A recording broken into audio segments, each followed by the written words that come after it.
discipline.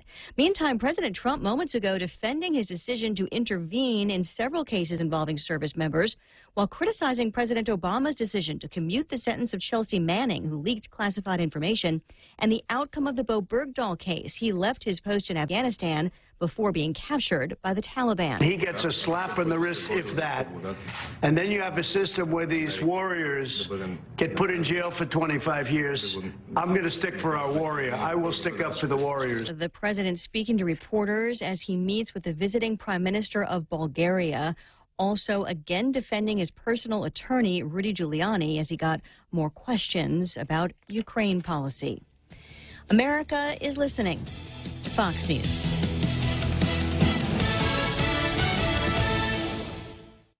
Hey, do you know what time the bank closes? I need to deposit my check. You know you can do that from your phone. I can? With Bank of Guam's mobile app, it's easy. Just endorse the back and snap a pic to deposit it into your account. You can do this from anywhere, anytime, which means no rushing to catch the bank and no lines. With Bank of Guam's mobile app and online banking, we're always open. Visit bankofguam.com for more information. Bank of Guam, the People's Bank. Member FDIC. Hop a day. This is Melanie Mendiola. And this is Ricky Hernandez. We're with the Guam Economic Development Authority. And we're both alumni of the University of Guam. We're calling on our fellow alumni to make an investment in Guam's future by contributing to the G is for Giving campaign. With your donation, you are giving more students the opportunity to graduate, making Guam a better place. To make a tax-deductible donation, log on to give.uog.edu before December 31st or call 735-2957 for more information. Viva UOG! The two prison guards accused of lying about bed checks the night Jeffrey Epstein died say they're being used as scapegoats. The decisions that led to the death of Mr. Epstein were not only because of what my client did or did not do.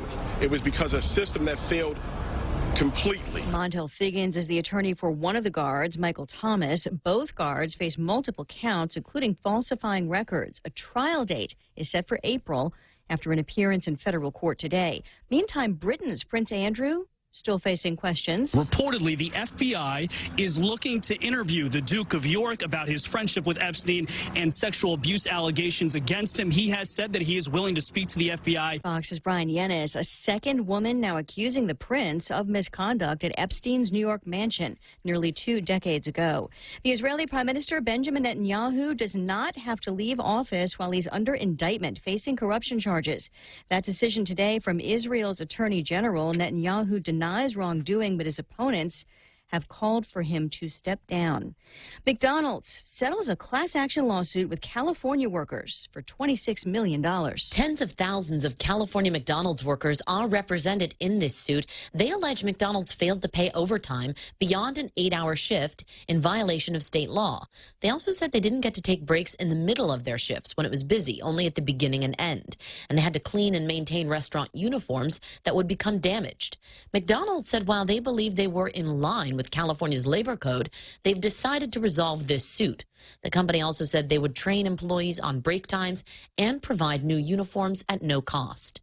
Jessica Rosenthal, Fox News. An hour to the close on Wall Street, a rally continues. The Dow's back over 28K, up 149 points. Brady, this is Fox News.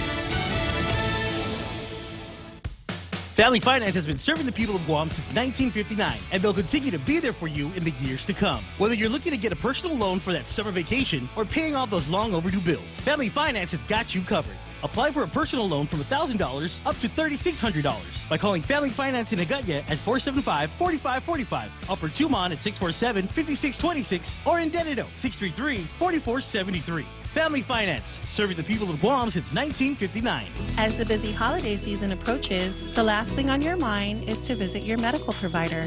At American Medical Center, we put your health first. A preventative visit will ensure a healthy holiday season. Call 647-8262, and together we can address any concerns you may have and make certain all your medications are current. From our family to yours, happy holidays from American Medical Center, your partner in healthcare. Oh, what's What's for breakfast at KFC under $3.95, you ask? What's for breakfast at KFC that's different than the other guys, you ask? KFC's chicken wrap, sausage wrap, the Colonel's chicken congee, chicken fried steak, sausage biscuit and gravy, and biscuit sandwiches made with KFC's original fluffy biscuits. All for under $3.95 and all only at KFC. Plus, with waffles and the Colonel's chicken fried rice, we've got something for everyone. So visit KFC for breakfast today. It's finger-licking good. Half a day and good morning, Guam. It's 6:06. I'm Mana Silva Tyron with some of your top stories from the Guam Daily Post. The Guam Election Commission last night approved a petition by Francisco Heaton to remove Jotnya Mayor Jesse Blas from office. GEC Executive Director Maria Pangilinan says documents filed with the commission by Heaton were approved and he will be given the go-ahead to start collecting signatures for the recall. Heaton will have to collect a total of 981 valid signatures of Jotnya voters, and that will allow for a recall election. A second election would then be held to fill the mayor's seat in that village. If the required number of signatures are met, then the commission submits the petition to the legislature based on the current law. The recall is considered a special election, so the governor should be the one to proclaim the recall election, Pangilinan said. But the GEC wants to clarify the legislature's role. There are actually 3 questions for the GEC's attorney to still answer. One is if there is a deadline to submit the signatures to the commission. Also, what is the legislature's role in the recall election, and what happens if the recall process is not completed before March 8th of next year? That's the cutoff point for the special election. Pangilinan is expecting some answers from GEC's legal counsel today. As you may know, Mayor Jesse Blas faces federal drug charges and remains in jail until his trial starts in February. He's alleged to have played a major role in a drug operation in his village and used his position to do so. The mayor's counsel has already asked him to step down. Former Deputy Department of Corrections Lieutenant Jeffrey Limo says there is nobody but himself to blame in failing to report information to law enforcement about a major contraband scheme at the Department of Corrections. Taking full responsibility, Limo, who was in the Superior Court yesterday, apologized to the people of Guam. The former head of DOC's Internal Affairs Division entered into a plea agreement and pleaded guilty to official misconduct as a misdemeanor. Limo was charged with accepting bribes and money in exchange for the release of the transfer of inmates. Those charges were dismissed in exchange for his cooperation and guilty plea to official misconduct. Limo is cooperating with the FBI. However, he declined to discuss the details of his cooperation. Limo, meanwhile, is still fighting his termination from the department with the Civil Service Commission. He said he's hopeful he will be successful with the appeal and leaves the matter in the hands of his legal counsel. Limo is scheduled to be sentenced along with his co-defendants on Christmas Eve. Also, in relation to Limo's case, it is said that the former DOC officers Edward Manuel Crisostomo and Jerome Timinglo St. Nicholas are set to plead guilty next month. Liana Cabrera, meanwhile, her defense attorney Anna Gale said during yesterday's hearing that she has received about 300 pages of discovery and continues to review those to determine any potential conflicts. Cabrera has an outstanding warrant for her arrest and remains off island. It was previously said in court that Cabrera had been picked up by the FBI in Texas. However, it's unclear now where she is. Her attorney, Annie Gale, says that she's had a hard time controlling Cabrera and will let her know to stop publicly speaking about this case. Well, he's a former FBI agent, former senator, and former chief of police, and soon Frank Yoshizaki will be the director of the Department of Corrections. An announcement is expected to be made today during a press conference, along with additional information on the administration's plans to address the safety concerns raised by DOC officers and managers. Those concerns raised in letters sent to the media and local officials earlier this month. The selection of Yoshizaki comes after the resignation of Sam Brennan last week. GPD's Captain Joe Carbolito has taken over as the acting director in the meantime. We'll have more news after this. Hulu is all your TV in one place, plus more. Watch thousands of hit shows, movies, and award-winning Hulu originals for only $5.99 per month. It's TV without the cable contract and the freedom of on-demand streaming. Get current network shows from ABC, CBS, NBC, and Fox, and binge watch every season of your favorite cable shows. Premium Hulu viewing is brought to you by Proline Automotive and AB Sports, Guam's store for Nike. To advertise on Hulu, call Choice Digital at 989-0042. Hey, what's that? A Subway Big Hot Pastrami? My big hot pastrami? No, my Subway Big Hot Pastrami. Get your own. Get your own Subway Big Hot Pastrami. Tender, juicy beef on freshly baked sunflower crunch bread, topped with pickles and mustard. Finish off your meal with all new seasoned potato wedges, baked to perfection right in the restaurant. Both available for a limited time only. Subway, make it what you want. The Department of Administration will be mailing out 237 tax refund checks this week, totaling $737,000 for taxpayers who filed error-free returns on or before June 1st, though refund checks include those that were garnished. Over 2,500 Christmas trees have been treated and are ready to be sold. Ray Gibson. Guam Customs and Quarantine says that the treatment is to prevent unwanted critters or insects from making it onto the island and into our homes in this holiday season. The Biosecurity Task Force has monitored and certified the treatment of over 2,500 Christmas trees, wreaths, and garlands in the last week. Spokeswoman Jessie Santos Torres says each container of trees is treated with a gas that's pumped into the container, which is sealed and later opened and inspected to ensure that the treatment was successful. The process, she says, helps to stop the release of any pests or invasive species.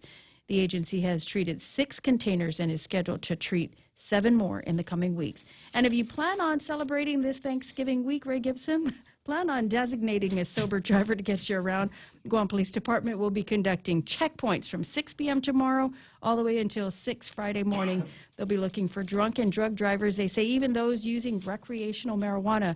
Checkpoints will be set up along all major roadways from Dededo, Barragata, Tumuning, Mangilao, and Chalambago. And those are Why some you got of to your... say my name there? Why you got to call me out there? You're my sister. You're supposed to have my back. You're Just supposed stay to at my have house. By the way, I got a six. sound effect of them fumigating the trees. Please. They're going to be friendly trees this year. They're happy bugs. Not quite the sound I was thinking of when she said that they were pumping in some kind of a gas. I was thinking about it. There's another sound effect we use for the. It's a methyl gas. The one for the swimming pool. What is that's the one I was thinking of. That gas. 666. 6:13 in the morning, and we got to hold on a second. I got to get this. Justin weather. Miller Where's here. your weather? Yes, weather here. Weather important stuff here. High surf advisory, high risk of rip currents, wind advisories, etc. All of this having to do with TD 29, Tropical Depression 29. With details on that, we've got Mike from the National Weather Service. Good morning. Which Mike am I talking to? This is Mike Middlebrook. Mike Middlebrook. How you doing, buddy? Oh, we're doing okay. Long night watching this storm develop now into a tropical depression?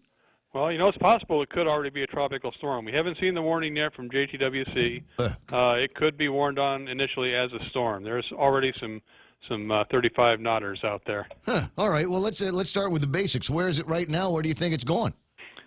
Well, looking at satellite, I would say it's somewhere, and again, we'll get the precise decision when they get the warning out. But it appears to be centered around 10 north and 151 east. Mm-hmm. All right, let me just put that down. Could you give me explains about where that is in relation to Guam? What kind of bearing and distance? Well, it's east southeast, and I would say that's 600, roughly 300 miles, but.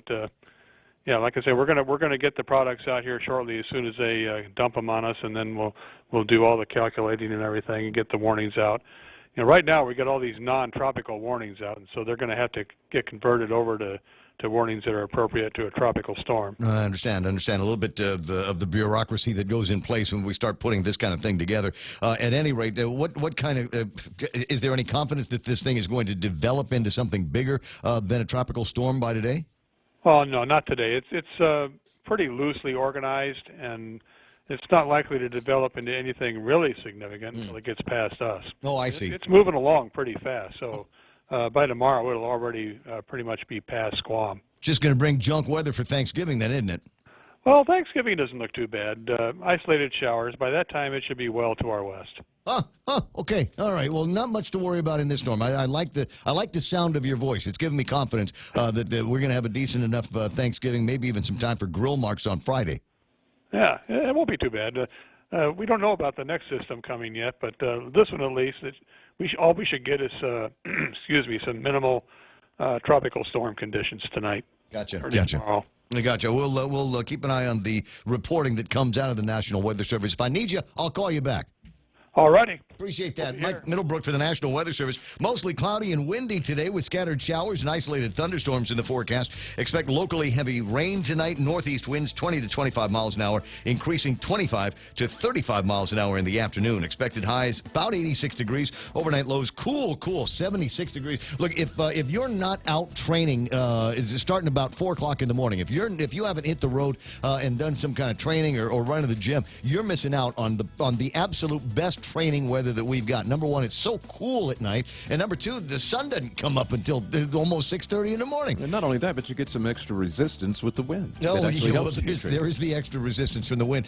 Those of you that are doing some swimming, high surf advisory in effect through early next week along north and east facing reefs. There's a high risk of rip currents through early next week as well along north and east facing reefs. Wind advisory in effect through Wednesday night. That's basically it. We've got 29W, the TD 29W. He thinks could go tropical storm before too much longer. But isn't going to develop into anything that's going to feel sinful until it's on the western side of the island. Right. It's one of those things where it has developed rather quickly over the past 24 hours, but is not expected to continue any sort of rapid development scenario because of a lot of dry air and other things going on. Plus, it's again, as Mike mentioned, it's kind of a loosely organized system, not really a tight center of circulation there.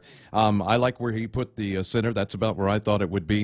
In the earlier bulletins, it was actually quite a bit further southeast. This puts it a little bit more north of what they were expecting at this time. Looks like it's going to pass by really, really close. And when it does, again, I think it's going to be more of a wind event for us as it passes. Although you can see on the satellite here, quite a cloud shield with this system because it's just a lot of clouds out there, big angry blobbage, and it's centered down there just about where the crosshairs are, the 150 and 10. So it should be cruising on through and by us over the next 24 hours or so. As Mike said, should be all by us by Thanksgiving. Right now, looking at some showers coming in from the northeast, and we will see shower activity, a nice little band of rainfall now approaching from the east. This is the sort of thing we're going to see all day today, just deteriorating conditions as we go along. And as the day goes along, the winds will continue to increase and pick up until tonight, where, again, we might even see some serious wind gusts with some of these showers as they pass through due to this pressure gradient. One more thing real quick on the earth winds, and then we'll get out of here because I know it's not my meteorology show. But we can see Guam is in a little green circle there. You can see the loose low-pressure system down to the southeast of us, and if you notice how tight and how fast those barbs are moving with that wind, and that's really indicative of what they call the pressure gradient. Down south of that low, not so much barbage, not so much wind flow. Up on the north side, you see the winds are flowing quite strongly. That's what we're going to look for as this system passes by, and of course, if it strengthens a little bit more, it will increase those winds significantly as it does pass us by. You have to factor in also the fact that the system is moving forward at about 15 to 20 miles per hour, and that's going to actually put an additional 10 to 15 miles per hour on the wind speed, the north side of the system. So a lot going on. What we're going to see mostly is wind, probably 2 to 4 inches of rain by tomorrow evening, and that's just the sort of thing we can look at. You got just a little bit more time this morning if you got any outdoor stuff to get it in the house. 6:19 in the morning. That's news and weather together. Lots of weather on the point. Did you know that home loan rates have plunged again? Would you like to take advantage of these lower rates to help lower your monthly payments? Refinancing doesn't have to be for another 30 years. It can be for 10, 15, or 20 years. It's up to you. Reduce your monthly payments. Pay off your loan earlier. At Bank Pacific, where we're open to closing your loan in a hurry. Bank Pacific, where others put branches, replace roots. Equal housing lender. Credit conditions apply. Go green, go hybrid. Go to Nanbo Insurance, and your next power bill is on us. Insure your hybrid car at Nanbo and get up to $350 towards your next power bill. That's instant savings for keeping our island clean and green. Nanbo has been providing Guam with over 50 years of reliable and affordable auto insurance. At Nanbo, it pays to go green. Terms and conditions apply. Visit nanbo.com or call 477-9754 for details. Want to grow your business? Start a new venture? Or stay ahead of the competition? You can. With Docomo Pacific Smart Business Solutions tailored to your specific needs and ambitions, you can do it all. Partner with a network with best-in-class network coverage, state-of-the-art communication platforms, and a team dedicated to providing you with premium support. Call 688-2677 to start your journey to success today. Docomo Pacific Business, delivering your future today. It's the Ray Gibson Show, brought to you by American President Lines APL Global Presence. With a local home, the team over at Wendy's, where for $5 you get two of your favorites. I like the way they put this together. They've got 3 items on the menu: Dave's Single, the Spicy Chicken Sandwich, or the 10-piece Nuggets. Now, for $5, you can pick any 2 of those, right? It's a great deal. Pick any 2 for $5. Hands down, the best value on Guam. So stop by and get your 2 for $5 deal today. Get ready for Black Friday. Have you figured out the calendar yet? Do you know exactly where you're going? I need to suggest to you urgently that you ponder getting down to Tumon, right next to the aquarium down there. It's Beyond the Box, and they've got a Black Friday sale. Starts on the 28th and continues through the 29th, up to 70% off on all kinds of items in the store that you need for your happy Apple computing experience. Apple Watch bands up to 70% off. We've got headphones and earphones by Defunk and iFrogs up to 50% off. Marshall headphones. I know people have been waiting all year for these to go on sale. They're 20% off. And there's plenty more. All you got to do is, like I said, get down to Tumon on the 28th or the 29th and hit Felly and her team over at Beyond the Box and enjoy your Black Friday. The Ray Gibson Show. Morning talk that matters. Call now, 888-TALK. That's 888-8255.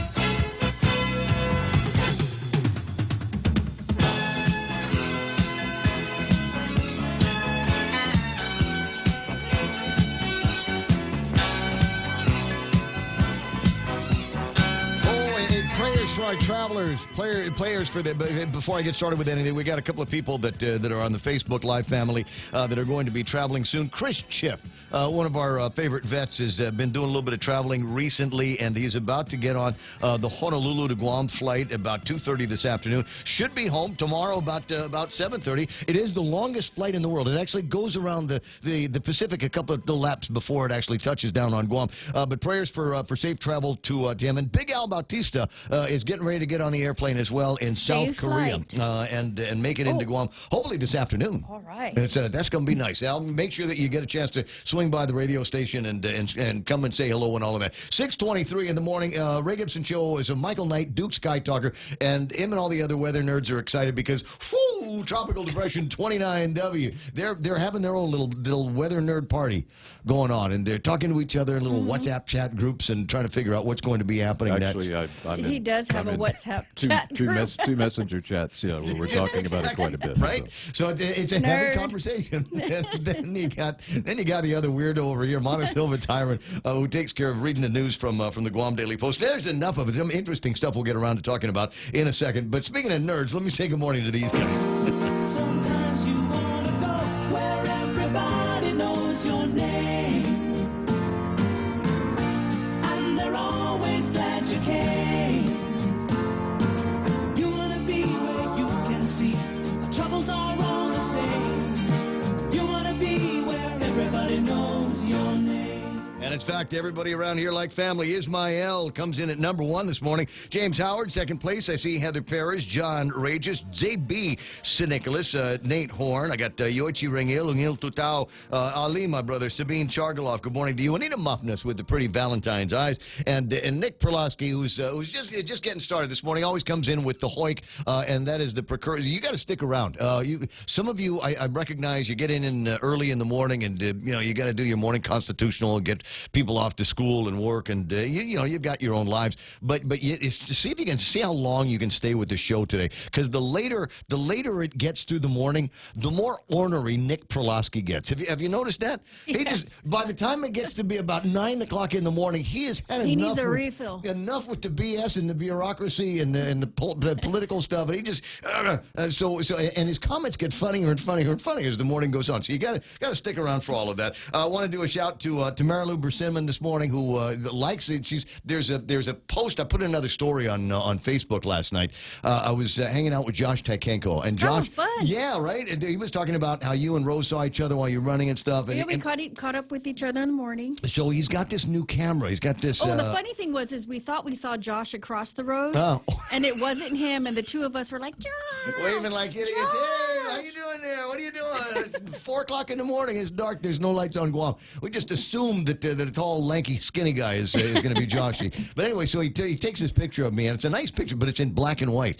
And I thought, well, but it was in. I tell you what, this is the unique thing about it. I think it's his new Apple phone. And it's not like a filter. He didn't take a color picture of me and then turn it into a black and white. It was black and white on the camera, and I thought, wow, that's really cool. So you can pre-select your filters before you take the picture now on that phone. I think that. Nobody told me about that. And I think that's a very, very cool thing. But Marilu Bersimmon likes the picture, and I say thanks very much. Appreciate that. I want to see. I might get around to doing something like that. Everybody seems to like the Josh shirt. is a great photographer, and I say that he's kind of our running group historian, because he takes all the pictures, carries a camera when we're running. On him. Yep. Yeah, so thanks for that was very, Josh. very common. And he's got these long arms, so he can take really awesome selfies. So he captures some of our best memories. It's one of my favorites, as a matter of fact. Bennett Lujan Duenas, good morning, Auntie Bennett. Nice to see you there. Cousin Teddy at the ranch. I saw Rico Blancaflor rolling around there. Tony D'Angelo is hanging out with us this morning. Hey, Stud, what's up? Who else is on? I got Brett Evans, speaking of Stud,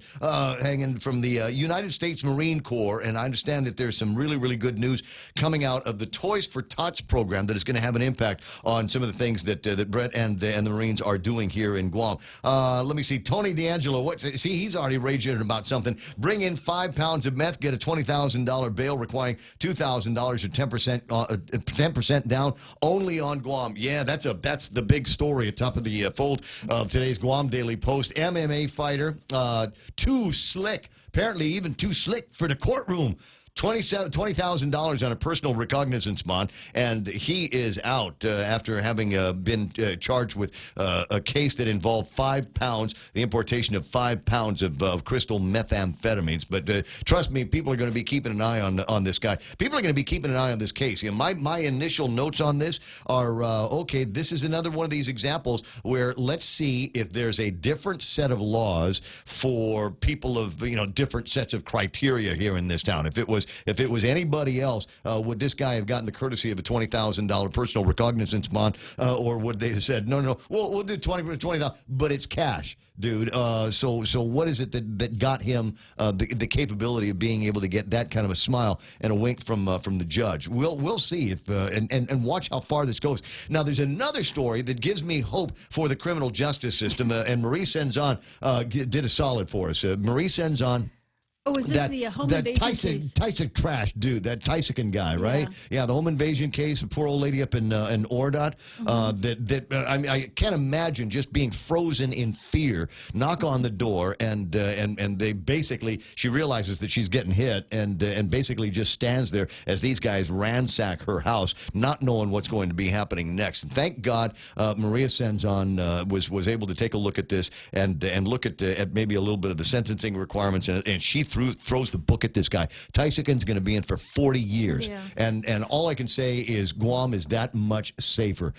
Guy's got a rap sheet. Guy's, just a lousy criminal, just bad seed. And I'm glad to see that he's behind bars and going to be behind bars for a long time. And I'd say it to his face. I got Joe and Goko is online. Kenley and Guerrero thought it was a release on personal recognizance. Vicky Ganashis Borja is online. Jim Adkins, Dr. J. Ocampo. I got Melissa Mendiola Perlosky. That's the balance there. That's Nick. Nick has got, there's Nick, and then there's nice Melissa, and that balances out the family so that it's tolerable to be around, right? Actually, Melissa's my old classmate from once upon a time. Who else is hanging out? Pam Duvall And I can't remember from yesterday. I was thinking about it. Now, is Pam Duvall the crazy white lady, or is it Denise Legaspi up in Gigo? Who's got the stripes for crazy white lady? You know, I'll just keep my mouth shut on this one. I'm just asking. I'm just asking because Pam's actually, you know, she married into Duvall, and she's not. Because sometimes I could be the crazy white lady. See, we got two words involved here. We got crazy and lady, which means I am not touching this with a 50-foot pole. They Safer were just talking to about leave it. that one alone. They are both wonderful people.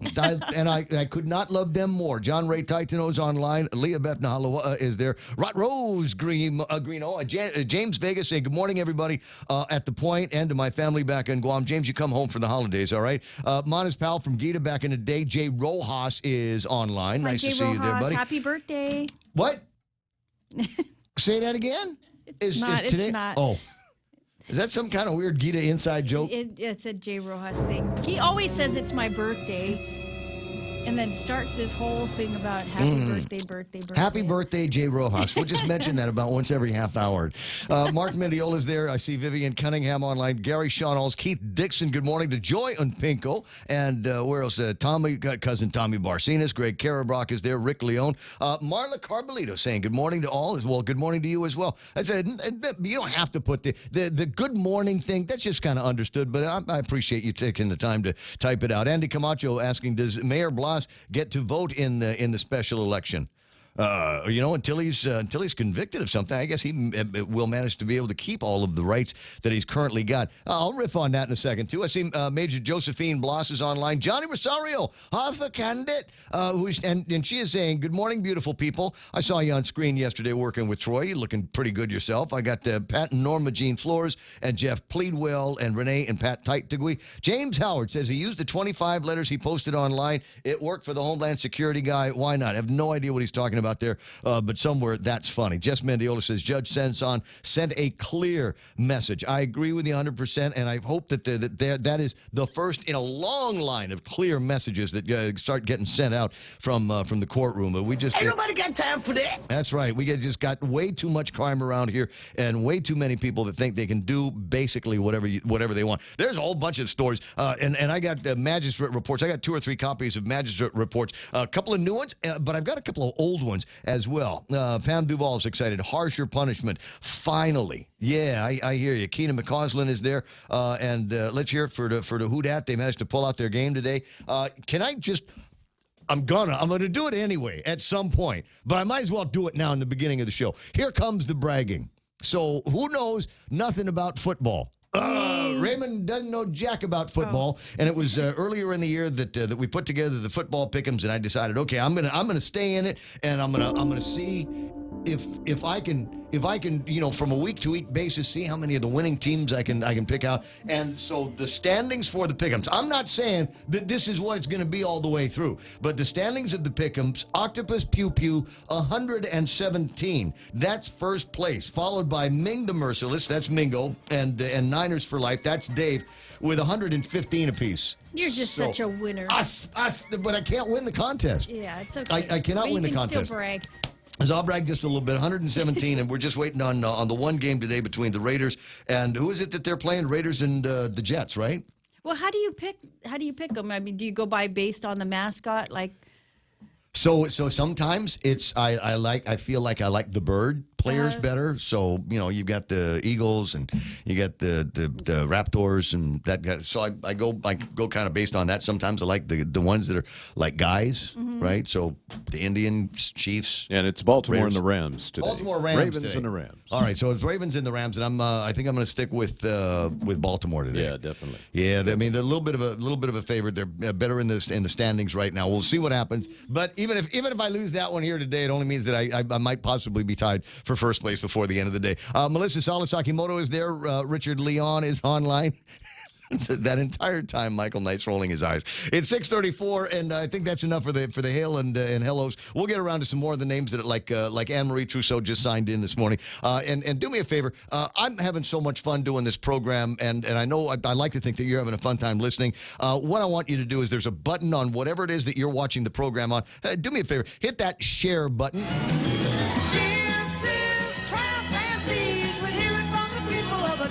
And tell the world world, especially your family and friends in the mainland, about where it is that you go for juicy political gossip and news and entertainment here on Guam. It's the Ray Gibson Show, 6:34, and time for headlines from the Guam Daily Post. Here's Montecillo Tyron. That weather system that is close by could develop into a tropical storm, but the National Weather Service says if it does, it will be well to the west of Guam and the Mariana Islands. That system is about 300 miles southeast of us and might bring some minimal tropical storm conditions for the rest of the evening, but weather conditions should clear up a bit for Thanksgiving. There might just be a recall election for the Jotnya mayor's position if efforts are successful to gather signatures on petitions. 981 signatures of Jotnya voters will have to be collected, which could then prompt a recall election, then a special election for the seat. Mayor Jesse Bloss, who currently holds the seat, is behind bars after he was arrested months ago for bribery in connection with a drug operation in his village. 6 people so far have indicated they want to run for his seat. The Department of Corrections will have a new director, with the administration tapping Frank Ishizaki to take over. A press conference will be held later on today to make the announcement official and discuss how they plan on addressing concerns raised by corrections officers over poor working conditions and safety concerns at DOC. And those are some of your headlines from the Guam Daily Post. For more on these stories, pick up a copy of the Guam Daily Post or log on to their website at postguam.com. Happy birthday, Jay Rojas. Happy birthday, Jay Rojas. 6:36 in the morning, and that's iConnect time. Swing by the nearest iConnect and figure out how you can, save money. There you go. Save money on your mobile, internet, and push-to-talk plans. Attention federal employees and annuitants. Enjoy free health screenings and learn more about Take Care's 2020 health plan offerings during open season at the Micronesia Mall every Saturday through December 9th from 10 a.m. to 4 p.m. Join us for raffle prizes and a variety of health fair activities, including massage demos, health screenings, on-site gym partners, Medicare info, health risk assessments, and much, much more. We hope to see you there. To learn more, visit TakeCareAsia.com. Take Care, the first re-accredited health plan in the region. 'Tis the season to be feasting. Indulge the fun way at Sandalo Club's Donut Dash 2K 5K on Saturday, November 30 at Tizen Complex. Race starts at 6 a.m. There will be cash prizes, and the first 300 finishers get a free coffee mug, perfect for dunking those donuts you will get when you register. The more donuts you eat, the better you'll do. The Donut Dash registration fee is $15. Register online at guamdonutdash.eventbrite.com or call 488-9028. A portion of the proceeds will benefit the Guam Police Department. I feel like there needs to be some kind of build-up on this one, because this it's a Tuesday thing. I know people have been waiting for it, and I don't know. It just feels like Every Tuesday, KFC's got 20 pieces of wings for just $15. Get your special offer for a limited time. Every location at KFC is doing this. 20 pieces of wings for $15. You got your Thanksgiving get-together at the office today? Now you know what you're bringing. 20 pieces of wings, $15. Go and round it up over at Anigua, Barragata, Dededo, Tumuning, Jigo, GPO, and the Micronesia Mall. That's all right. Are you ready for some football? The Ray Gibson Show has got your fix every day with the Points NFL Pick'em Contest. Get the latest updates as we check out the past week's performance and break down the upcoming action. Get your game on by calling the hotline at 888-TALK or sound off on Facebook Live at thepoint.gu. League members get a chance to win some awesome weekly prizes with a shot for your choice of a new GTA phone. The NFL Pick'em Contest is brought to you by Current Guam with special thanks to GTA. Just a note here, Johnny Rosario, Rico Blancaflor, and James Howard, thank you very much. They hit the share button. I couldn't love you more. All right, what do we got for traffic here? The traffic gizmo.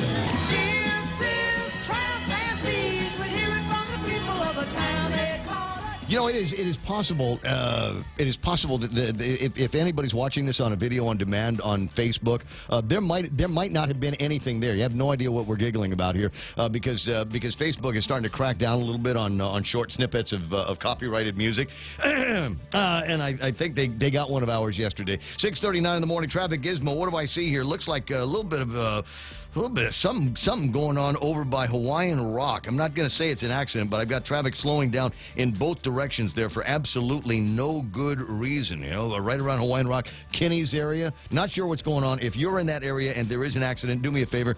Hit me up on our WhatsApp, 988-5874, 988-5874. That's about the only place where I'm seeing any kind of slowing down. Might be a little bit of traffic in and around the that one good entrance to Teads in both directions. And a note on Route 8 for you. No, maybe that's why it's all slowing down here.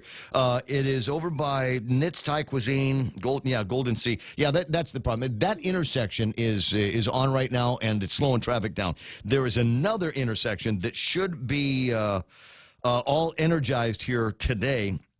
And that is the one that takes you into Carbolito Elementary School. You follow that road all the way down, pass by my old house, and there you are over at the Yellow Store. Traffic not slowing down there yet. Must be all green lights. Must be a lot of people that are staying on the road and not necessarily turning. Remember, there's a flashing yellow light there, and what that means is you get to the intersection. If there's no cars coming, then you can make that left-hand turn. I know, it's freaky. It's a left-hand turn if there's no traffic coming. So it's not really all that much different than it was yesterday. I think just the idea that there's another light there might confuse people. 20 away from 7 o'clock in the morning. That's right now traffic here on The Point. Ever notice how that one perfect holiday gift is just out of reach? Or how sales on the stuff you want all come at the same time? This season, plan ahead with a holiday loan from First Hawaiian Bank. Now you can afford to be nice without being naughty. For more details, visit FHB.com or any branch to apply. Additional restrictions apply. First Hawaiian Bank, member FDIC, equal housing lender.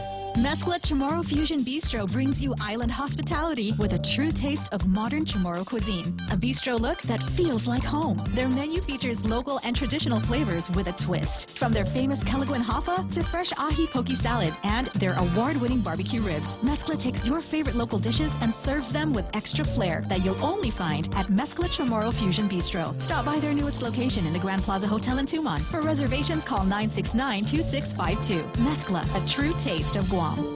Here at The Point, we're thankful for a lot of things. Our awesome sponsors. An island brimming full of people with pride and passion. And a perfect place to do business. But when we reflect on it, we're most thankful to have you listening. And this seemed like a good time to let you know. We hope you have a wonderful Thanksgiving. And thank you for listening. Thank you for listening. Thank you for listening to 93.3 The Point. Can we caffeinate that? The Coconut Wireless is back. The Ray Gibson Show. Call now, 888-TALK. That's 888-8255.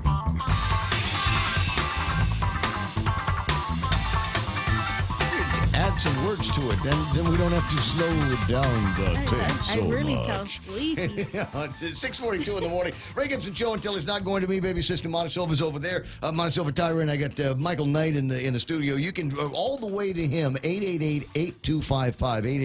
888-8255 is a telephone number around here. All kinds of stuff to get to. We spent a lot of time talking about the weather in the first break of the program because 29W it is now a tropical depression. They say they're seeing some 35 knotters out there and thinking that it might could be developing. If it does develop into something, it'll develop into something on the other side of our dateline here, and that indicates to me that we just got a couple of days of snotty weather, and then it'll be Thanksgiving. It'll be nice, and then because I got invited to do jet skiing on Friday. Right. I got invited to do jet skiing on Friday, and I'm hoping that might be a nice way to early grill marks into the weekend. You know what I mean? Yeah, Friday should be good. Riding? Huh? Whose jet ski you riding? Somebody says, let's go and we'll rent jet skis. We'll go have a good time. And I said, okay, how much is it? And then I saw the prices. And it's the price for renting a jet ski for about an hour is about the same as getting on an airplane to like Hawaii. It's like $100 an hour to ride on a jet ski. It's amazing. Is it stand up or sit down? I don't know. Just I think it's the regular old tourist sit down. I don't think it's the old competitive ones. Right? It's just it's the sit down and drive it like a motorcycle one. Cool. Right? So it's not like you have to do anything fancy. What were you saying, Mike? You forgot? No, I Sorry.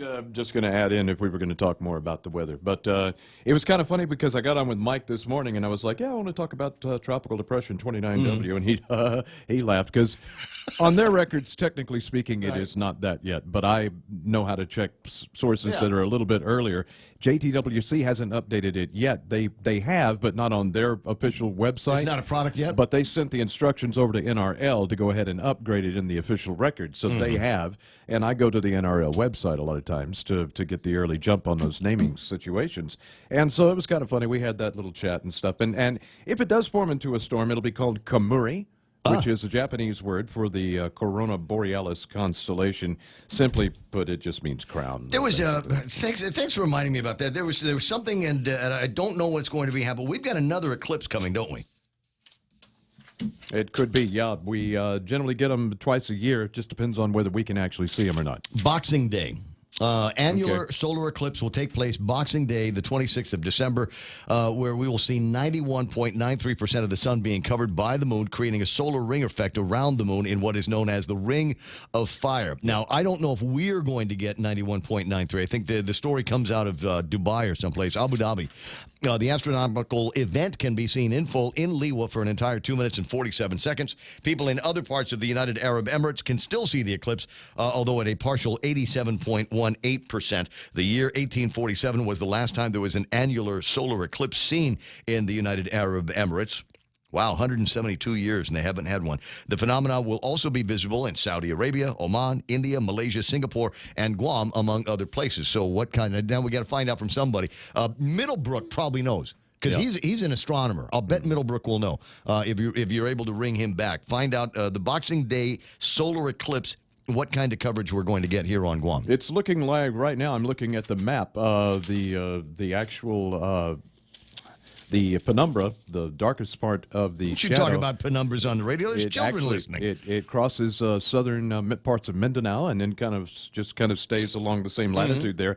So it looks like that dark part will pass just to our south. We will get inside the 80%, I say. Hey, 80%. That's not bad. Yeah, so that'll be kind of interesting. Something to look forward to. So Boxing Day and right after Christmas, perfect. 6:46 in the morning. 888-8255, 888-TALK. Let me just quick look over the Facebook Live here, just because I want for completeness, and then I'll move forward. June Bells Carino's online. I see Dominic Uggan is there again, and Vince Duenas. Xavier Atalik, Net Ada Vasquez out in California, listening to the broadcast today. And already Richard Leon is he's ragging on the Zotnya. He calls him the Joknya Major.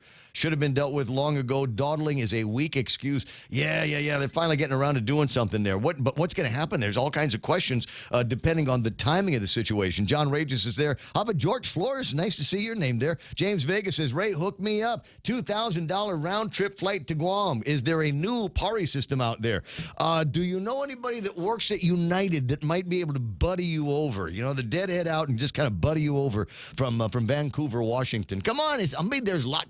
There's lots of people in Washington from Guam that hook you up with the United somebody, and then maybe you can get something like that going. I yesterday had the pleasure of interviewing the president and CEO of the Phil MD, associated with St. Luke's Medical Center. And so a couple of years ago, about 5 years ago now, I bit into an olive, and I thought, because most olives that come out of the can don't have a seed in them, this one did, and it caused me months of agony and pain before I finally pulled the tooth out. And there was all this talk about, well, I can save the tooth, and I went to different dentists, and they kept talking about, we'll save the tooth, and oh my God, this is going to be expensive, and so eventually I just had I had doctor pull it out.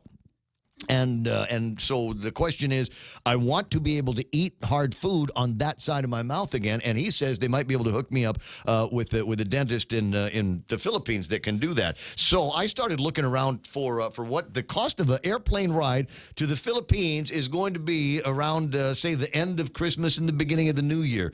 And the answer is, on one airline, it was $1,255. This is not first class. This is out in the mouth breather section. This is in the Section 8 area of the airplane for $1,200.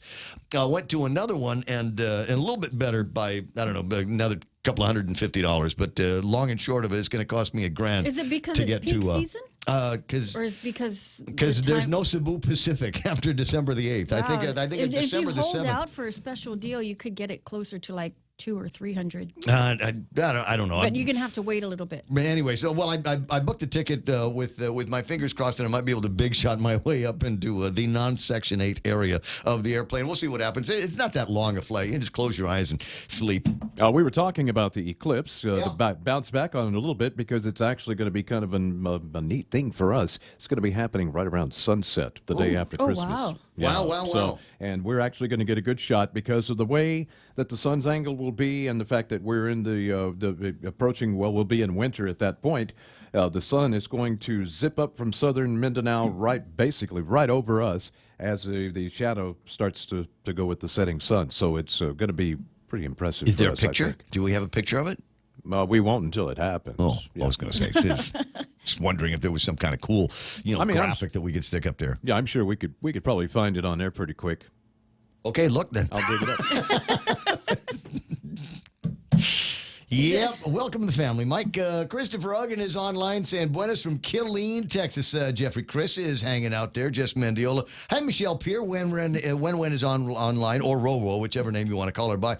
Nita Muffness with the Valentine's eyes. She's saying, good morning. I got Peter Brennan. Peter, are you all out of the Tenatla Cutney? He made a whole batch of it, but I don't know what it ended up happening. Were you able to sell the whole batch? If not, go ahead and put your contact information down there so people can get some in time for their Thanksgiving feast. Gwen Tominglu is there. Ron and Cindy De La Rosa. Bernadette Sternmeno checking in again. We've become a habit. That's nice. Aurora Borealis, as in Iran. Thanks, Nate, for the memory of a flock of seagulls. Valerie Maiga is online, and she still hasn't given us any information about what's going on with MWR over the Thanksgiving holiday. Where can I go to get my Navy turkey? Mingo Ree is online, and there's Karen Otiwi. Good morning, Mike. Night? Yep, I have a picture there lined up, and that may be exactly what it will look like from here. No way. It could be very well what we will see. Yeah. That would be awesome if we had that here. We may sunrise. actually have a little bit, sunset. Sunset. Yeah, sunset, so everybody will be ready for it already, have the little drinks and stuff. I have a feeling that we'll probably actually see more of the sun blocked than that, so it'll be even more impressive. Dude, you don't want to look at awesome. it directly, but with sunglasses it might be. No, I'll look at it directly. I'll burn out my retinas because it looks like that'll be worth it.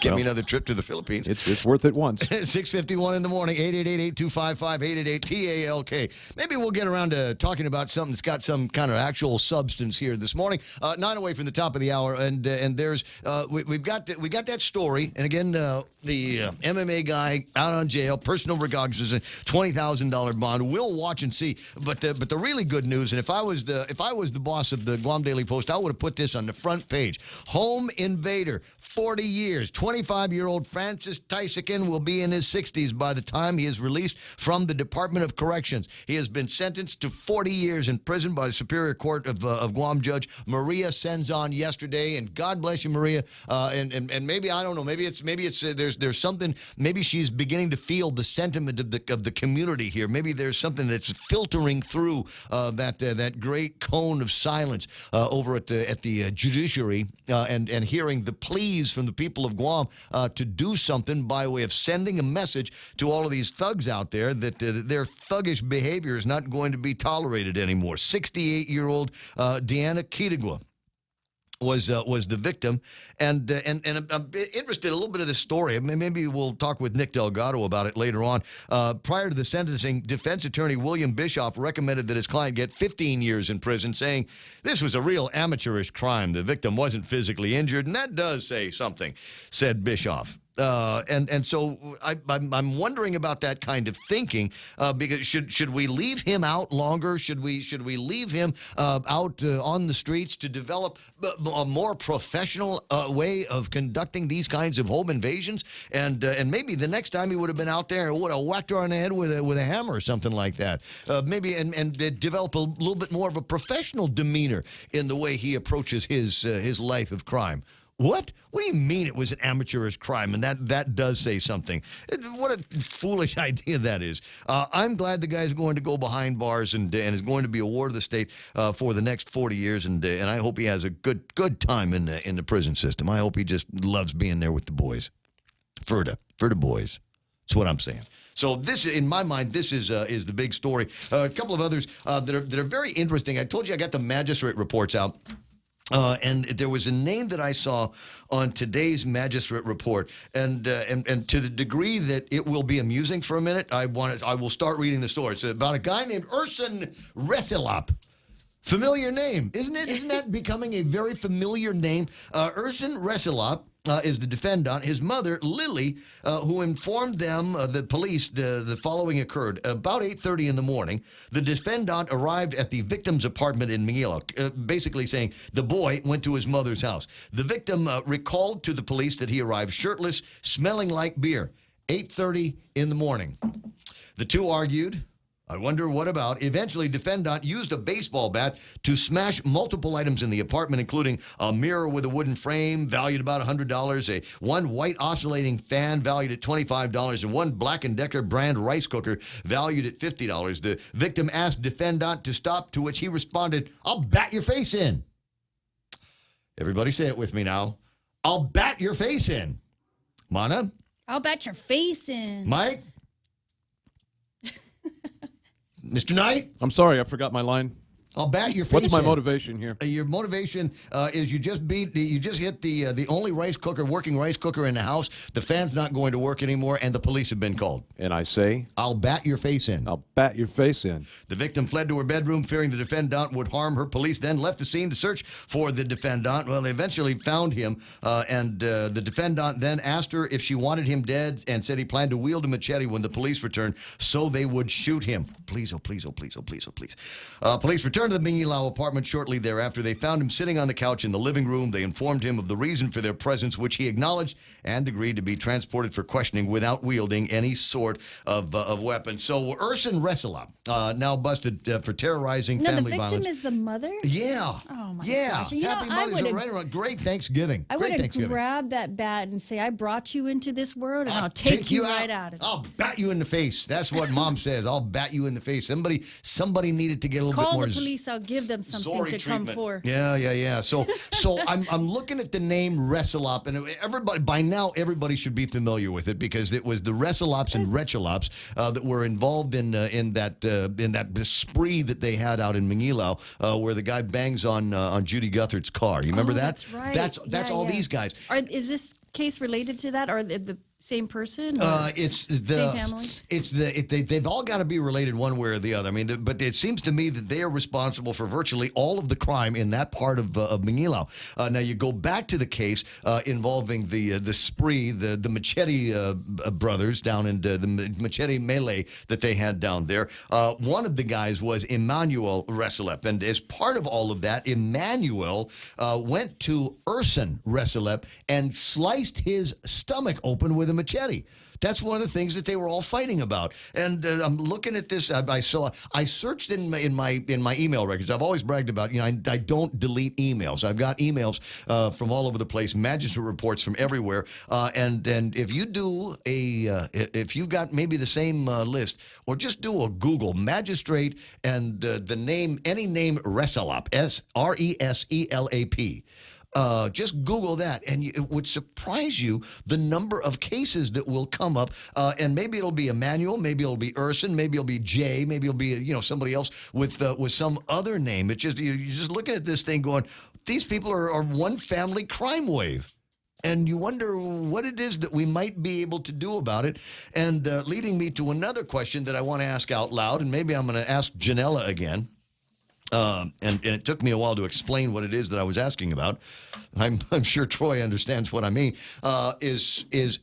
There was, by this time in any given year, Eddie Calvo would have already deported a whole bunch of people. Right. He would already have taken a look at people that were eligible to have their record expunged, and then put them on an airplane, I think with the help of the federal marshals, and send them back to whatever island that they came from, with instructions that they are never ever to return to Guam. Yep. I think you can fly through Guam, but you're not allowed to actually get off the airplane when you get onto Guam. And the question that I've got is now that Lulian Guerrero has been in office for all of this time, have they continued that, or are we going to continue to get used to the idea that there are people who are literally beyond control, virtually 24 hours a day, 7 days a week, that are causing so many problems for not just the community but their family? You've got to figure that this woman came to Guam to make a better life for herself, and got nothing but trouble with these kids. So at some point, you just got to go, yeah, you know what? You can behave like an animal all you want, but you can't behave like an animal on Guam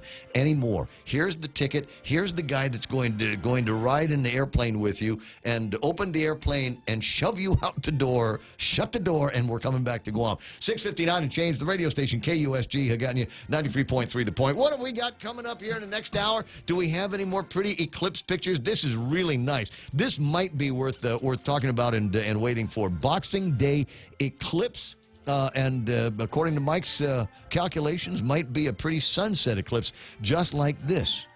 Hey, your mileage may vary depending on where you are in the planet, but it could happen. You just never know. Montesilva Tyron's got news coming up after the Fox News. Jerry Roberts and the Extra Point's going to be happening here in just a little bit as we make our way into the second hour of the Tuesday version of The Ray Gibson Show. This is The Point.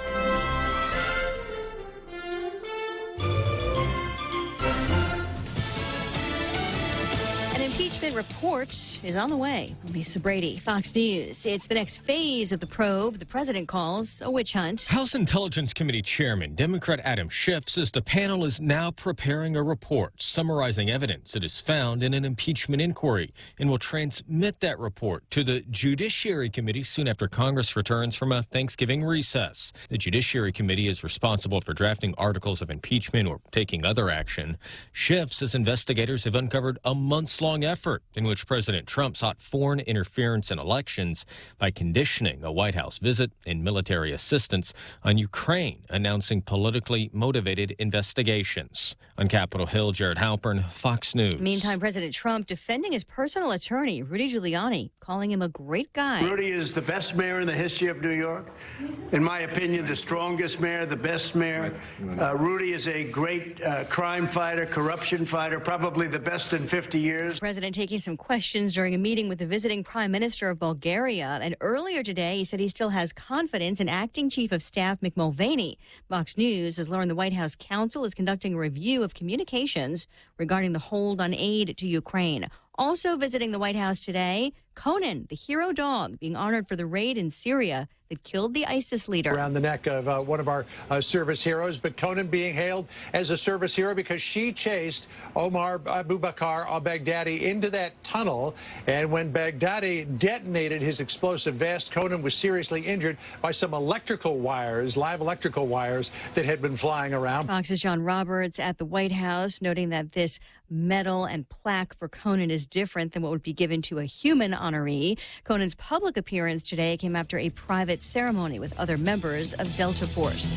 The record rally on Wall Street, the Dow up 190. America's listening to Fox News. Hi, welcome to Chili's. We are serving lunch combos for $11.99. Choose from a variety of mouth-watering entrees like our ranchero chicken tacos, beef enchiladas, quesadilla explosion salad, or the California flatbread. Pick a beverage and start your lunch with a choice of bottomless chips with salsa, a half salad, or a bowl of soup or chili. Experience the bold flavors at a great price with Chili's lunch combos for $11.99. Available Monday through Friday from 11 a.m. to 3 p.m. Located in the Tumont Sands Plaza, second floor. Chili's, savor the moment. As the busy holiday season approaches, the last thing on your mind is to visit your medical provider. At American Medical Center, we put your health first. A preventative visit will ensure a healthy holiday season. Call 647-8262, and together we can address any concerns you may have and make certain all your medications are current. From our family to yours, happy holidays from American Medical Center, your partner in healthcare. A milestone for Chicago police as the city continues its efforts to get illegal guns off the street. Police Superintendent Eddie Johnson says so far his officers have seized just over 10,000 guns already in 2019. That's about 3,000 above the yearly average. Johnson says it shows there is a gun problem in Chicago, which goes hand in hand with the violent crime in the city. Why is this a problem? Johnson says Illinois is bordered by states with weak gun laws. It's easy for the criminal element in Chicago to go across the borders, fill up a duffel bag with guns, and then distribute them throughout our city. He says a universal background check law and tougher penalties for felons with guns would help lower those numbers. Gernal Scott, Fox News. Former New York Mayor Michael Bloomberg holding his first campaign event in Virginia after officially entering the race for president over the weekend with more than $30 million in ad buys.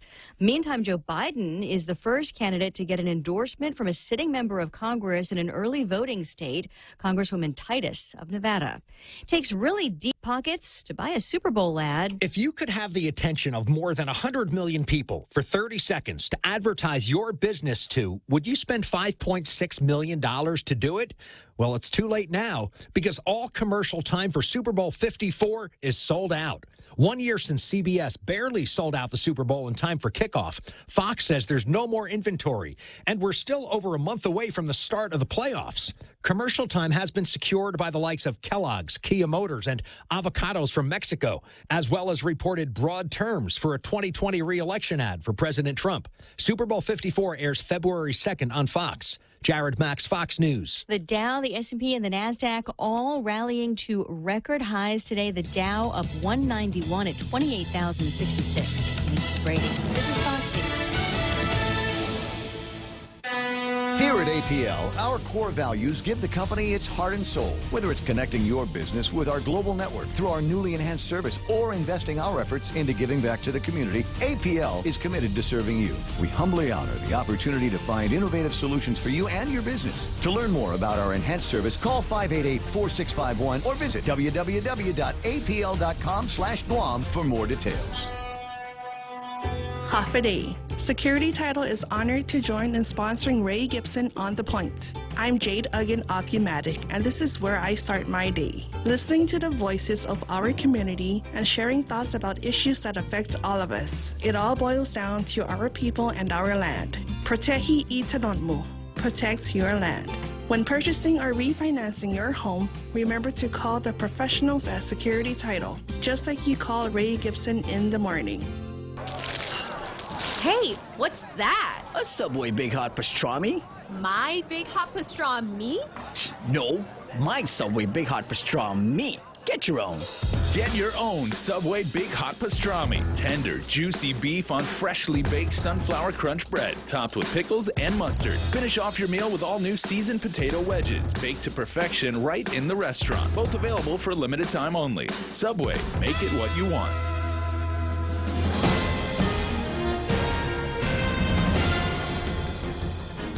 Half a day and good morning, Guam. It's 7:06. I'm Mana Silva Tyrant, and here are some of your top stories from the Guam Daily Post. 25-year-old Francis Tysican will be in his 60s by the time he's released from the Department of Corrections. He was sentenced to 40 years in prison by Superior Court Judge Maria Senzon.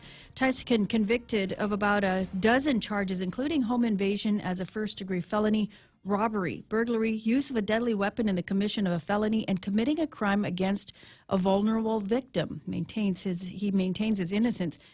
Tysican saying that he was framed even despite his extensive criminal record that includes guilty pleas for robbery cases reported in January 2014 and in 2011 and in 2013.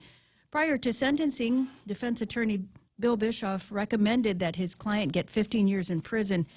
He said this was a real amateurish crime and the victim was not physically injured, and that does say something, he said. However, Judge Senzon said that there was testimony that the victim suffered from psychological injuries and remains in fear. She also said in court that Tysican has not taken responsibility for his actions and continues to show no remorse. The 68-year-old victim said two men walked into her home uninvited on May 14th. The men went into her bedroom and rummaged through her belongings. Both were accused of stealing a purse, keys, $3 in cash, and a personal checkbook, along with a credit card, the victim's ID card, and a glass jar that contained about $100 in coins. Police later arrested Tysican and Ronnie Vincent Crisostomo Jr. in connection with that home invasion. Mixed martial arts fighter Ricky Mike Camp was released from prison on a $20,000 personal recognizance bond after being charged in a case that involved 5 pounds of methamphetamine. Camp was charged with importation of a controlled substance after the U.S. Postal Service and Customs and Quarantine authorities detected the drugs in a parcel that came in from Las Vegas. He was ordered to have no contact and stay away from the post office and Justin William Navarro, who was also named in court documents. There is no word, though, on whether Navarro faces criminal charges. On November 18th, a customs drug dog sniffed out the suspicious package, which was picked up by Camp and Navarro at a Tamuning cluster box. Camp is scheduled to appear back in court on December 12th. Former police officer Mark Torrey Jr. will stand trial for the second time. Superior Court Judge Mike Berdalio yesterday issued a decision and order denying Torrey's request to dismiss the amended indictment. Torrey Jr. is accused in the 2015 deadly shooting of fellow police officer Sergeant Albert Piolo. The defendant faces charges of negligent homicide and aggravated assault. Defense attorney Jay Arreola argued that Torrey has a right to have his case presented again before a grand jury, and that evidence previously used in the initial indictment has since been suppressed. The prosecution contends that they are authorized to change the indictment at any time before a verdict or finding. The verdict during the first trial was vacated by the Supreme Court, meaning the case has been returned to pretrial status, the prosecution argues. Berdalio says in his decision that the amended indictment is valid and the court had previously determined negligent homicide is a lesser included charge to the murder and manslaughter charge in the initial indictment. He was acquitted of the murder and manslaughter charges during the first trial. Torrey has pleaded not guilty to the charges in the amended indictment. We'll have more news after this. Knowing that we have choices in medical providers locally and outside of Guam is important and reassuring. This is the reason why Calvo Select Care provides quality health care options to its members. From a wide array of local, primary, and specialty doctors and clinics to a comprehensive hospital network on island and outside of Guam, you can trust Calvo Select Care to be there for you. Federal employees and annuitants enroll today. Call 477-9808 for more information. Family Finance has been serving the people of Guam since 1959, and they'll continue to be there for you in the years to come. Whether you're looking to get a personal loan for that summer vacation or paying off those long overdue bills, Family Finance has got you covered. Apply for a personal loan from $1,000 up to $3,600 by calling Family Finance in Agutya at 475-4545, Upper Tumon at 647-5626, or in Dededo, 633-4473. Family Finance, serving the people of Guam since 1959. The Guam Election Commission has approved a petition by Francisco Heaton to remove Georgia Mayor Jesse Bloss from office. GEC Executive Director Maria Pangilinan said documents filed with the commission were approved last night, and Heaton will be allowed to start collecting signatures for the recall. He will have to collect a total of 981 valid signatures of Jotnya voters. That will allow for a recall election. A second election would then be held to fill the mayor's seat in that village. There are 6 people interested in vying for that seat. Heaton is one of them. As you may know, Mayor Jesse Bloss faces federal drug charges and remains in jail until his trial starts in February. He's alleged to have played a major role in the drug operation in his village and used his position to do so. The mayor's council, meanwhile, has asked Mayor Bloss to step down. Jeffrey Limo says there is nobody but himself to blame in failing to report information to law enforcement officials about a major contraband scheme taking place at the Department of Corrections. Taking full responsibility, Limo, who was in the Superior Court yesterday, apologized to the people of Guam. He's the former head of the DOC Internal Affairs Division and entered into a plea agreement and pleaded guilty to official misconduct as a misdemeanor.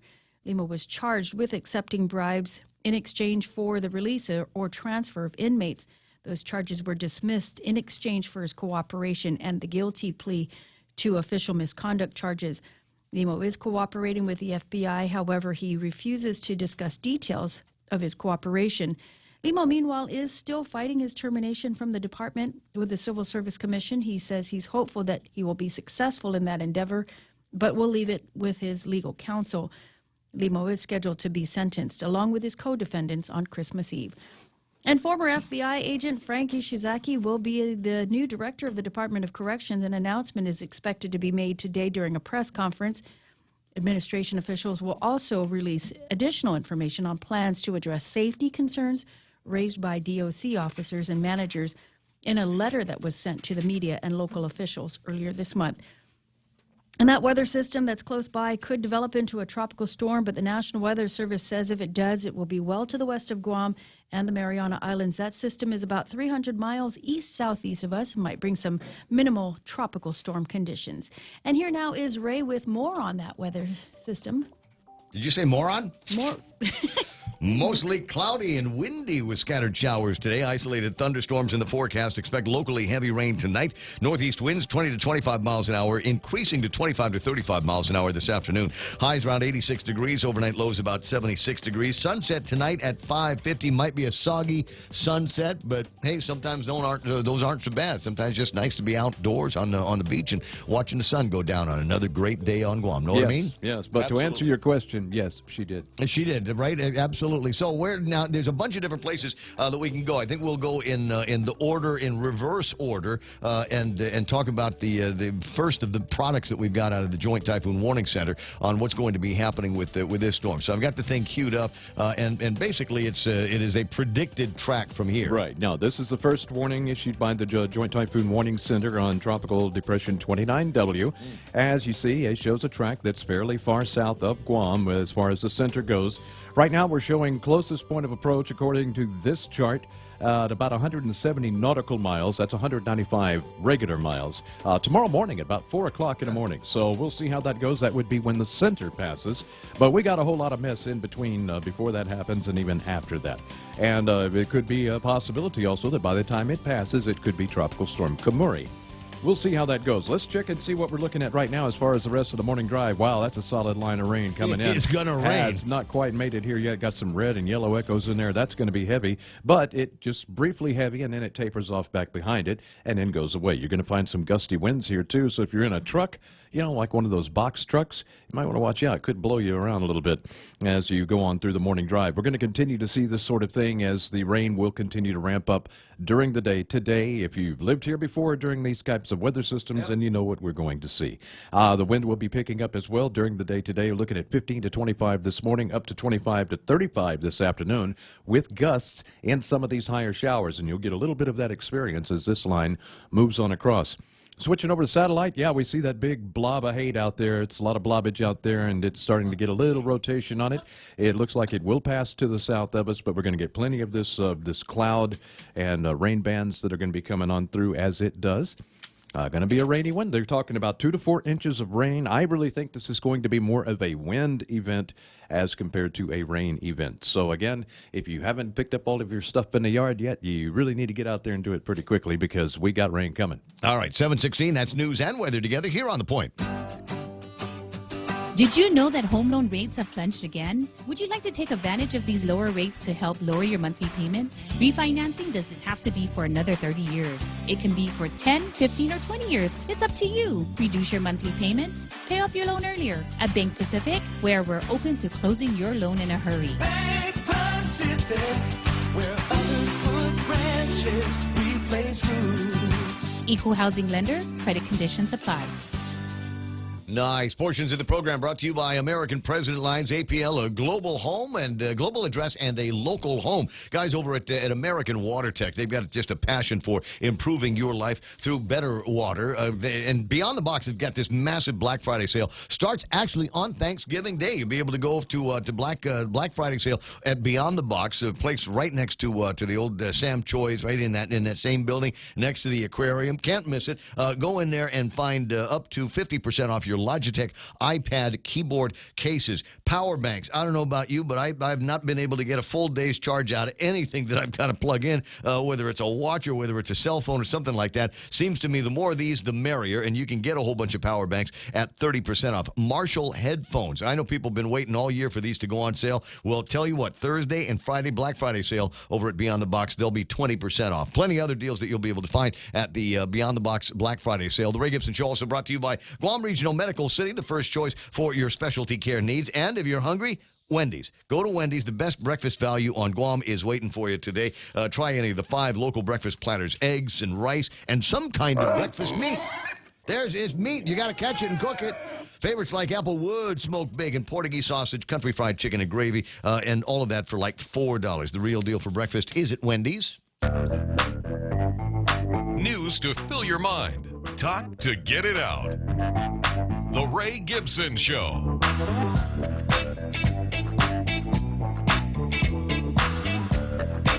Yeah, buddy. 7:18 in the morning. It is the Ray Gibson Show until it's not going to be anymore. We got all kinds of stuff lined up for you, Mono, with the big news stories. Jerry Roberts has got the extra point. Today's double Jerry Roberts Day. It's Tuesday, and that means that you get him on the radio here doing the extra point for Guahan Insurance Services and First Hawaiian Bank. You also get Jerry Roberts in the work zone in the Guam Daily Post. And I want to say that today it has to do with empowerment. Is that what it is? Yeah, bridging the empowerment gap is the article that you'll find in today's Guam Daily Post. Bridging the empowerment, yeah, which means something, but I'm too lazy to read the whole thing. Could you give me some bullet points? What is an empowerment gap? Empowerment is when you give people the tools and the authority to go get good stuff done. Like, for instance, somehow. What kind of job would you want someone to do here? Like a really good job? Any job. Let's say you take somebody and you want to raise their game a little bit. Mm-hmm. Okay, so you give them the tools they need to do the job. You train them right, and then you give them the authority and the assignment to go do that job. That's called delegating. Okay, well, delegation is easy. It's just getting to the point where they are delegatable in certain of these jobs. So, everybody is delegatable. Yes, as an example, got a new guy started the morning show on Star 101 a couple of weeks ago. Really, really happy with what he's doing and what I want him to be able to do, because I think he's got something. He's got a spark, and I need to work with him on a continuous basis, but he needs to work with him on a continuous basis as well. So the tool at hand is a device that records every hour of the show, of the air that he's on. So air check, basically, that's what we call it in the business. So it's a recording of his show, and so I give him the tools that he needs to be able to go to the computer and move those files off the computer into his thumb drive, listen to it on his phone, listen to it in the car on the way home, so that he can hear what he's doing. And then if he gets really good at that, maybe he can start working with some of the other members of the team, show them how to pull their air checks off the machine, and then what to listen for, so that your breaks are crisp and they're clean, and you've got content, and you know how to get into and out of all of the variety of different bits that you do. And maybe it was get him to a point where he can do that with the other jocks for me. That's right. So you are extending your influence and your talent to somebody else. So I will close that empowerment gap. Yes, sir. With him and other guys. Nice. 7:21, Jerry Roberts. We'll take and more from him in a couple of minutes. But first, we'll take a look at what happened. I think before we do the markets. business report, man, we've been a little remiss in our birthday wishes. Happy birthday to Jay Rojas.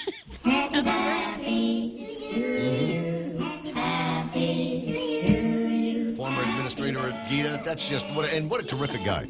What a call him if terrific you have his number. Call him and wish him a happy birthday. Absolutely, he's in town.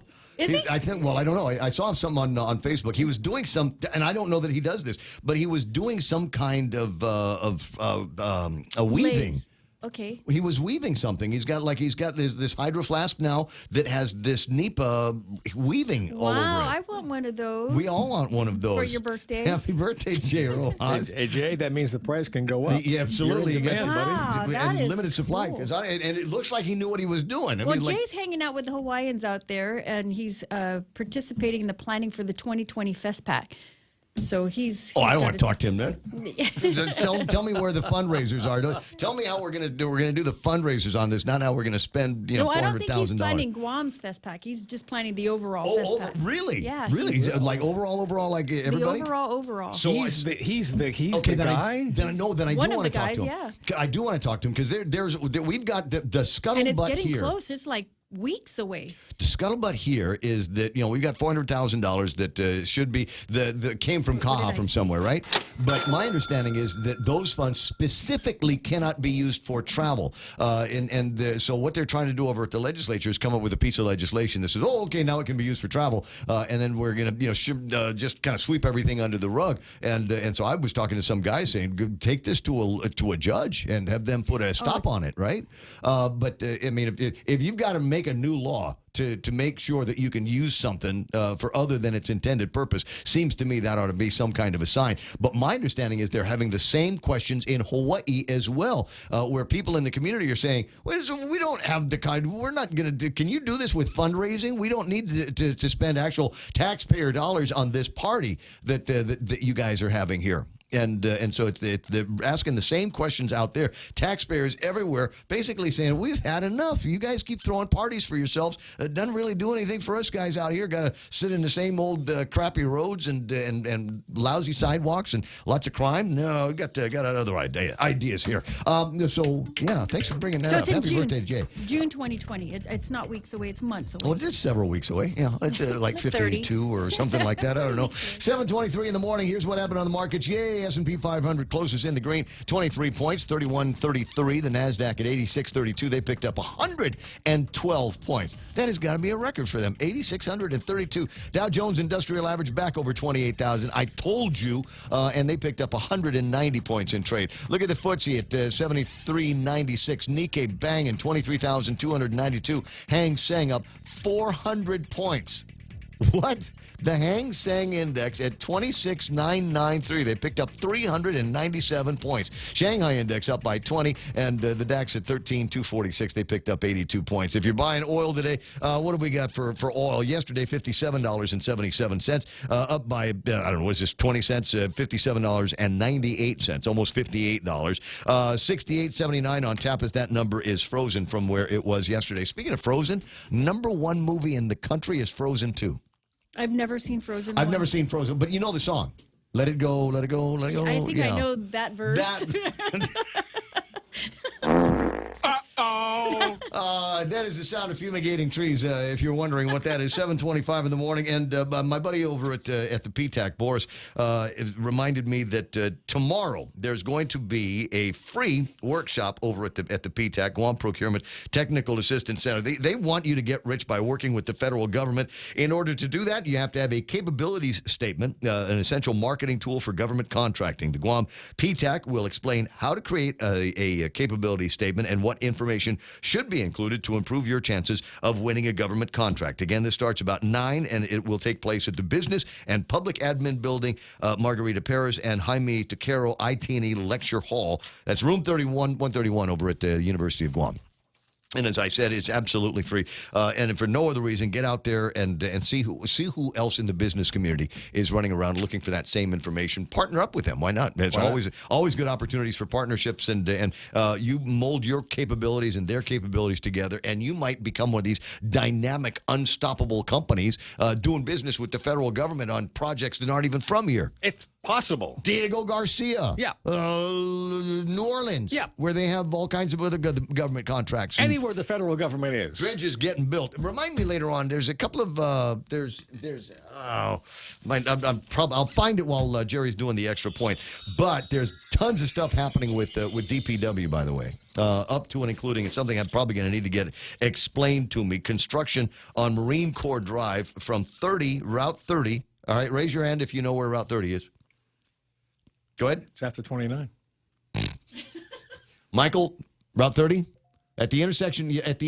I barely know the name of the street I live on. Okay, bro. so the street opposite to you, catty corner from your place, by Payless, that's Route 30. Ah, Fahrenheit. There you go. Yeah, 30 is Fahrenheit. So they're going to be doing resurfacing from Route 30 to 10 Alpha, and so that'll take you from there probably down Chela and San Antonio ITC building, and then to the airport road. So they're talking about a whole bunch of work, 210 days, literally weeks worth of work.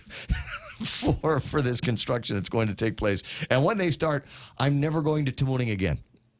Fahrenheit down to the ITC and then up. That's what it looks like. To the airport. So it's possible they might have broken apart one of the contracts they were trying to let a few. They've actually put this out twice where they were going to go from where Carpet Store is. Yeah, Carpet Store all the way up to the Archbishop Loop. They were going to do a whole massive refurbishment, new drainage, new grates, new everything. The new dots on the ground. And is any of this going to be done at night? Or is this all daytime? Oh, good Lord. work? No, it'll be done like the work at 8, 10, and 16. We'll do it on Saturdays and Sundays and just extend the pain out weeks and weeks and weeks. Just every weekend you go by there and just wonder how long I'm going to be in there. And they've got guys. I don't know who these guys are. I mean, God bless them for work and finding a way to provide for themselves and their families. But I have no idea what kind of internal clock mechanism they use to determine who gets to go next. Because they got these flag guys out there. Yeah. And I don't know, if it was me, I'd I'd like sing a song in my head or something like that. One or two songs, and after that, then okay, it's time for you to go, and then the other guy. But it's like one guy is doing Happy Birthday, and then the other guy is doing Inagata Davida, and so it's like, and I'm never in the birthday guy line. The one that goes fast. I'm always in the line of the guy that's starting up, Inagata Davida, baby, and he's singing that song in his head. And 14 minutes later, he says, "Okay, you guys can go now, but slow." 7:28 in the morning. You know what? Maybe now's a good time for Jerry Roberts to put some. I'm not sure. Do I want to follow that? Some kind of silver How demeanor in this good program. are Yes? you at self-promotion? Oh, good Lord, I hate that. All right, go ahead. It's Jerry Roberts in the Extra Point, brought to you by Guahan Insurance Services and First Hawaiian Bank, where it all starts with yes. So the question is, again, how good are you at self-promotion? Are you a pro or tend to avoid it at all costs? Today, let's see if we can make it work for even the most reluctant of players. That's next on the Extra Point. When's the last time you looked at your homeowner's insurance? We buy a homeowner's policy and never give it another thought until something happens. Life brings changes, and our coverage needs can change. The smart thing to do is get the answers and level up our insurance to make sure we're totally protected.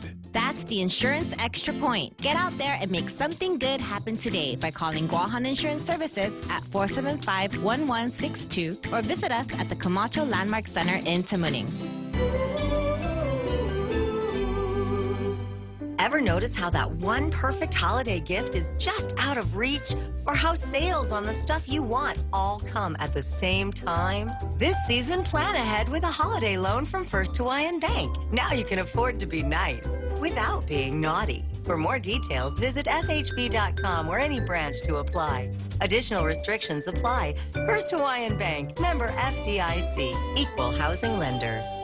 How many times have you heard the phrase, it's not what you know, but who you know? This means that knowing more of the quote-unquote right people will make everything go our way, right?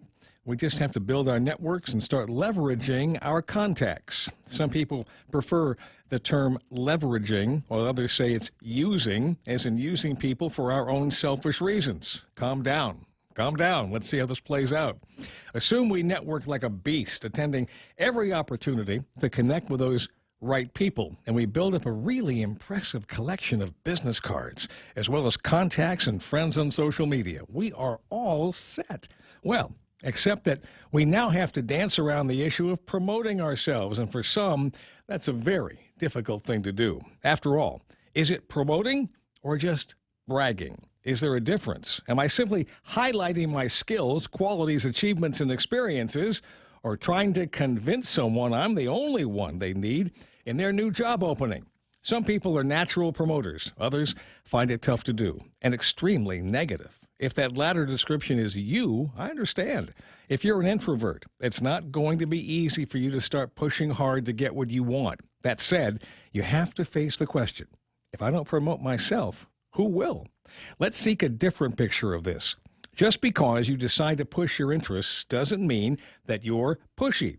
Something else. You don't have to exaggerate anything to make yourself stand out. Example, if the team you've been leading is going to end 2019 with an overall 20% higher production than 2018, that's a fact. It's not you making stuff up or blowing smoke at people. You can prove it. Someone interested in a new manager would want to know that. So it's not bragging. It's actually helping someone to gather relevant facts in order to make a sound decision. Does that make it easier to swallow? Self-promotion isn't about being arrogant. It's about being confident. It's also in how you present those facts. You didn't get that 20% alone. You know that. And the person you are, pardon the term, promoting to also knows you didn't do it all by yourself. You could say, I increased production by 20%, or you could say, I had a great team at XYZ Corp, and I had a lot of hard work by a lot of good people went into that 20%. Both are self-promotion, but which might be a better display of character? You can self-promote without trying to become somebody you aren't and thinking you have to sell out who you are. Start today. Get clear on who you want to reach and what you want to achieve. Track your results and be able to discuss your achievements, backing them up with those facts. Then, just tell your story. and you'll be fine. That's the Extra Point. Get out there and make something good happen today. For 93.3, The Ray Gibson Show, Guahan Insurance Services, and First Hawaiian Bank. I'm Jerry Roberts. And I'm the guy that needed that lesson here. I suck at self-promotion. There are things that I do that I do because it brings attention to me, because I like attention. I'm that guy. I'm kind of an attention whore kind of guy, but that's, it's just the dude that works in the media, right? Yep. But as far as, okay, this is what I've done, these are my accomplishments, et cetera, I generally leave that to somebody else to do. There's salespeople with packages and the like. And that's fine. And it works for people in the media, just the way you describe it. Mm-hmm. But for other folks who don't have that advantage of being in the public in that way. Just call the radio station every day. Well, you can do that too. Or you can just lay out the facts in as matter-of-fact way and prove it. Prove here's what happened. Mm-hmm. We had a great team. We did this together, and it was my honor and privilege to lead that team. And there you go. There's a guy, Dave Ramsey. He accepted an award. I was in the hall when he accepted an award from the National Association of Broadcasters, and he told the story of a turtle sitting on top of a fence post. And he says, "I'm that turtle," and I don't know how I got there. Somebody must have helped me up to the top of that post. And so it's important, regardless of what the press release says. I think it's important to be able to note that you probably got there with enough of your energy, your spunk, your inspiration, but there were other people that helped you along to help you get to the top of that fence post. You got it. 7:34 in the morning. That's Jerry Robertson. Today's Extra Points. For transcripts, go to GuamTraining.com. It's time for headlines now from the Guam Daily Post. Mona Silva's going to be reading them to you and let you know what's going on. It's being brought to you by Auntie Lolita Kamet. You can't miss her. She's over at Diamond Remax Realty for all of your real estate needs. Give her a ring, 688-6743. Again, 688-6743. Now the news. A 25-year-old man was sentenced to 40 years in prison for his part in a home invasion. The judge sent a strong message saying Francis Tysican may not have harmed her physically, but his victim was left with psychological scars. Tysican and another man stormed the woman's home. She's a 68-year-old woman. Tysican convicted on a number of charges to include robbery, burglary, use of a deadly weapon, and the commission of a felony and committing a crime against a vulnerable victim. MMA fighter Ricky Camp is out on a $20,000 personal recognizance bond. Camp faces charges of importing 5 pounds of ice after customs and the post office detected his package coming from Las Vegas. He was ordered to stay away from the post office and from a co-defendant, Justin Navarro. That weather system that's close by could develop into a tropical storm, but the National Weather Service says if it does, it will be well to the west of Guam and the Mariana Islands. That system is about 300 miles southeast of us, and it might bring some minimal tropical storm conditions, but the weather conditions should clear up a bit for Thanksgiving. And those are some of your headlines from the Guam Daily Post. For more on these stories, pick up a copy of the Daily Post or log on to their website at postguam.com. Well, thanks very much. 7:36 in the morning. That's the look at news, and that's also iConnect time. Swing by the nearest iConnect or call them at 888-8888 and ask them about saving you all kinds of dough on your mobile, internet, even push-to-talk plans. Lolita Kamet from RE/MAX Diamond Realty, a friendly, hardworking, and passionate RE/MAX professional who is committed to helping you make a difference in your life and helping you achieve the American dream of home ownership. She also specializes in commercial leasing, land sales, local residential sales leasing, military, and corporate relocation. So for all your real estate needs, call Lolita Kamet from RE/MAX Diamond Realty at 688-6743. That's 688-6743. What's for breakfast at KFC under $3.95, you ask? What's for breakfast at KFC that's different than the other guys, you ask? KFC's chicken wrap, sausage wrap, the Colonel's chicken congee, chicken fried steak, sausage biscuit and gravy, and biscuit sandwiches made with KFC's original fluffy biscuits. All for under $3.95 and all only at KFC. Plus, with waffles and the Colonel's chicken fried rice, we've got something for everyone. So visit KFC for breakfast today. It's finger-licking good. Yeah, buddy. Let's get through this. This traffic today is just ugly. I don't know what's happening. Maybe it's the weather, but we've got traffic. Salinwustic Road there, just in between Datadoo and Jigo. That's where the line of southbound traffic will begin, and it is slow moving through there all the way up to Waisang Song. Waisang Song's running clear right now. There's nobody on that road because everybody hasn't met up with the traffic yet at Marine Corps Drive. Most of Route 3 is running slower than usual here this morning. It should clear by the time you get to the intersection.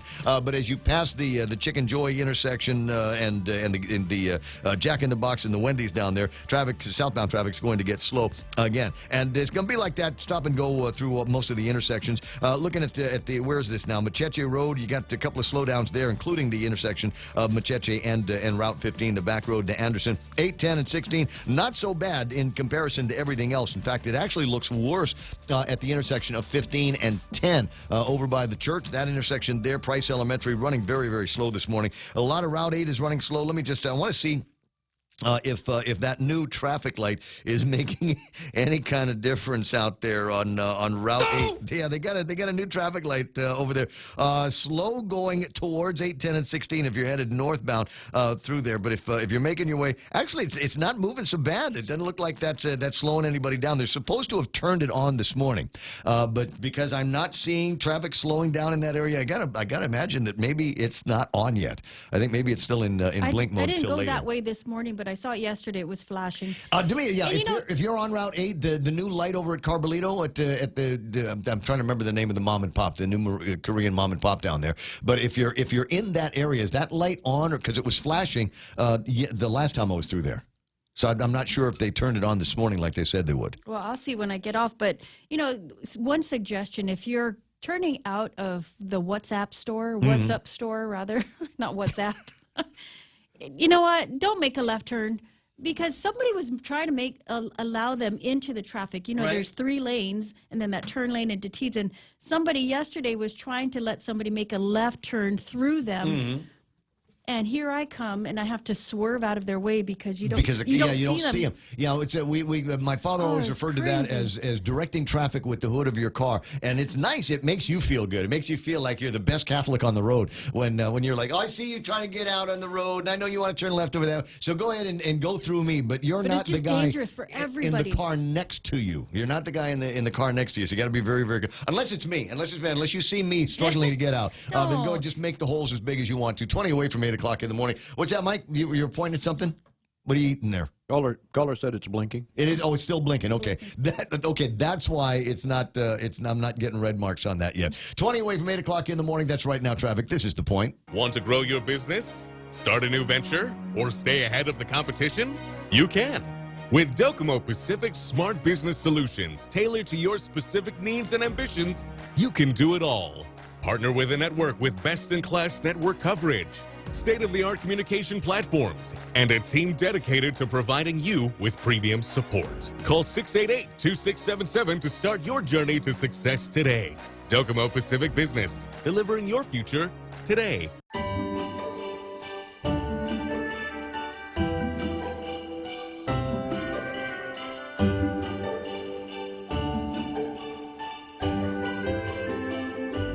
All of my favorite people are online this morning. Is this a Christmas song? It's got that kind of just sitting around waiting for Mass to get started song. That's so special. As I was saying, many of my favorite people are online this morning. Ursula Cook, I got Bob Lizama, Rooster saying Manana Sidzuos, Nate Horn, just loud as you can, just say deport. Please. John Wigston's online. Dave Torrey is inviting people to his house. Not sure why. Are you starting a business? Dave Chargalov. Good morning, Ramona Nakamura. And Denise Legaspi, Rudy Magallanes is there. Denise says, wasn't it nice to see Bob Klitsky on the show yesterday? Absolutely was. I got Eric Mendel. Camp's drugs came from Vegas. Can't nail him for importation. Precedent based on past importation. That was one on some kind of appeal. Well, we'll keep an eye on that. Smug's online. I got Richard Leon and who else is Tammy over at the post office is online. So wave over at her. I see Denise Chrysostomo has checked in this morning. That's nice. Chris Watson, offer to you. Yuka Hechinova. Keenan McCausland is there. And I thought I saw Tom Todd. Yes, there's his name now. Jose Martinez. Ike Iseki. I got Director Cho is online. What was this deal I saw with your boss, Dave, over at the Department of Labor? He gets to sit on some kind of vets committee. That's cool. Maybe I can call him, get some more information on that. Scott Nelson, Charlie Hermosa from American President Lines. Tony and Annette and Pinko Ada saying, what is that? Sorry. Good morning, everyone. Late, but here. You know what? I get it. I guess some people have lives. I don't expect you to be online with me every morning at 6:05. Don't let it happen again, though. Good morning to Darlene Bloss, and don't forget to hug the old man for me. I appreciate that. It kills, as Smugwim says, it kills me being behind someone who wants to turn right to get into the left lane. And wait. Yeah, we get that. It's just driving. It's just driving on Guam. It's just driving. You learn the ways of like for instance when I leave the office and I'm heading northbound, say into the downtown Agutnia area, I pick the middle lane. Because the outside lane's always going to have some Yahoo turning. The inside lane is always going to be, I'm always going to come up against, and I hate these. We got these big, massive traffic islands, right? And as you get closer to the intersection, then it carves out a little bit, so it makes a hole for the other guys, right? So that they can make that left-hand turn. But what happens is that little hole, like Happy Mart, like over at the airport intersection, it fills it, like JFK, it fills up with cars, and then you've got the doggons of the other cars now into that lane.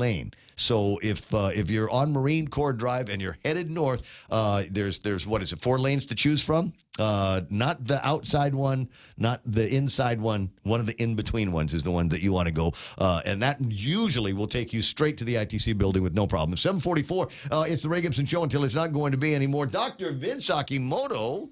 Hey, Doc, how you doing? Oh, I'm doing all right, Ray. Good morning. Good morning to you. So happy Thanksgiving. I think we should start the Thanksgivingness early since we have a lot of things to be thankful for.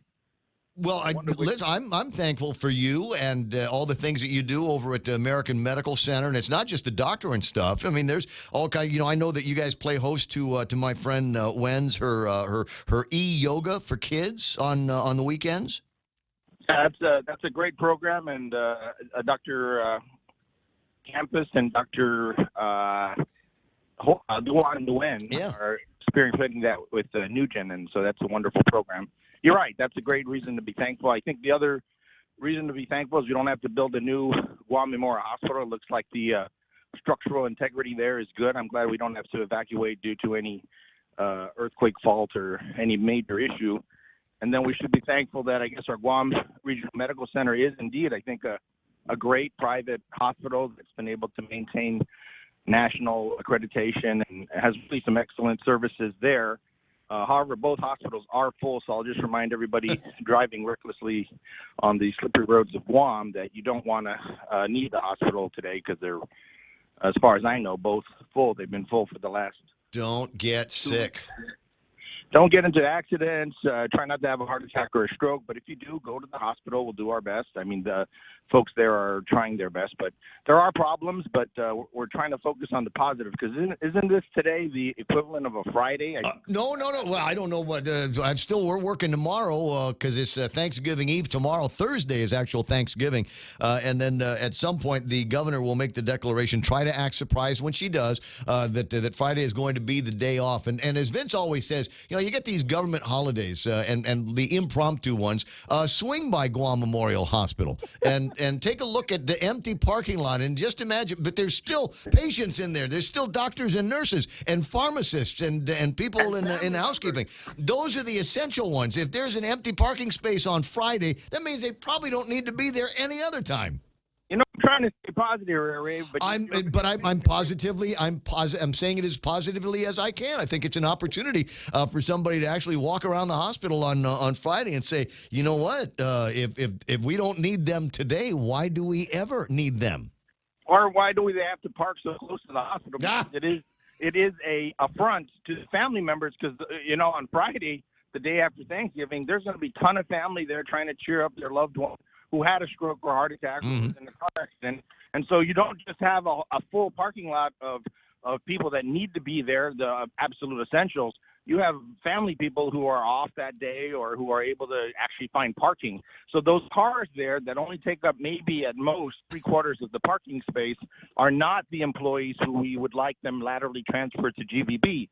And so or any other agency that isn't the hospital, because if you're going to ask, why are we going to burden GVB with 200 or 300 extra people to take up their parking spaces? It's the real question is, why are we burdening GMH, which apparently does need to spend about $200 million to fix the roof that's leaking? And oh, look, it just rained. So now we're going to pull out all of Simon Sanchez's towels and blankets, throw them on the floor, and soak up all the mold, mildew, and bacteria that are accumulating in the hallways of the hospital. I'm so glad you were letting me stay positive, Ray. I'm going to try one more time, and I'm going to say we should be thankful for the fact that we do have a bunch of great radio stations like yours that people can be honest on. I'm unfiltered, I'm uncensored, and could pretty much say whatever I wanted. But I think the people of Guam do appreciate the service that you and your team perform, because this is honest conversation. It doesn't get much better than this. We live in a democracy where people's voices are not muted or bought, as far as I know. I mean, we do appreciate the honest conversation. I'd never insist that anybody toe somebody's company line, and I like to think that when a conversation gets spinny, I can detect that and recenter it back and focus on what it is that we need. And I appreciate you mentioning $200 million. That is the first number that we've got associated with the assessment that was conducted by the Army Corps of Engineers at Guam Memorial Hospital. $200 million.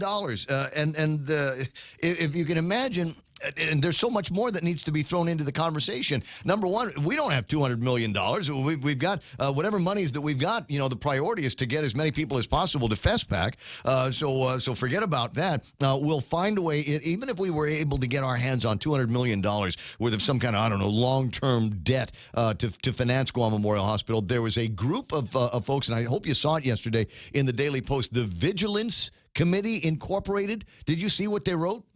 No, I did, and some people called me and said, they look like they want to build a new hospital. But actually, when I read it, it really sounded like they were being critical of the attempts to build a new hospital until you address the structural issues of staffing. Exactly what you've been talking about for a long, long time. So we might be able to rebuild Guam Memorial Hospital and make it better than brand new, or we might be able to build a brand new hospital, but nothing is going to change if we continue to use it as some kind of a political dumping ground. And if there's people there at Guam Memorial Hospital, they're not important to the mission of providing efficient health care to people.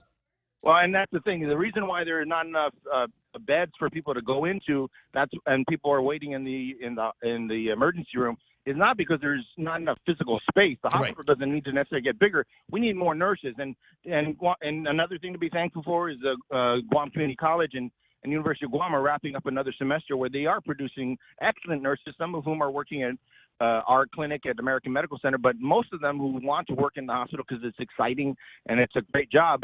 But that's the thing, just like DOC is suddenly in emergency mode to hire a bunch of officers, the GPD is apparently in the same mode. The census wants to hire a bunch of people. Apparently there's a military buildup, so we need 4,000 more people. I mean, honestly, nobody should be unemployed on Guam. It sounds like we have about 10,000 jobs that are unfilled on Guam, and including nurses, including doctors, including respiratory therapists, including, people to help Ray run his wonderful programming, because he uses a lot of national programming. That's like a visiting nurse, a lot of your national programming. Yeah, Locus Tenens on the air.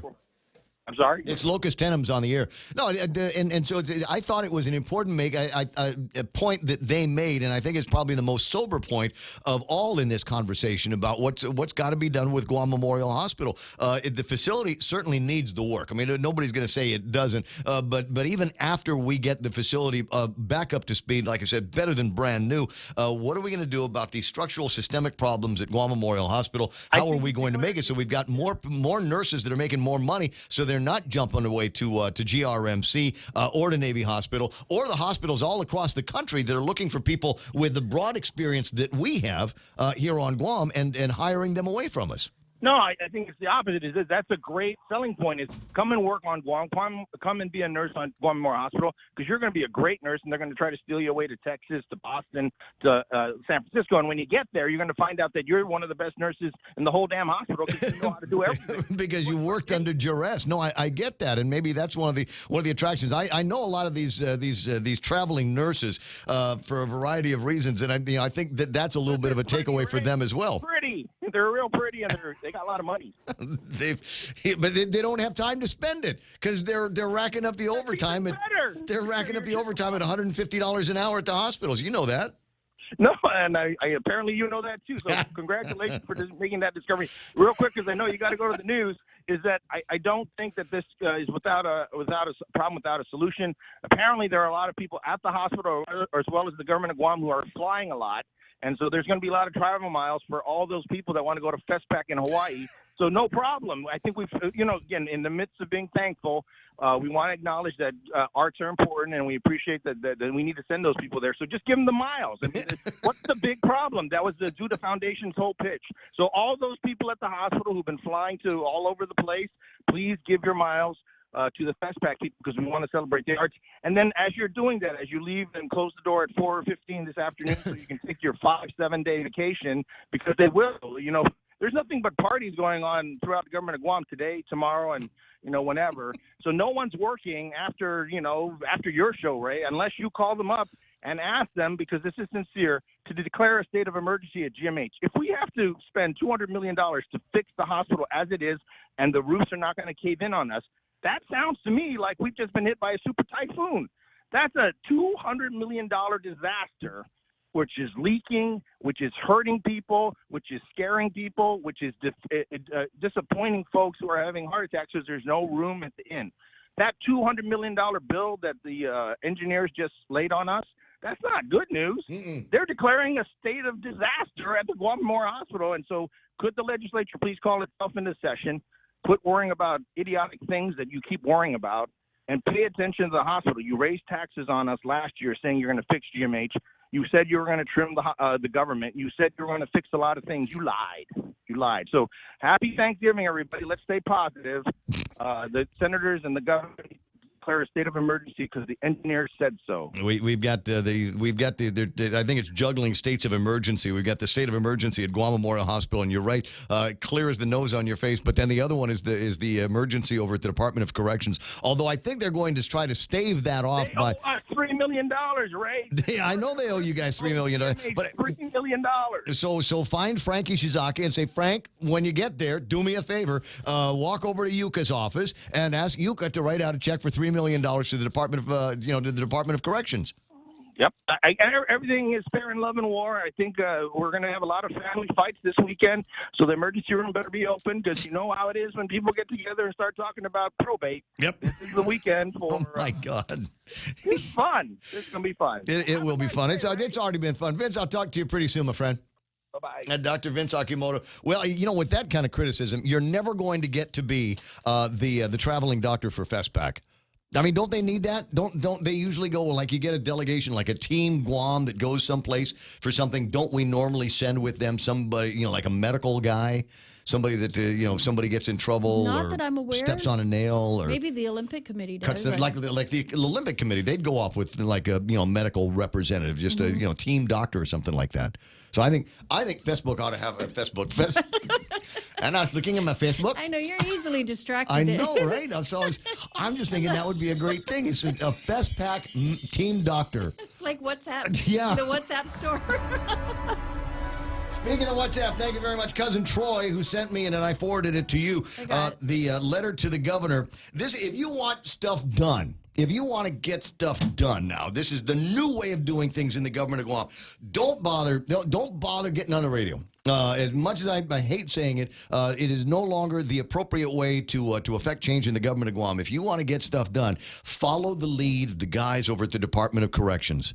An anonymous email. Email to the legislature. It started at GVB, remember? Well, and that's one of the points in the letter now from the Guard. The Guard guys are looking around saying, okay, we got some problems with the lady you put in charge over here, and we'd like to address those as well. And seeing how well it's working out for GVB, seeing how well it's working out for the Department of Corrections, here's our anonymous letter to the governor. And so I may thanks, Cousin Troy, I appreciate that. May read from some of this to see what it is that these folks at the Guam National Guard have got to say and the concerns that they are expressing. There's a little bit of a history deal in there, and because like I said, for the Department of Corrections, it worked. Those guys wanted Sam Brennan out. Sam's gone.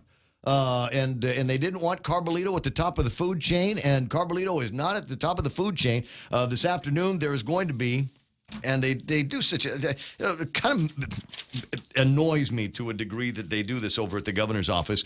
They send out a note, email to their media partners. It says, half a day, media partners. You got to imagine this is in Janella's voice.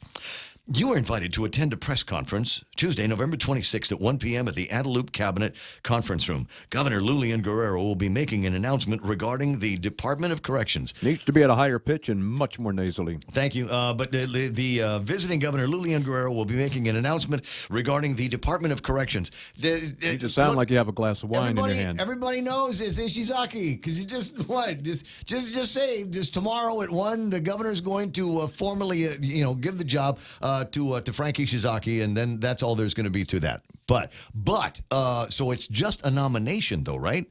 She can't just give him the job. Right, he'll have to be appointed by or approved by the legislature. So there is this stop and then another stop over at the legislature. But this is the beginning of it. And I can't see him having a hard time passing the legislature's muster because he's been a former FBI agent. He's a former chief of police. He's a former senator.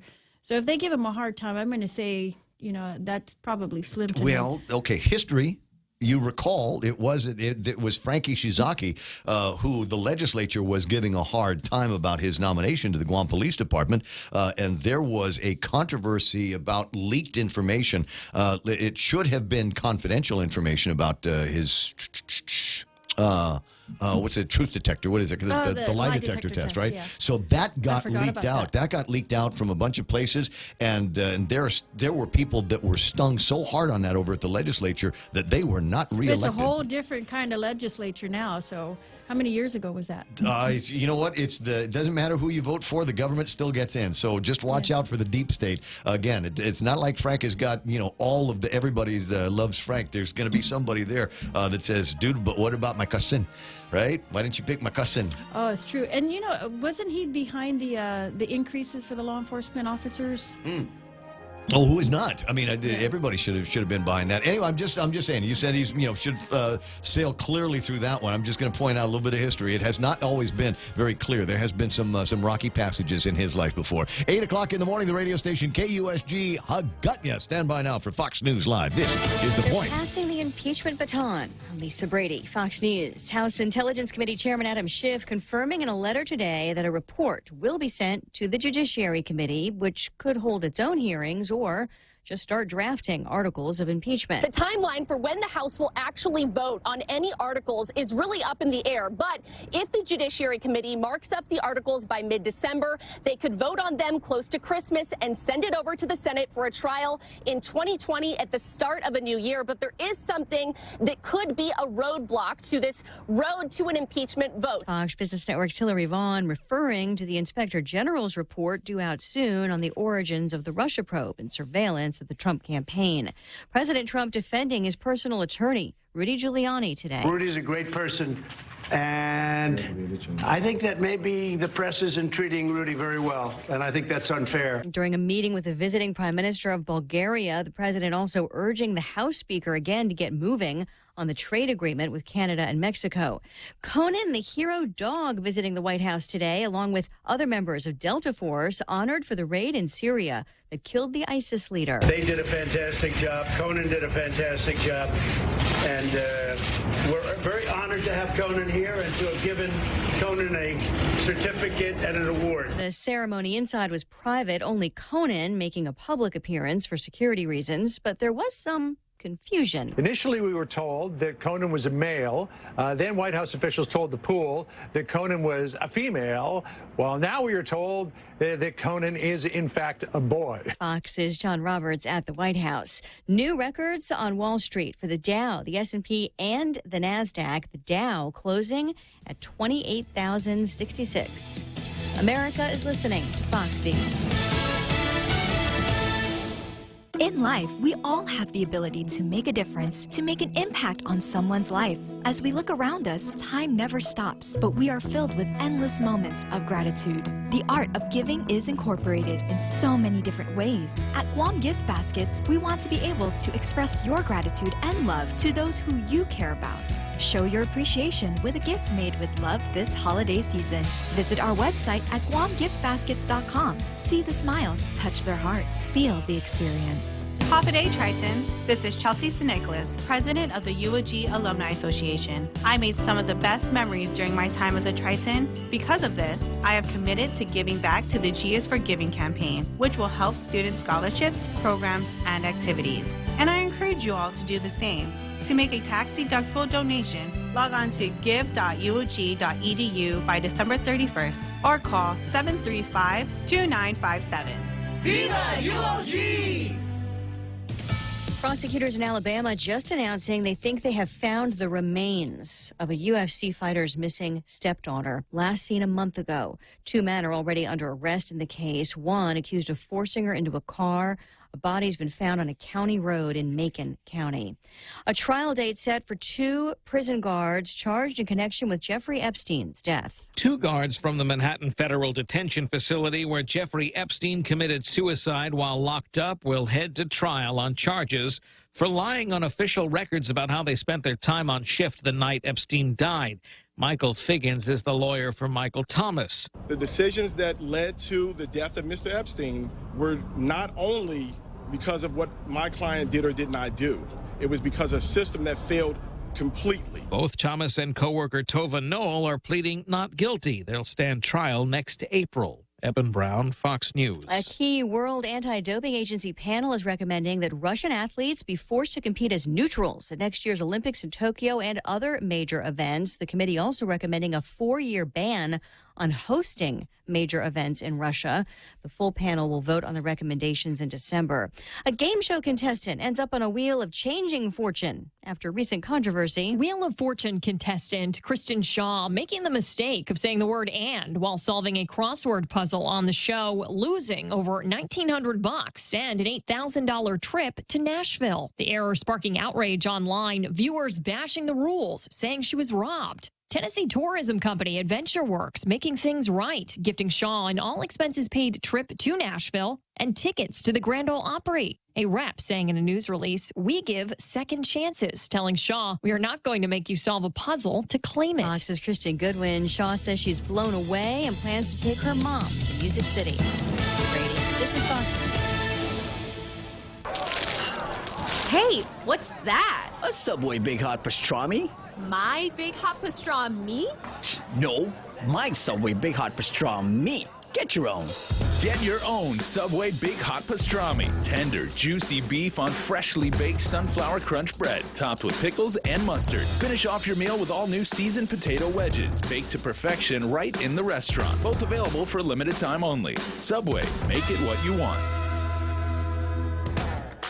We understand what matters to you because at Docomo Pacific, we're a family too.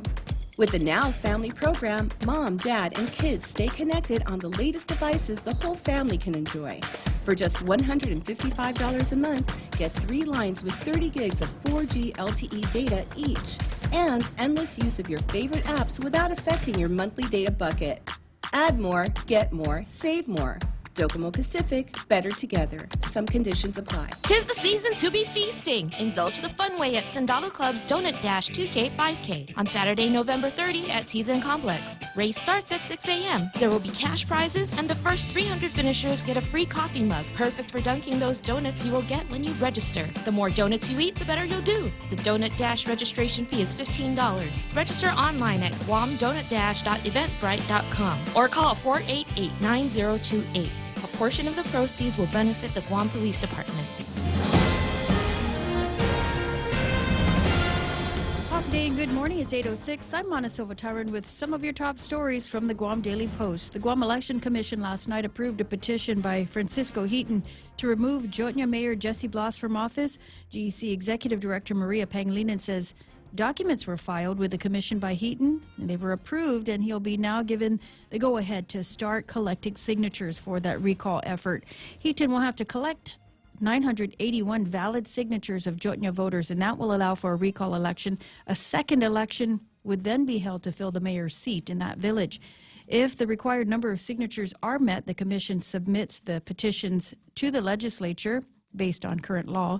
The recall is considered a special election, so the governor should be the one to proclaim the recall election, according to Pangilinan. But the GEC wants to clarify the legislature's role. There are 3 questions that the GEC is now asking its attorney, one of which is if there's a deadline to submit the signatures to the commission. What's the legislature's role in the recall election, and what happens to the recall process if it's not completed before the cutoff point, which is March 8th, 2020? Pangilinan is expecting some answers from the legal counsel today. As you may know, Mayor Jesse Bloss faces federal drug charges. He remains in jail until his trial starts in February. He's alleged to have played a major role in the drug operation in his village and used his position to do so. The mayor's counsel has already asked him to step down.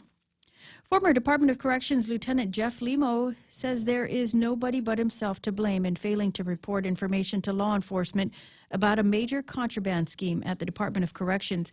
He's taking full responsibility, and he was in Superior Court yesterday and apologized to the people of Guam.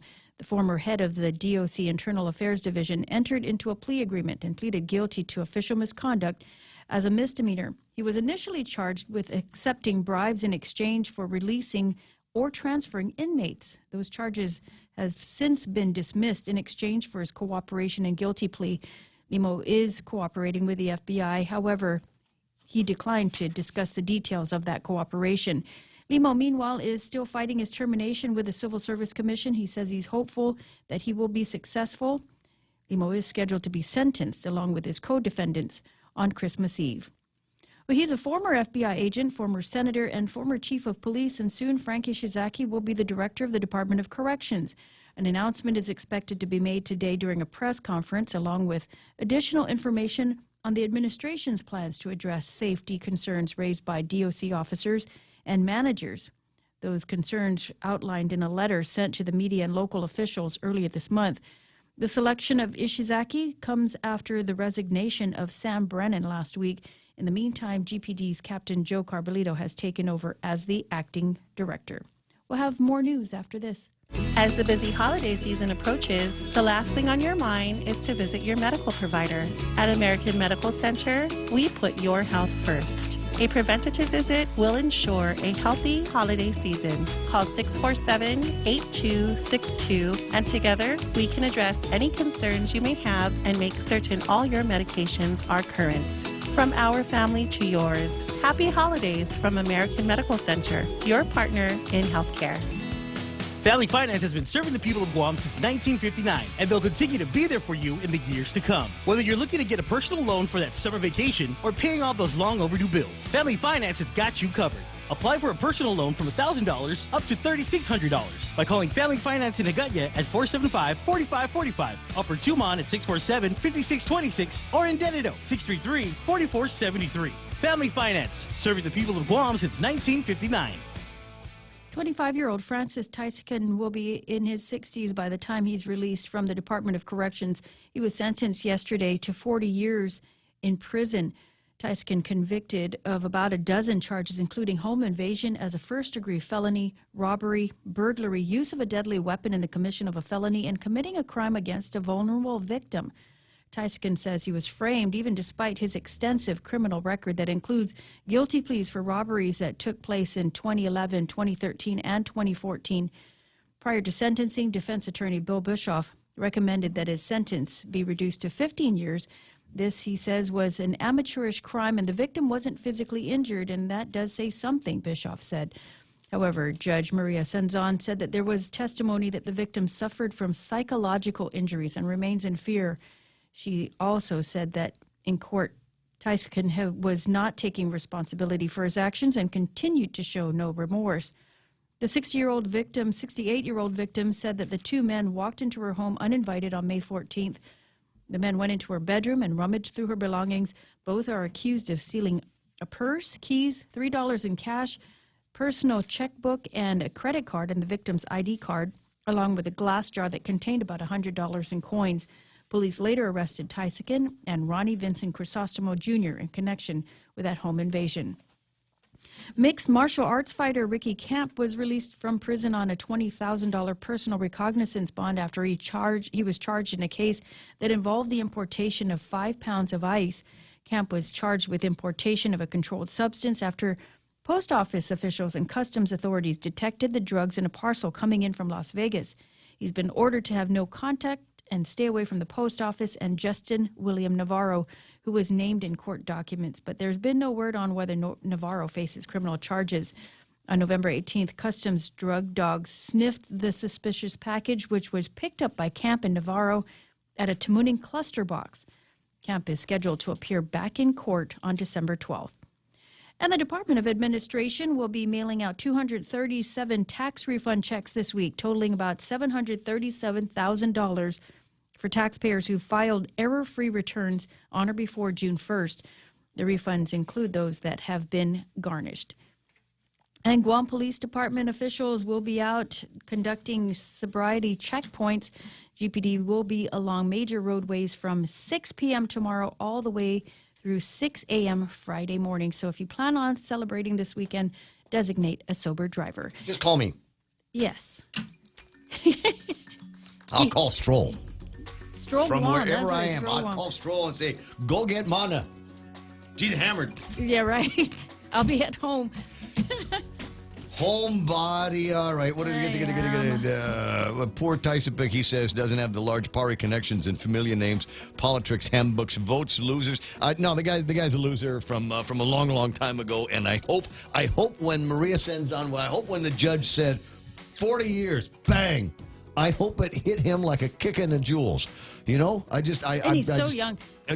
Yeah, and so many chances. He's had so many chances already to get right with God, and didn't do it. Scared the bejesus out of an old lady in her home. And so, like I said, I hope it hit him like a kick in the jewels when Maria Senzon hit him with the 40-year sentence. You know, and I hope that there's I'm sure there's a thug WhatsApp out there, right? There's a thug WhatsApp chap, and I hope that these guys are chatting around saying, "Dude, did you hear about Trashican? Trashican got 40 years." Right? So I'm just saying. We were going to do weather? You want to? Okay, fine. Mostly cloudy and windy. Scattered showers today. Isolated thunderstorms. Locally heavy rains possibly tonight. There's northeast winds, 20 to 25 miles an hour. Increasing 25 to 35 this afternoon. Expected highs today, 86 degrees. And overnight lows should be about 76 degrees. Tell the others, going to be a mushy, soggy sunset about 5:50 tonight if the weather forecast holds. Yeah. But Michael Knight is going to do a little bit more of an expert review, starting with the what is this, radar. And whoa, look at all that rain. Yeah, we just had a one rain band move on through. It actually didn't dump a whole lot of rain on us, and that's just kind of how it is when you're in the initial early stages of these things coming in. We do have more rain bands that'll be coming in, and then basically, as we said here in the forecast, the weather is just going to slowly deteriorate as we go on through today and then into tomorrow, and then by tomorrow evening things should start to wind down and get a little bit better. Right now we've got Tropical Depression 29W, which has been identified by the JTWC. We got that forecast track that I gave you earlier. You want me to put that back up? Oh, yeah. Okay, stand by one. There is... Wait, no, yeah. Okay, this is going to take me a second. I got to do some explanation on some of the things we'll get to get. This one here, this is Disney Plus. This is somebody's version of Disney Plus. Which is great for watching while you're stuck inside dealing with the tropical storm. That's picture me. That's a it black looks and like white you picture just of stole me. someone's candy. Hold on, there's you. Hold up, there it is. The weather tracking map now on Facebook Live, so you can see what it is that the Joint Typhoon Warning Center is saying about this storm. Yeah, right now they're showing closest point of approach will be tomorrow morning around 4 o'clock, and it'll be about 195 miles, give or take 20 miles, depending on where on the island you are, but that would be from Hagatna. So that'll be tomorrow morning sometime, and by then it may be named Tropical Storm Kamuri, and it's going to stay west running, and then it's going to... move past us. It'll continue to strengthen a little bit. It's going to slow down a lot, and that's why the tail end of the forecast is a little unsure. They say things will be getting better by Thanksgiving, but this thing may be hanging around close enough to be bringing in some of the monsoonal moisture, and it might the backside of any kind of development. it might still keep things kind of nasty for us on Thanksgiving Day. We'll know more about that tomorrow. Real quick satellite, we'll see the blobage out to the southeast and east of us, and that is 29W. It is making its way here very quickly, actually, moving along at a fairly rapid rate. They may have to update some of the timing on these forecasts, and they may have it moving through a little sooner. We'll see how it goes. Anyway, just prepare for the rough weather. If you got any stuff to pick up outside, it's best to get it done now. Thank you very much, then. I will. 8-7, I'm going to leave now and do that. So about 4 o'clock tomorrow morning? That'll be the wake up. Okay, 8:17 in the morning, and that's news and weather together. This is The Point. Hulu is all your TV in one place, plus more. Watch thousands of hit shows, movies, and award-winning Hulu originals for only $5.99 per month. It's TV without the cable contract and the freedom of on-demand streaming. Get current network shows from ABC, CBS, NBC, and Fox, and binge watch every season of your favorite cable shows. Premium Hulu viewing is brought to you by Proline Automotive and AB Sports, Guam's store for Nike. To advertise on Hulu, call Choice Digital at 989-0042. Portions of the Ray Gibson Show being brought to you by all kinds of really, really incredible people, including the guys over at American Medical Center. They are now in the business of asking you if you want to come by, if you've got that new-fangled Aetna insurance. They'd love to talk to you. New patients are welcome. 647-8262. It's also being brought to you by the guys over at American President Lines, a global presence with a local home. It's Beyond the Boxes Black Friday sale, up to 70% off, starting on Thanksgiving Day, as a matter of fact. Thanksgiving and the day after, you'll be able to go down and get Marshall headphones, 20% off. Logitech iPad keyboard cases, I've got one of these, are 50% off. That's a great, great savings and something that's going to help you protect and get more useful life out of your iPad. Doesn't matter what size it is, they've got them for everybody. There's even a $1 clearance rack available. Anything there, $1 each. Find out what's there by going to the Beyond the Box Black Friday sale, starting on Thanksgiving, up to 70% off. Ray Gibson Show, likewise, also being brought to you by Take Care, offering proven wellness and fitness programs to encourage individuals and families to live a healthy, balanced lifestyle. Preventative care, being active, eating right, relaxing, and unwinding, and being socially connected. That's the way they do it at Take Care. Did I not do? I didn't do that one? Wait, is it? It's Tuesday. For heaven's sakes, it's Tuesday. Would you get to KFC? I'm sorry, you're right.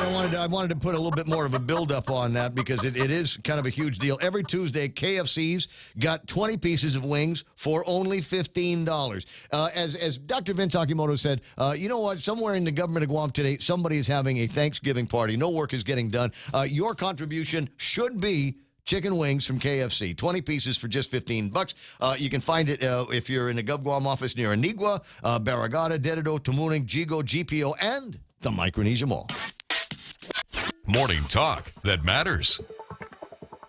It's the Ray Gibson Show. Call now, 888-TALK. That's 888-8255.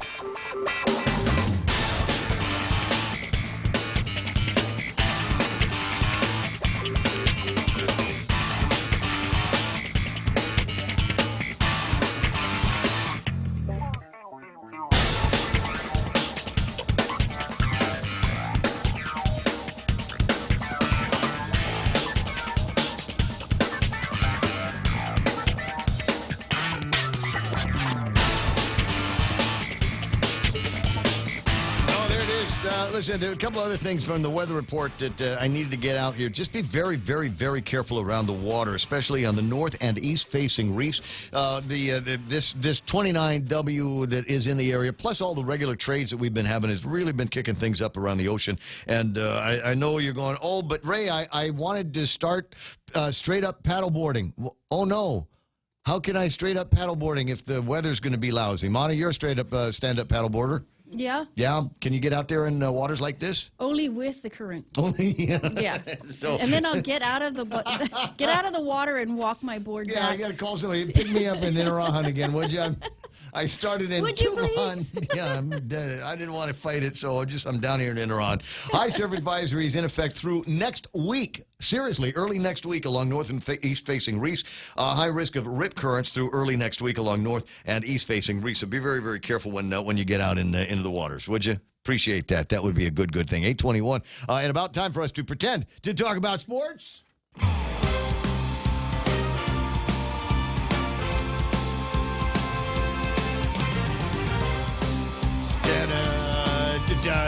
Monty, do you have anything to contribute to sports today? Not a thing. Really? Yeah, nothing. Isn't there anything that you're watching, anything you're paying attention to? I ran this morning. Now that's a sport thing. I'll give you some information on some running that's taking place this week. Oliver Serbo did some running. We talked about our friend Oliver at the Arizona Triathlon, Ironman Triathlon. His time, and this is a PR for him, I'm told, 11 hours, 48 minutes, 29 seconds. And that includes the swimming from Alcatraz to San Francisco. And then once year on the actual mainland, it was a biking event that took him from San Francisco to Arizona, where he did a 26.2-mile loop through the town. I can't even sit down for 11 hours. 11, can you imagine? I mean, that is serious something. effort. I mean, every step of the way is serious effort. I mean, the swimming part. I don't want to swim. I don't think I could swim from one end of the Agana swimming pool to the other without stopping or changing strokes or going and dog paddling or just, kind of treading water on my back and swimming along. I don't like an otter. I don't think I could do from one end to the other. But this is swimming for us is kind of sitting in knee-deep water with a beer. You bring out the chair. You put the chair in the ocean, and you have the thing with the cooler. That's exactly the way it's supposed to be done. Anything else, you're complicating life. And then like I said, you've got that biking event, and you might be thinking, oh, it's cool, it's biking. You're pedaling, and you're sitting down. It's not. It's hard. That's a long. What is it? 100 miles? Something stupid like that. I mean, it's ridiculous. The distance that you've got to go on the bike, and I'm sure. Well, it's Arizona, right? Are there hills in Arizona? Mike, do you know? There are many hills in Arizona. Okay, what part of Arizona are you talking about? The Ironman part? I don't know. If it's Ironman, they're in the hills. I'm sure. guessing that's around Havasu, Lake Havasu. Lots of hills. I had a Sioux, and then there's at the end of all of that, you still have to run a marathon. And anybody knows anything about a conversation about a marathon, so you're going, hey, that's just 2 half marathons, 13 miles times 2. You can do that. It's not. It's the first half marathon, and then the mile 14 until about 18 is another 13 miles. It feels like another 13 miles, and then there's the seemingly other one from about 18 to 26. That one there feels like another half and this marathon. is after you have swam and biked. And so congratulations to Oliver, which is make the and big deal about that. Happy birthday! Wasn't it his birthday? Him and Jay Rojas celebrate birthdays around the same time of the year, and I think that's fantastic. Mikey, what do you got? About what? Do you have any sports? I got no sports, You have no sports. What have There's you a bunch been doing of in there all goldfish morning? around here this Got morning. some NBA scores. Mavericks. Well, that's sports. There we go. Mavericks bested the Rockets by 14, 137 to 123. You got Rockets play just no defense. It's crazy. Kings 113, 106 over the Wizards. We had a 103 to 101 finish. The Nets over the Knicks. Nuggets beat out the Suns 116 to 104, and Clippers pretty big over the Pelicans 134 to 109. Gotcha. All right. Now there's a couple of 5Ks and things like that are coming up that you need to know about. It's a beautiful one here. It's I don't want to say it's a sunset run, but it's Father Duenas, guys, so I know there's going to be beer. It's the Burn the Turkey 5K, 2K, hosted by the Father Duenas class of 1999. You know, you graduated now. You don't have to hang out at the campus anymore. It's kind of creepy. Just saying. Not messing around. You're going to hang out there for life. If you've gone to FD, you will be there for life. So my class is in charge of the gala, and they had a meeting to set up, who was going to be in charge of the gala that our class is in charge of. I was High off school island. Doesn't end for FD. I missed the meeting, so Frank Bloss and I we both missed the meeting, so both of us are in charge of the gala. Yeah, Good luck thanks with to that. the incident in 77, I'm not allowed to go back to my high school campus. Well, yeah. I know how this is going to end. We're going to be sitting in Peter Villa's backyard drinking his old man Schlitz beer like we always did, and somebody's going to go, hey, dude, isn't the gala tonight? Oops. Anyway, so the 5K, 2K is going to be taking place this Saturday, 4 o'clock, and it's going to be $10 for adults, $8 for students, $15 on race day for everybody. Register at Father Duenas, Island Color and Copy, Graphic Center, and Custom Fitness. Again, 4 in the afternoon is showtime. Go time is going to be at 5 o'clock. Now, last year, there was food trucks and all kinds. Somebody brought out these crafty kind of beers, which was really, really good. And so you have like 4 or 5 of them before the race and another 4 or 5 after the race. And it's absolutely terrific. You can go sleep on your old desk. 8:26, there is also the Bubble Fun Run, the Winter Bubble Land Run, which is going to take, this sounds fun for the kids, 2K and a 5K. Chamorro Village and then finishes at the Chamorro Festival Huts. Show at 5, go at 6 in the morning. Entry fees $10 for individuals, $35 for a group of 4. Now you might not you might not win this race. I mean, I'm sure Derek and and Ryan and the guys are going to be there. But just sign up for $35 for a group of 4 and just have 4 bibs. And then who knows? You could be lined up to win the grand prize, which is an airplane ride aboard United. A lot of great sponsors on that. And this is an interesting one because of the route. It starts at Sagankoturan Chamorro. That's up in Tuman, above the Hilton, on the old grounds of the Guam Memorial Hospital. I don't know which way it's going to be going. Showtime at 5. Go time is going to be at 6 for the 5K, 6:15 for the 2K. All proceeds benefit Sagankoturan Chamorro. And this is going to be Christmas themed run. It's going to be called Gatse Si Santa 2K 5K run, and the idea is to catch Santa Claus. I think either way, either direction it starts, it's going to end going uphill. Uphill, yeah. That's not going to be crazy fun. Where are we now? And then don't forget, tomorrow is you re-register for the GRC.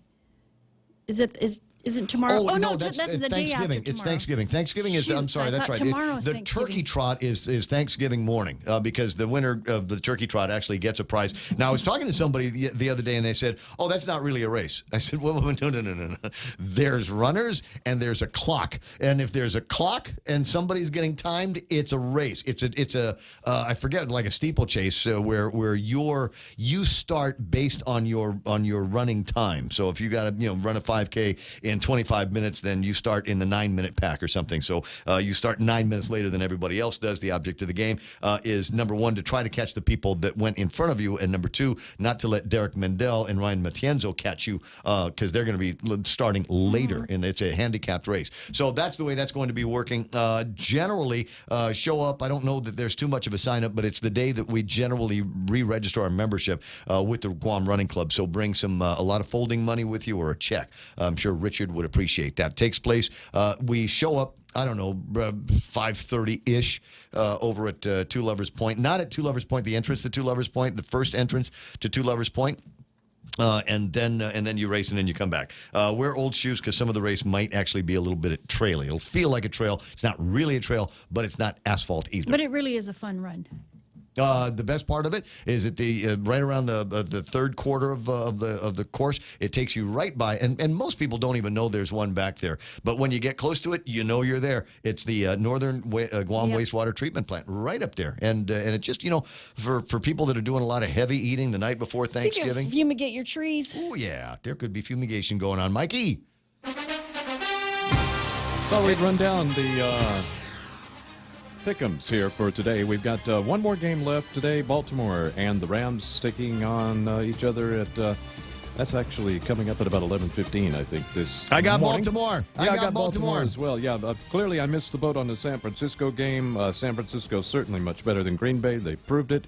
And so enough of my ramblings on about San Francisco and their weaknesses. The only thing I'm looking at in the Baltimore games, I was looking at, I don't know why Los Angeles is favored by so many guys to win this. Baltimore's actually got the better record. They're what, like 8-2? Yeah, the Rams have for one, they have Wade Phillips as their defensive coordinator. So if there is someone that will have an answer for Lamar Jackson, who's Baltimore's quarterback, it would be Wade Phillips. He's a defensive genius. People probably leaning on that because good defense does stifle a decent offense most times. I just think Baltimore's better all the way around. They're just more consistent on both sides of the ball than the Rams are. So I expect them to pull it out. Again, I think this will be a game where it'll be like 35-10 Baltimore, or it'll be 26-24 Rams. That's how this one will go. The Rams will win a close one, or Baltimore will win a blowout. Yeah. We'll see how that goes. In the running for the week prize, who dat? Of course, we've got you on top with 12, but you don't count in the weekly standings. I do not count in the weekly standings, and I don't count for prizes at the end of this. So even though Octopus Pew Pew may show up as number one on the thing, I cannot win. We've decided that just means that I beat Mike, and if Blake is still playing, beat Blake. But everybody else, whoever is the next highest civilian, is gonna get an opportunity to choose iPhone or a Samsung or a Pixel. There you go. And for this week's players, we've got 3 tied with 11 correct picks, and that's I Still Believe, Nizzle, and Kev's picks. I Still Believe, that's Renee. That's right. She's off island now. Yeah, she's tied in with the lead, and then there are 11 others behind her with 10 correct. And so, depending on how this works out, we'll see how it all pans out with the tiebreakers and everything. But we've got one more game today, and then we'll see how it goes. We'll pick a weekly winner and get ready to go to Week 13. Okay, well, let's see what happens at the end of all this, as you say. And if there's a tie in first for first place and it's Renee, then Renee will win, because that's the rule, is the girl will get the prize, right? Remember? I made that rule up in the very beginning. Okay, good. It's 8:32, and that's all the time that we got to pretend to talk about sports. Go Baltimore. Be right back. Are you ready for some football? The Ray Gibson Show has got your fix every day with the Points NFL Pick'em Contest. Get the latest updates as we check out the past week's performance and break down the upcoming action.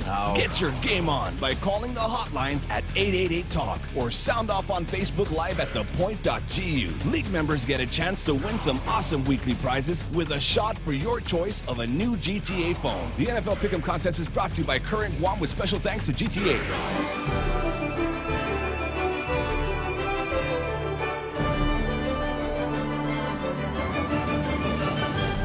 8:32 in the morning, 888-8255. Latest anonymous letter criticizes Guam Guard's leadership. I've been making it through, bits and pieces of it here, but it looks like when Esther Agagi came in, was made the adjutant general, or the adjutant general out there.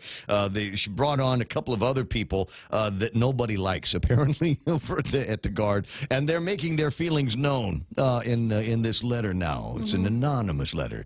Poison pen, murder by memo. But because the governor seems to react to those kinds of things, you never know what could happen. That's hardly soldier-worthy. What's that? That's hardly soldier-worthy. Says the Guard is no longer a merit-based organization. Command Sergeant Major Agnes Diaz said, "We are looking for talent. We just don't have it on Guam. We're trying to justify the hiring of personnel from off-island." Her statement is offensive to our soldiers and airmen and shows a lack of trust and respect the current senior leaders of the Guard have towards their subordinate. I was there when Rod got his last medal pinned on, and I remember asking the question. I said, "What's going to happen after Rod eventually steps down?" And they were telling me about 2 or 3 guys that were right behind him with experience and leadership stripes and ready to take the helm. So I can see where there are going to be people in the Guard that are going, "You didn't need to bring in other guys. We've got so and so and so and so and so and so." And they were ready to take on the mantle of leadership whenever Rod was ready to give it up. Anyway, so we'll see what happens out there. Maybe another change in leadership based on these anonymous memos. Well, it's similar to what we were talking about with regard to DOC. The Guards there feeling, why do you have to bring in somebody from GPD when we've got fully capable people here? Right. So the just same don't have argument, enough fully capable people over there. So let's bring in somebody with cop stripes and things like that. But somebody that's and I want to say that didn't Frank work with the Department of Corrections before? I couldn't remember. Had he not been there? I thought he was, but I don't know I forget sure. I forget that part of the history on it. Anyway, there's a lot going on here. I don't know how much of it is going to survive the holiday weekend and what tryptophan is going to be doing to people's memories. So when we all get back to work on Monday, will we remember what the big deals were today? I'll do my best. I'll try to keep accurate notes. 8:35 for a Journalist Notebook. Absolutely. Mona's got one. It is time now for news from the Guam Daily Post. Here's Mona Silva Tyrant. Well, there might be a recall election for the Jotnya mayor's position if an effort pans out to gather signatures on petitions. 981 signatures of Jotnya voters will have to be collected, which could then prompt a recall election, then a special election for the seat. Mayor Jesse Bloss, who currently holds the seat, is behind bars after he was arrested months ago for bribery in connection with an alleged drug operation. 6 people want his seat. The Department of Corrections will have a new director, with the administration tapping Frank Ishizaki to take over. A press conference will be held today to make the announcement and discuss how they plan on addressing concerns raised by corrections officers over poor working conditions and some safety concerns. And that weather system that is close by could develop into a tropical storm, but the National Weather Service says if it does, it'll be well past us. That system is about 300 miles southeast of us and might bring some minimal tropical storm conditions later today. The weather conditions, they say, should clear up a bit for Thanksgiving. And those are your headlines from the Guam Daily Post. For more on these stories, pick up a copy of the Daily Post or log on to their website at postguam.com. Okay, before you leave, we got to do something. Okay. This is, I got this yesterday at the end of the program. This is the swab kit from the Bone Marrow Registry people. Very cool. Yeah, right. So we're going to do an unboxing, and I'm going to swab myself. For the record. Ew. It's not gross. It's not like I got to chew gum and take it out and do that with it. It's a swab thing. right? When you say swab yourself, it just sounds so violent. It does, doesn't it? Just no stool samples, my please. little Korean loofah there and swab yourself. It'll be fun. It's nice, really. The effervescence. It's 8:36 in the morning, and that's iConnect time. Go to iConnect and ask them about saving some money, or maybe ask them about gifting people stuff, because they can do that as well with iConnect. 888-8888 is their number. Here at APL, our core values give the company its heart and soul. Whether it's connecting your business with our global network through our newly enhanced service or investing our efforts into giving back to the community, APL is committed to serving you. We humbly honor the opportunity to find innovative solutions for you and your business. To learn more about our enhanced service, call 588-4651 or visit www.apl.com/Guam for more details. Hey, swing by Mescal because they've got food for you. They got a new place down at the Grand Plaza Hotel. I suggest you make reservations 969-2652 because they've got some great eating. There's not one person of Chamorro heritage that does not like crispy pork belly strips. They've got them there, served over lightly battered brioche. It's raspberry demi-glaze and topped with maple syrup. Ooh, it's like breakfast at lunchtime. Visit Mescal in Agania and now in Tumon again at the Grand Plaza Hotel. The Extra Point with Jerry Roberts of Guam Training. Hi, I'm Jerry Roberts, and every day on The Ray Gibson Show, I get to comment on the incredibly diverse, fun, challenging, sometimes frustrating, often exciting, but always interesting world of work. I hope you'll be there with us. You can find daily transcripts of The Extra Point at guamtraining.com. Tune in every weekday morning at 7:20 for The Extra Point with Jerry Roberts, brought to you by Guahan Insurance Services and First Hawaiian Bank on 93.3 The Point. What, Traffic Gizmo? Where are you going? You have to stay. Okay, you're not going. Okay, I have anxious attachment. What? Wait. Traffic Gizmo for Guam. Let me see. Ugly over at the intersection of 1 and 2. That's getting into Sumai. Expect some delays at around the PD Cemetery and that area. Traffic coming off of that roadway onto Marine Corps Drive. Everybody's heading south. Where was everybody going last night? Can I just ask? I had to run down to PD for something, and I was amazed at how lousy traffic was from Marine Corps Drive, the intersection of 1 and 8, all the way down to KFC. It's just one big long line of traffic, and I'm trying to figure out where everybody. It was just Monday. Well, what's up with that? Anyway, so it looks like we might be saying some of the same stuff this afternoon. I'll be on the lookout for it. Marine Corps Drive in and out of the downtown of Gatineau. Nothing major that's going to slow you down. 10 and 15 is still ugly, still busy over at 8, 10, and 16. And what's happening in Harmon Loop Road? A lot of traffic over by Cost You Less. And as you get a little bit closer to Benevente Middle School, traffic moving very, very slow through the area and in both directions. It's possible there might be an accident. If there is, maybe a car on that's slowing things down, hanging things up on the northbound lane before you get to the Fatima Mobile. It's 8:39. That's right now traffic on the point. Ever notice how that one perfect holiday gift is just out of reach? Or how sales on the stuff you want all come at the same time? This season, plan ahead with a holiday loan from First Hawaiian Bank. Now you can afford to be nice without being naughty. For more details, visit FHB.com or any branch to apply. Additional restrictions apply. First Hawaiian Bank, member FDIC, equal housing lender.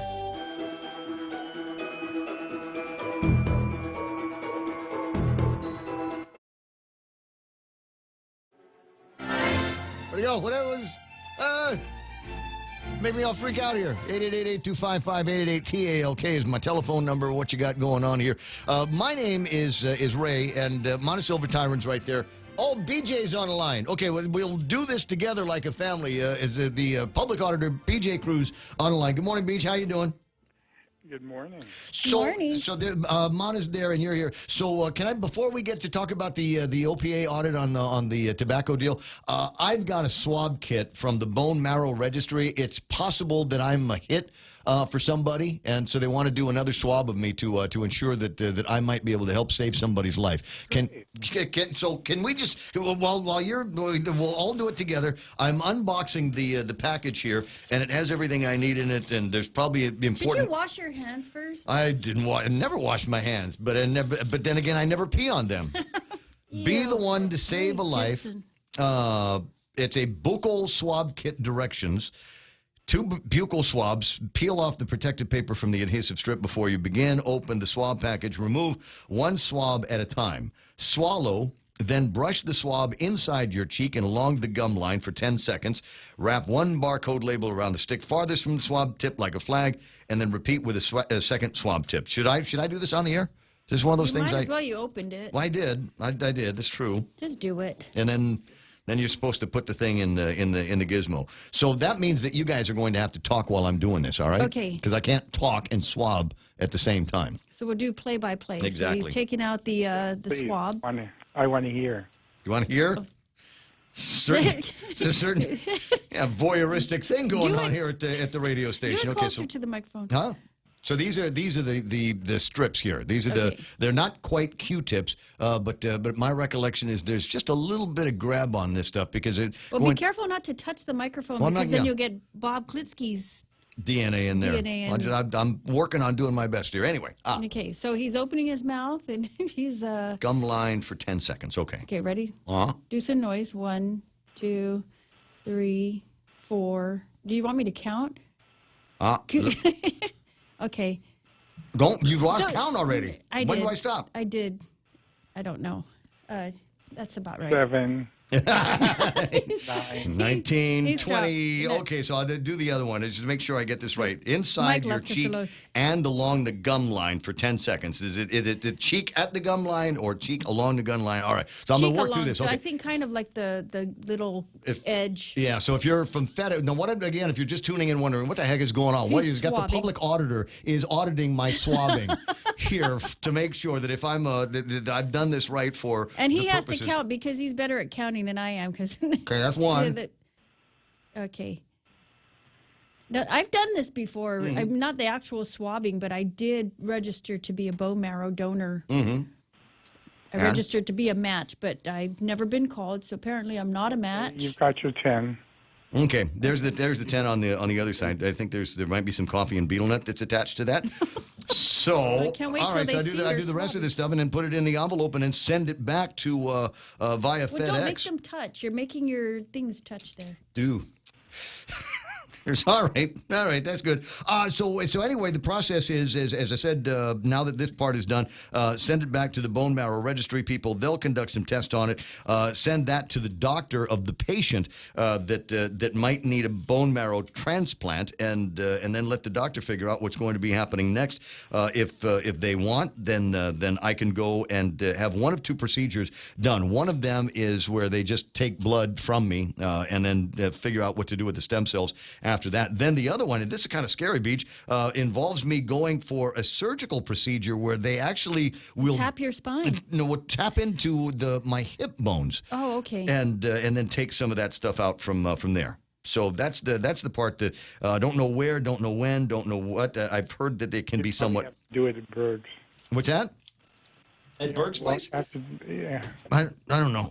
Okay, so I think it just place a cardboard It's kit not in an the easy seal and procedure, return but I as think instructed. at the end of it, it is well worth the effort. Hey, I'm in it to because win you it. can save a life. If there's somebody whose life I can save, by participating in it, the answer is yes. I'm all for that. I'm all for that. But anyway, I appreciate you guys being witness to the swabbing ceremony here at the radio station. This will go. I will call in minutes. I'll have somebody call FedEx so that they can pick this up and send it to the bone marrow registry, and then we'll just wait and see what happens. 8:45 in the morning, BJ. I appreciate you giving me some time here on the audit that we've got from yesterday, and I read the executive summary on it. And basically, the summary of the summary is, we need to there needs to be more by way of knowing what we've got going in, so that we can know that we're accurately taxing it as it goes out.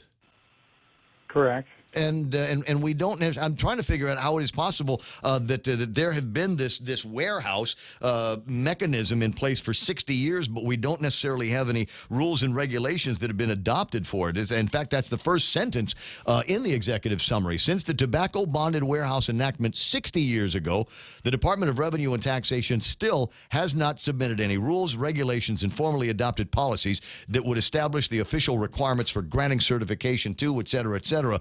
And this reminds me of the B&B thing, the Airbnb thing, the temporary housing rules and regulations that they kind of sat on for a long, long time over at the department. They also haven't done the cigarette tax stamp tax. Right? So I get it. There's a lot going on, a lot of moving parts, but you figure after 60 years that we might have taken a bigger bite-sized chunk out of the rules and regulations.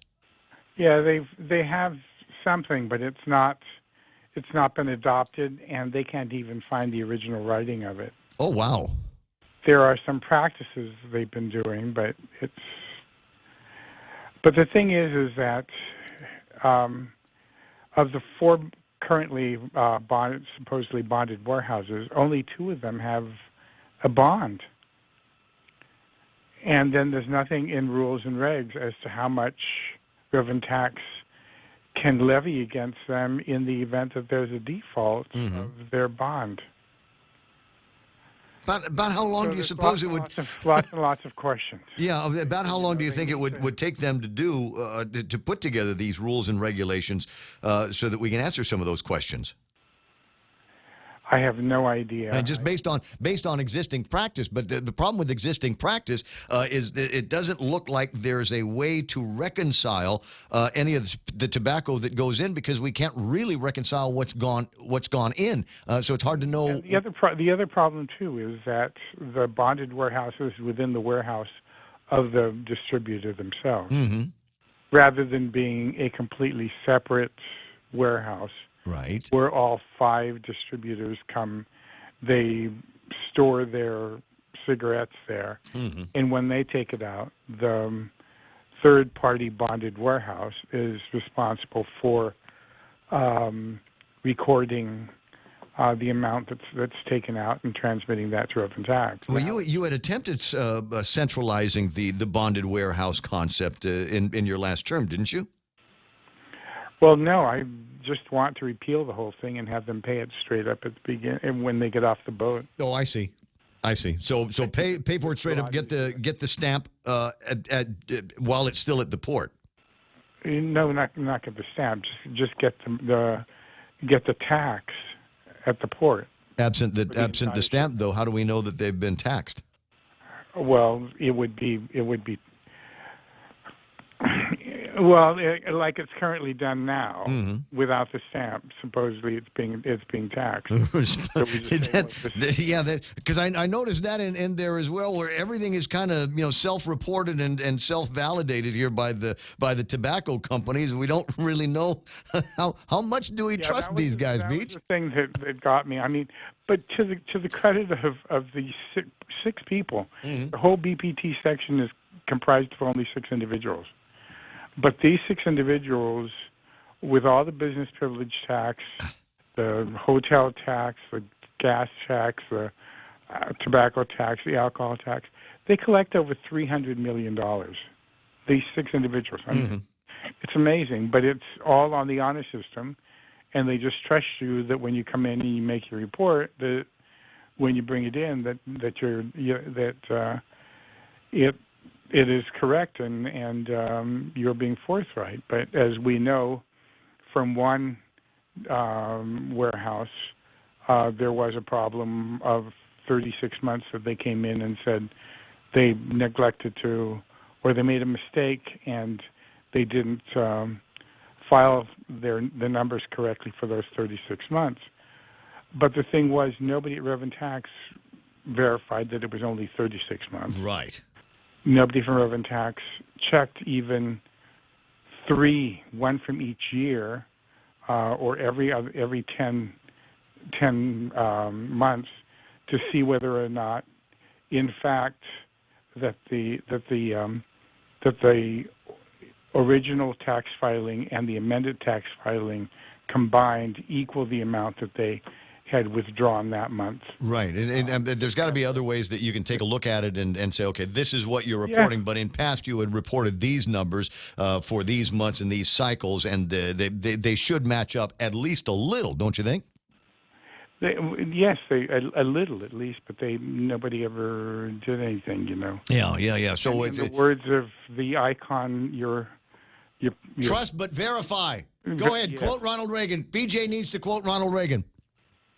Trust but verify. Thank you very much. So it's one of those things. We got these great businesses out here, and it looks like they're making a contribution, recognizing that, yeah, they were selling the devil tobacco weed, and we're going to have to pay the sin taxes on it. So we'll get those things taken care of out front. But unlike other places where you've got the tax, you don't necessarily have somebody from Rev and Tax standing over your shoulder counting cases of cartons of cigarettes and pounds of chew and vape juice or all of the other things that are included in that tax. So from now on, and I don't know how you do it. I suppose maybe it's just legislation, outright ban the whole bonded warehouse concept and say, as you come in, lines in the section. It's when it was the tobacco tax was originally passed in 70 years ago. It didn't have a bonded warehouse provision. 10 years after, they put 2 lines into the bill, and that was it.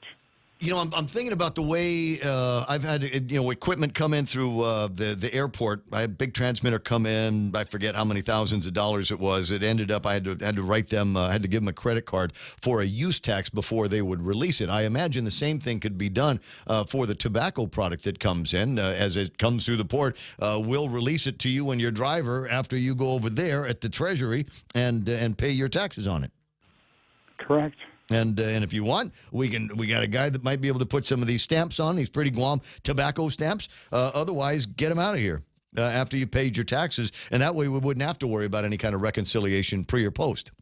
Yeah. Well, afterwards, maybe if they sell some to the to the airport or to the military base, or they ship it off island, all right, they can get credit for those cases that they sell to. Yeah, but pay up anyway. No, I got you. Now they're not checking those. They say they sent off 100 cases, but nobody went to the port or saw the shipping manifest that says 100 cases were put on the MV Marianas and went to Saipan.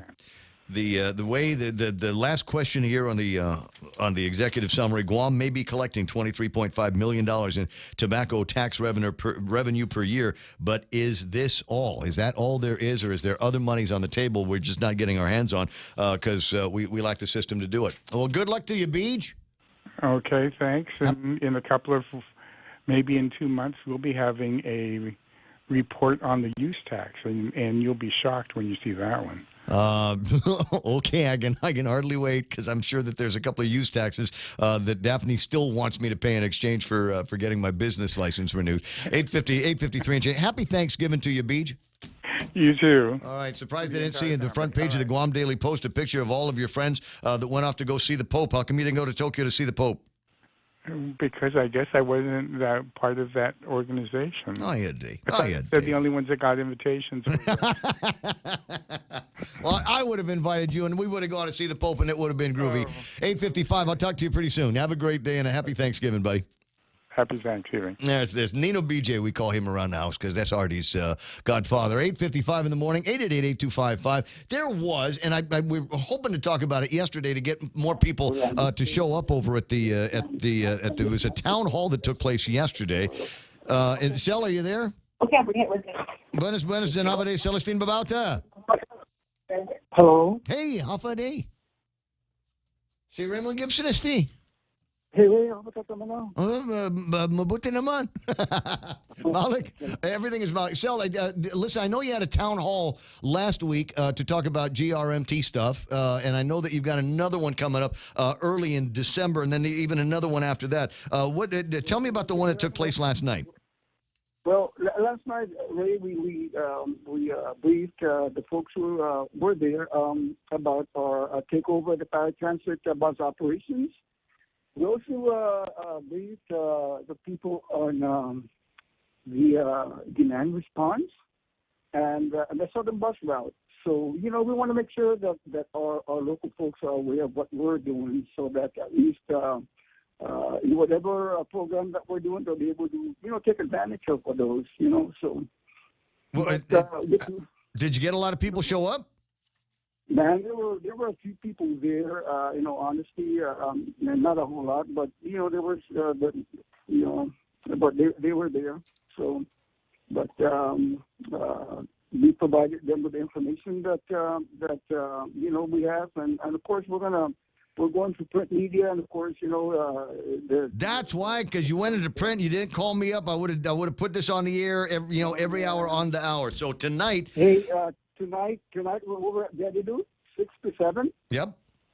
Yeah, so we're going to be there. Dedido Senior Citizen Center, Guam Regional Transit Authority wants to brief you on the takeover of the paratransit bus operations and the demand response and the southern route service that's going to be taking place.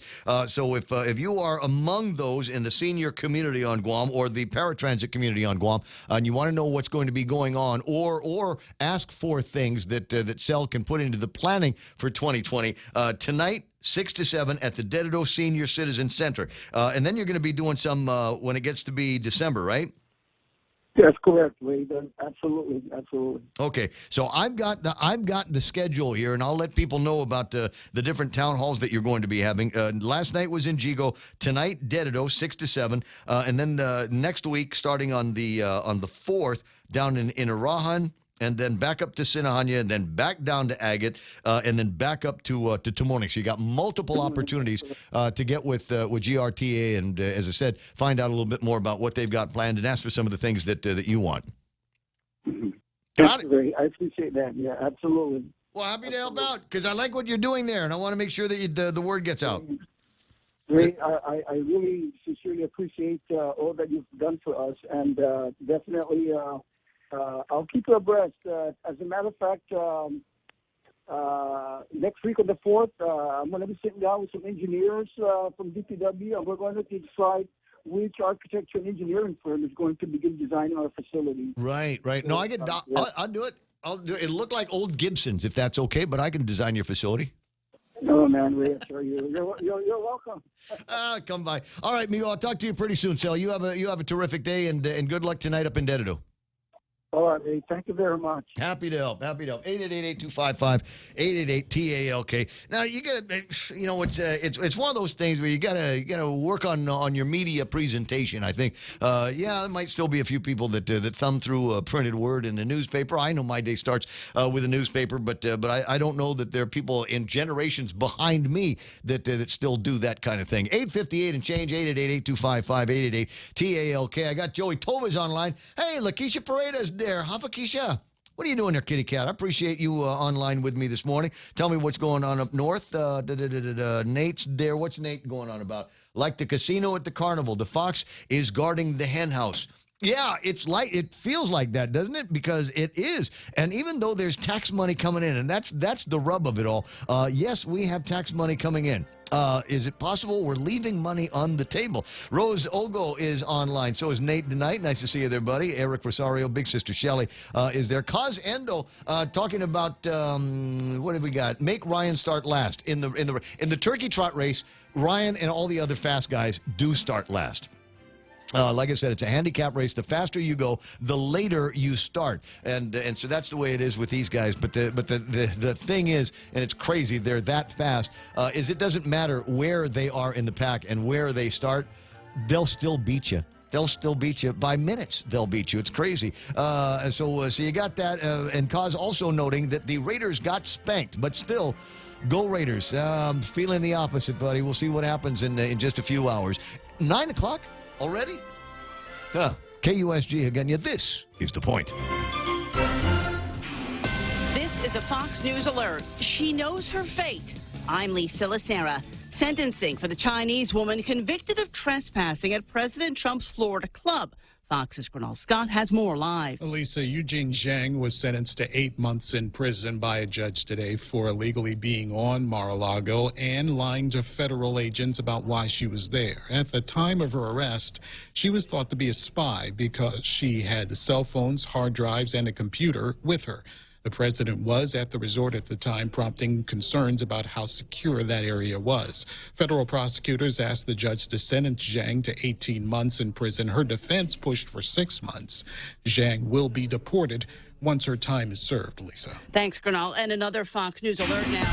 A federal judge says the ex-White House counsel Don McGahn must appear before Congress as part of the impeachment inquiry. Once again, a judge saying that the ex-White House counsel Don McGahn must appear before Congress. The president says he's sticking up for the armed forces in his decision to restore the rank of Navy SEAL Eddie Gallagher after his conviction on war crimes charges. You have a system where these warriors get put in jail for 25 years. I'm going to stick for our warrior. I will stick up for the warriors. Defense Secretary Mark Esper told reporters the president gave him an order to end the disciplinary review of Gallagher. Since last night, there have been competing narratives about Navy Secretary Richard Spencer's abrupt termination. According to Esper, Spencer went behind the backs of defense leadership to try and negotiate a deal with the White House, promising that he'd essentially fix the results of the Navy's Trident Review Board to ensure Gallagher remained a SEAL and kept his rank if the White House didn't interfere in the process. Fox's Jennifer Griffin at the Pentagon. America is listening to Fox News.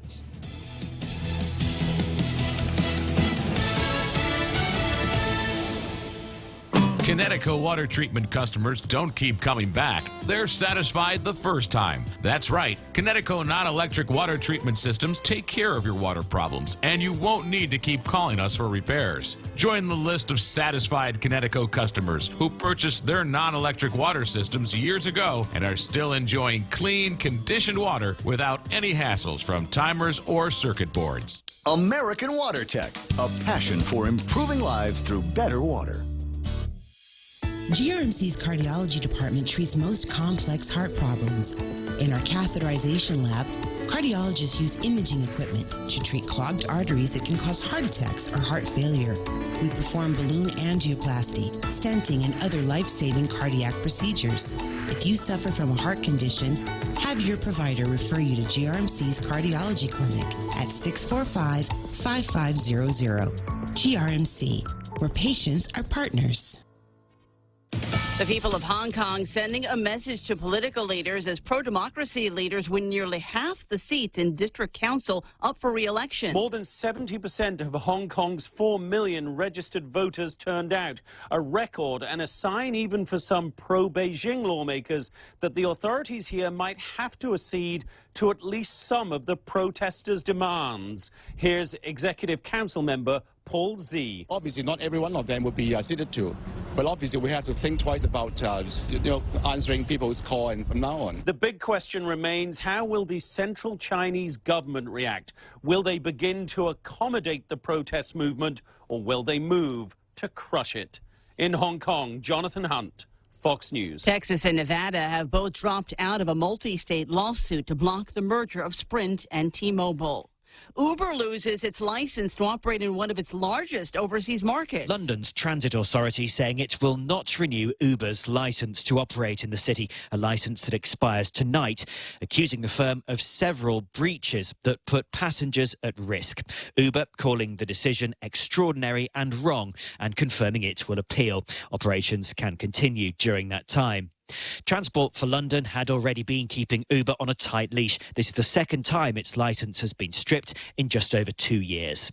In London, Simon Owen, Fox News. Supreme Court rejecting an appeal from a Maryland man who wants a new trial based on information uncovered by the podcast Serial. The justice has left in place a Maryland court ruling that denied a new trial for Adnan Syed, who was convicted of strangling a high school classmate he once dated. Syed is serving a life sentence after he was convicted in 2000 of killing 17-year-old Heymin Lee and burying her body in a Baltimore park. I'm Lee Silasera. This is Fox News.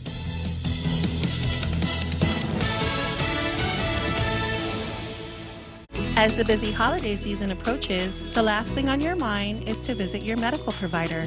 At American Medical Center, we put your health first. A preventative visit will ensure a healthy holiday season. Call 647-8262, and together we can address any concerns you may have and make certain all your medications are current.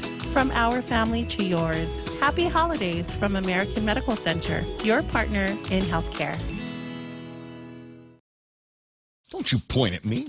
Oh, because I'm supposed to talk now. I got it. At least I used the nice finger. No, it was very nice. I'm sorry. I don't know where to begin. I got 3 ads here, and they're all they're just awesome. They're just awesome. So it's Tuesday. And I'm just telling you because, you know, some of you might still be kind of wandering around in this, wow, it's late November kind of haze. It's going to be December, and then it's Christmas, New Year's, Thanksgiving. So you might be, I'm not really sure what day it is. I just know I've got crap I got to do. So eliminate this from your list by going to KFC. There's a dozen locations on Guam for KFCs, and all of them have got a great deal for you. 20 pieces of wings for $15. If today might be the day, you know, your office is having a party. Look, any day you bring wings to the office is a party day, right? So $20, 15 wings. What a great offer. And you can get this all up and down the island. Anigua, Barragata, Dededo, Tamuning, Jigo, GPO, and the Micronesia Mall. So make sure that KFC is part of your Tuesday experience here. Insure your hybrid car at Nanbo Insurance today and get up to $350 towards your next power bill. You're probably going away saying, that sounds like there's probably a lot of parts to this deal. How do I find out more? Call Nanbo at 477-9754, and they'll tell you all about it. Portions of the program also brought to you by American President Lines, APL, global presence, and a local home. And finally, Beyond the Box, and they're asking me to make a big deal about Black Friday. Beyond the Box is one of my favorite stores. I don't, unless I'm running, if I'm in Tumon and they're open, I go in. I just want to see what they've got. You know, I'm nuts for great Bluetooth packages because there's every phone device that I have has got Bluetooth on it. And I know you're going, yeah, but you know, I bought a Bluetooth thing a few years ago. You know what? There have been upgrades in Bluetooth. There's different things now. They figured out, like everything else, you know, how you can improve the Bluetooth experience, the sound experience. And so if you've got an old Bluetooth device, it's time to upgrade. And they've got great upgrade opportunities. Marshall headphones, Defunct and iFrog's headphones and earphones there.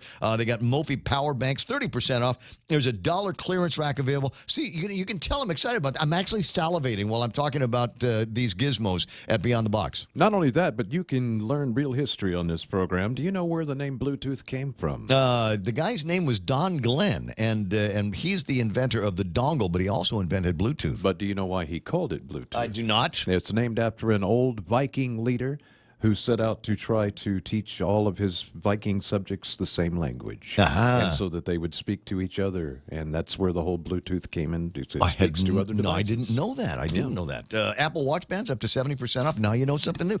Black Friday sale starts on Thanksgiving, actually, and goes until Friday, up to 70% off at Beyond the Box in Tumon. Bringing you closer to the action. Any speaker, anytime. Watch and listen live on thepoint.gu.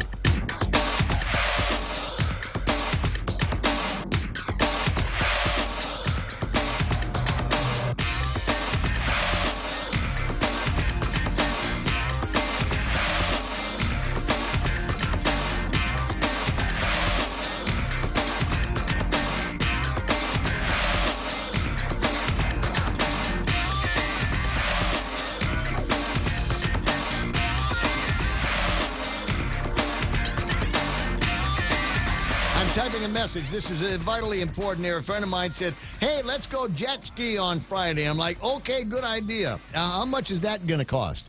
And so here comes the price list. And it's kind of an eye-opener here. You're going to go to the place by Santa Fe? I don't know where this one is. I'm not sure exactly where this one is, but the rates look like this for this particular jet ski outfit. And I don't know what the Laddie Stone course is, but whatever, it's $100 and includes 40 minutes. And then there's the Two Lovers Point, which I presume will take you from wherever these guys are out across the reef, and then you jet ski up to Two Lovers Point, and then you jet ski back down. That'll take you about an hour, and that's $120 per head. And then you've got the Aggie course for $180. That's a 90-minute ride. And then I don't. There's a couple of others. I'm looking at this going, okay, so that's what they charge tourists. I wonder what they charge locals. I wonder if it's different. It should be. I've got short hair. Could I perpetrate military? Can I do that stolen vengeance valor thing? Double, bro.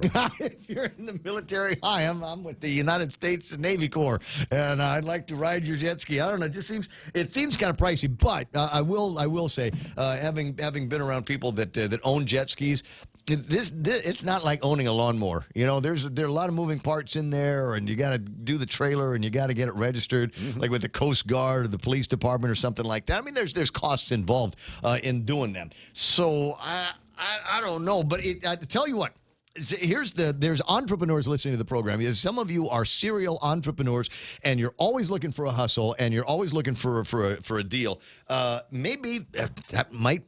Oh God! Now it's the line. I'm not local. Yes, you are. You're all right. You're not a tourist, so you ought to be able to line up for the local rate. Anyway, 9:11 in the morning. So as I'm going back to this, that might be the next hustle. Maybe you're 2020. Maybe you've capped out on what you can make at whatever gig you're at right now. Maybe the thing is in future is you go, you know what? Maybe I just do that. Buy a couple of jet skis and get some gasoline, some oil, and a trailer, and back it up to I don't know, someplace in Marine Corps Drive every day, and just put a big sign up that says "Ride my jet ski, $100 an hour." Or if just a starting rate, maybe we'll do ride my jet ski. Let's call it $25. I don't know, $30, $40, $100, $60 for 30 minutes. And maybe that'll be cool. And you get a couple of pretty girls. You sell it like you sell coffee, right? You ever see those the people at Island Girl Coffee, right? They got one over at Home Depot, and there's another one up in Barragata. It used to be over where the Payless is. And you know why they sold a lot of coffee? Because they got pretty girls selling the coffee. This is not rocket science. Even other pretty girls will go there because they got pretty girls selling the coffee. I'm just saying. You get a couple of pretty girls out in bikinis that are running the jet skis for the tourists. Yeah, these guys that come back, they'll be out there. I did $50 for a half hour. I had so much fun. Here's another $50 for the rest of the time. I'm just saying, there's got to be a way that you can put the deal together. 888-825-5888-TALK is my telephone number. So 912, and I was asking myself, what the heck am I going to talk about for the last hour of the program? One of the things that we absolutely have to talk about is the weather. Now, I've already gotten rid of the weather forecast. I think you've heard everything that you need to know about that. But let me give you a little bit of what they're talking about over at the National Weather Service. Tropical Depression 29W is forming north of Chuuk. There is a tropical storm warning in effect for Guam, Rototinian, and Saipan, which means that the people over at the Joint Typhoon Warning, the JIC, at Homeland Security, these people are about ready to lose their mind. Yay! Tropical storm warning! So that means tropical storm conditions, including winds of 39 miles an hour or more, are expected this evening through Wednesday afternoon. And I also sent you to the WhatsApp the National Weather Service track. You did? Yeah, the forecast track. Is it new? Is it a new one? Yeah, it just came out. Okay, let me jettison the old one. And if you're on, there might be some people watching on Facebook, and you're going, oh, I'll get that, and I'll post it on my page and share it. I have a rule: if you post something on Facebook that is storm related, the second, unless you want to be, media guy, you need to go and take it down later on, because these things change with each forecast that comes through, and what you're posting right now will be obsolete in 6 hours. Yeah, there are intermediate updates done every 3 hours, and then updates of solid updates every 6. Yeah. So yeah, this map will be completely unusable 6 hours. Yeah, in your desire to give information, unless you take these things down in a timely fashion, you're actually giving misinformation. That's you're making it worse. So our suggestion is leave it to the National Weather Service. If you want to post something up, put a link to their website, put a link to their Facebook page. At any rate, tropical storm warning in effect for Guam, Rototinian, and Saipan. These winds 39 miles an hour or more are expected tonight through Wednesday afternoon. I know what you're saying. 39 miles an hour or more? Pfft, I'd dodo faster than that. What kind of storm is this going to end up being?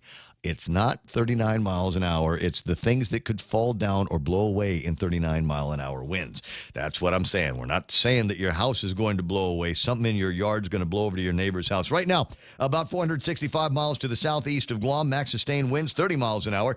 Presently moving west-northwest, 17 miles an hour. And that's what we've got for you. Right now, the center, located where I said it was, it's expected to move towards the west-northwest through Wednesday night, then turn northwest Thursday with a decrease in forward speed. And what Mike was saying earlier is it's possible with that decrease in forward speed that it could actually have a little bit more of a lingering presence with some of the product of that storm on the backside. Yeah, mostly in terms of rainfall. The wind field, I think, will be far enough away from us, and we will still be in the surge that we're under. I mean, this storm is going to go through. The surge is still happening, so once it pulls out, we'll get those easterly winds back at about 20 miles per hour, but it'll be mostly a lingering rain kind of thing. Yeah. So then that's going to be all right. That is survivable when it gets to be the Thanksgiving part. So that's the weather. 9:16 in the morning, 888-825-5888-TALK. Also, while we're gearing up for the holidays, a note came out yesterday from the folks over at the Guam Police Department that if you are going to drink, if you're going to party into Thanksgiving, then please make sure that you designate a driver to be able to make sure that you get home and that you don't otherwise get into any kind of trouble out there. We're talking checkpoints, are we not, Officer Paul Tapau? Hey, yes, half a day, and good morning. Yes, you're absolutely correct. We will be kicking off the holiday season, and, our efforts with the Guam Police Department is to ensure that everybody understands the laws of the roadway and adheres to, just driving sober. So now you're going to have them in a variety of locations. As usual, the Guam Police Department says it's possible that we may have checkpoints and they'll be set up, maybe Marine Corps Drive, somewhere between Dededo and Agatna, somewhere on Army Drive, between Barragata and Harmon. Basically, every roadway on Guam has the potential for being some kind of a checkpoint location in between something that is either way north or way south. So just the rule of thumb here is you never know where these guys are going to pop up, and the smart guy is going to make sure that you got a designated driver or otherwise have plans to stay off the road. Yes, absolutely. And that is the message we want to send to the community is that, we ask the community, to those that are going to be indulging and celebrating this holiday season, starting first with Thanksgiving, to please, be responsible and just designate a responsible, sober driver, and now we got to add into the responsibility of the consumption of adult recreational use of cannabis. So, these are things in which, our officers have been training with our DUI or DWI, detection with not just alcohol, but also drugs other than alcohol. And, cannabis is deemed recreational. And, we want to assure the community that, we're doing our part. And, it's twofold. Well, I get the magistrate reports every day, and to be honest, I'm not seeing a whole lot of people that have been busted with for driving while under the influence of recreational marijuana.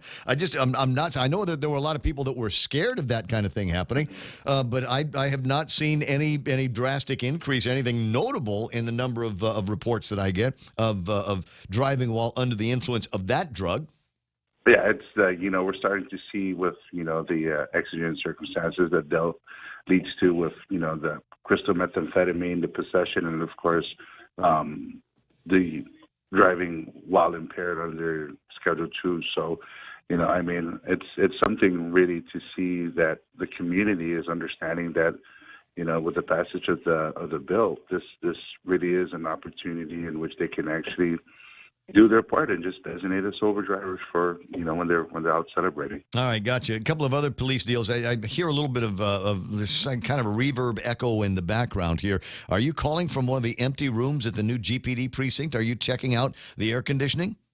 No, I'm actually here at my office. Oh, I'm actually getting ready to do our SRO duties at one of the high schools. So, I'm here. So, these are some of the things in which we're just preparing for. Yeah, I thought I saw something like that because I know that the court guys are getting out of the business of being the SROs. I know that there's I think there's an RFP that has gone out for those services to be provided to the Department of Education. But in the meantime, officers of the Guam Police Department are going to be walking around, huh? Yes, absolutely. We've been 6 high schools throughout the island.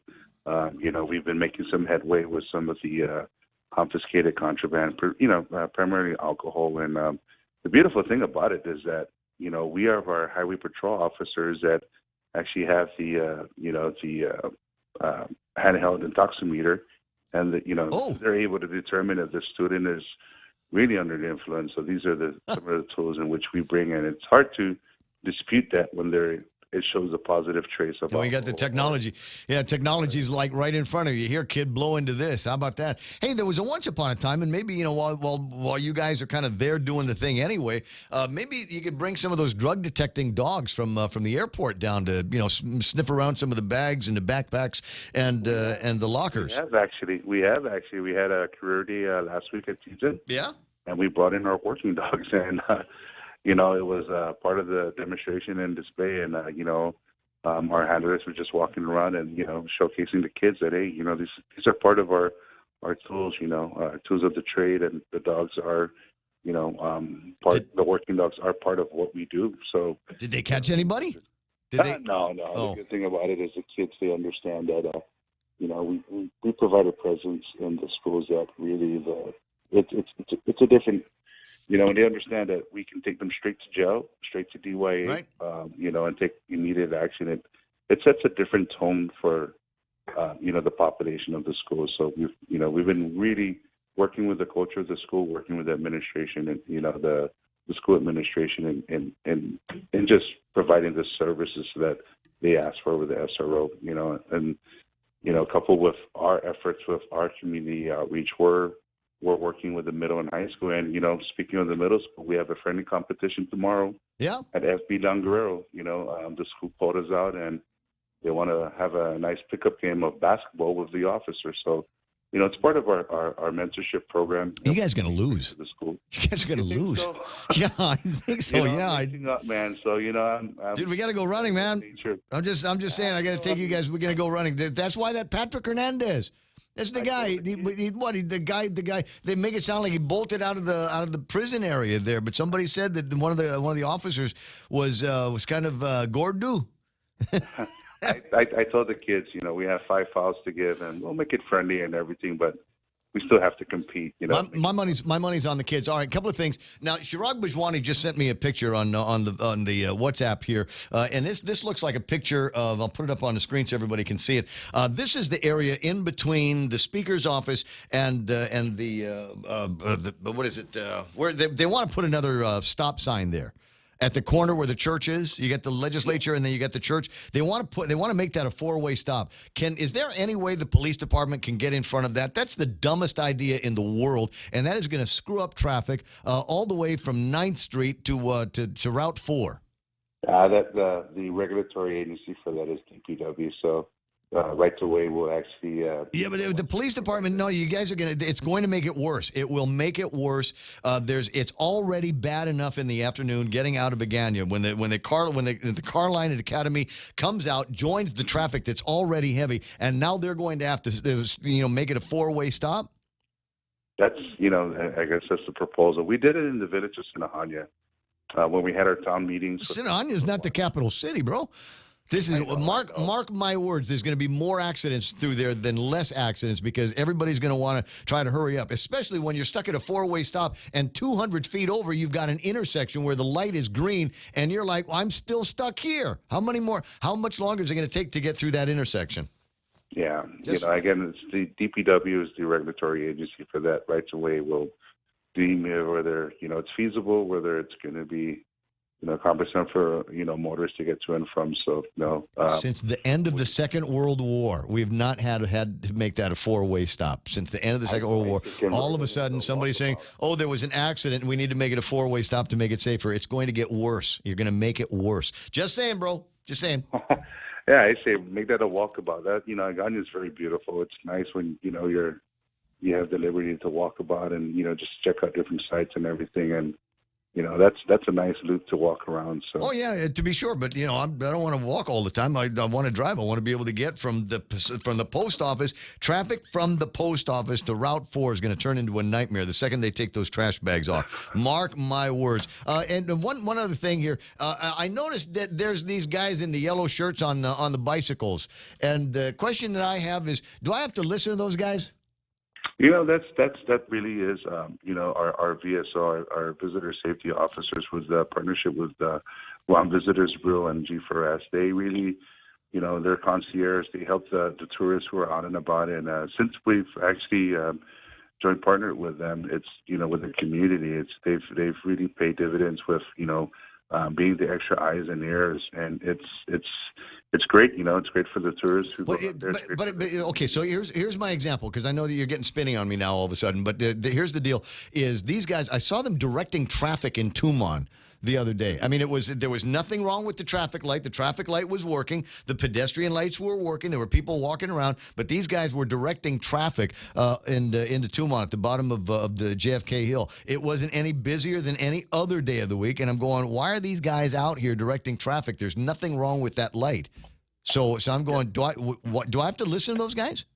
Well, if they're going to be the traffic control point, they will call it into the precinct. They will let us know should they need be for traffic direction or to designate a traffic control point. They would actually be, the same thing in which you would comply to with Can I direct traffic? I want to direct traffic. Come on. If they I'm going to get a yellow shirt and gym shorts, and then I'm going to stand out there and direct traffic. If these guys can do it, I can do it. I'm just saying, are they actual peace officers designated by law? Are they actual peace officers? I saw this. I told you the story. I was one of these guys walking up and down. There was a small crowd, heavy surf down in Tumon, and I got this guy walking around telling people to get out of the water. And I'm like, whoa, wait a second. You can't do that. They do serve as lifeguards too. They actually have they actually serve as lifeguards. But it was like they were closed. They were telling everybody up and down Tumon to get out of the water, like they were the ones with the authority to close the beach. And in my mind, only the governor can close the beach and make people get out. Yeah, it just seems the surf is hazardous and everything. It's a judgment call for safety, safety and concerns. But they do provide services and lifeguard duties and everything. So. G4S it's a private security contract.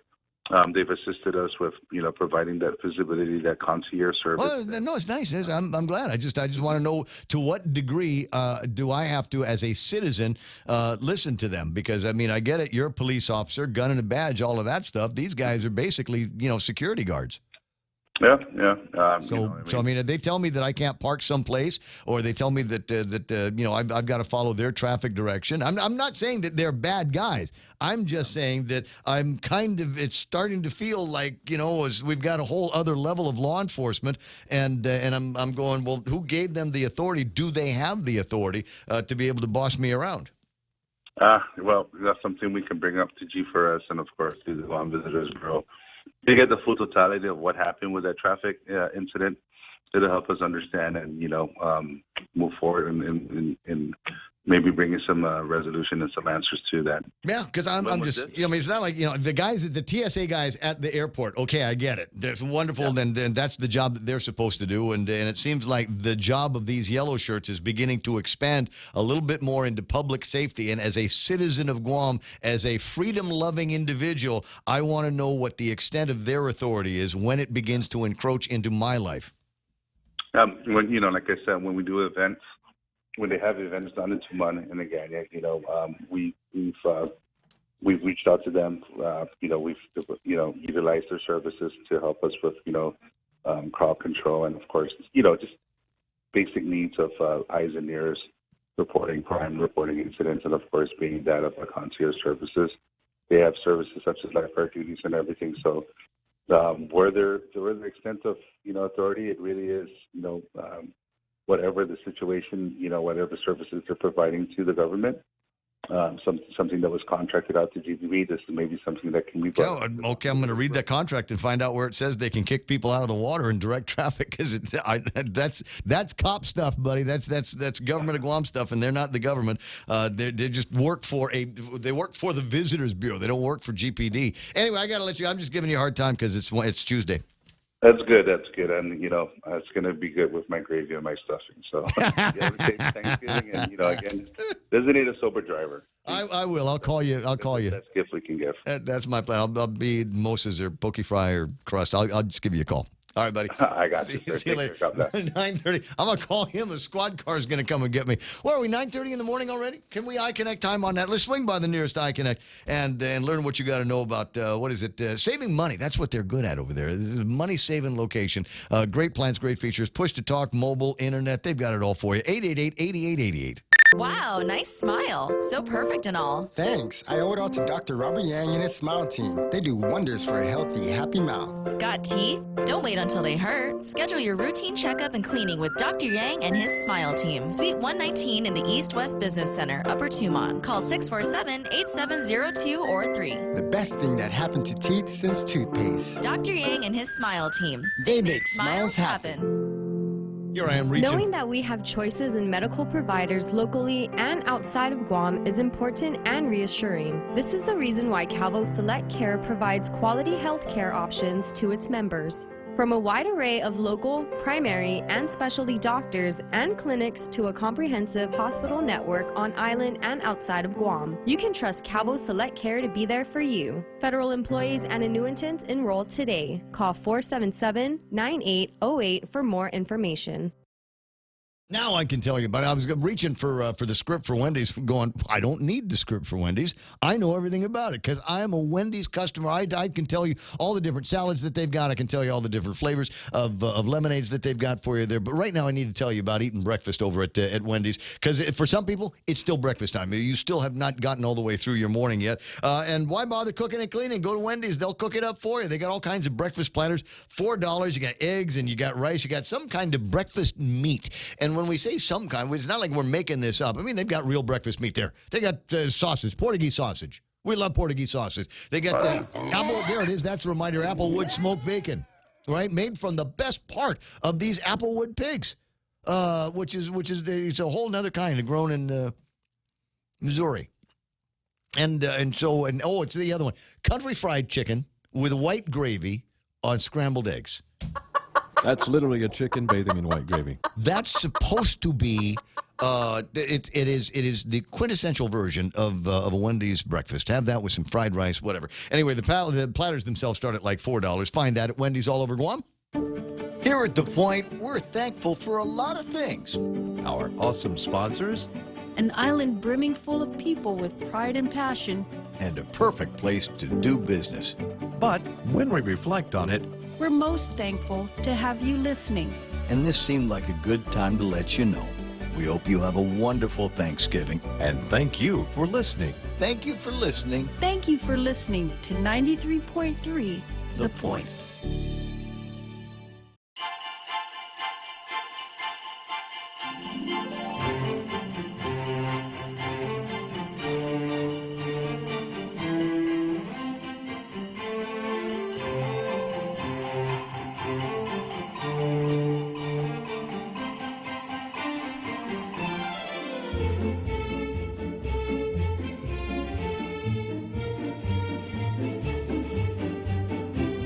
What's that?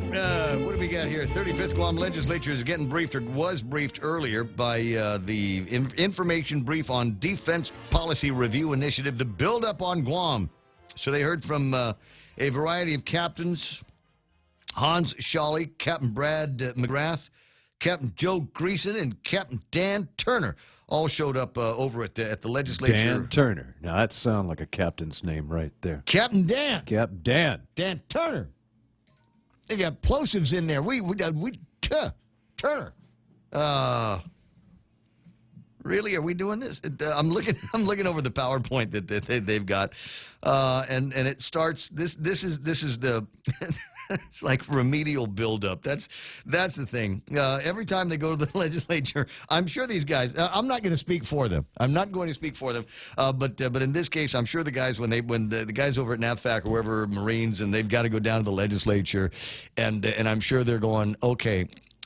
Here's what we got to do. We got to put together a really cool PowerPoint deck, and we've got to make this the easiest thing in the world because there's some people down there just dumb, right? And sometimes it's not the case of the actual senator being dumb, but there'll be somebody in their staff that's dumb, and they're going to misinterpret this, and they're going to try to look at these things. They're going to try to look at our PowerPoint deck and figure out a way that they might be able to make some political Yankee go home hay on it. So let's make sure that all of our PowerPoint deck is all just military buildup 101.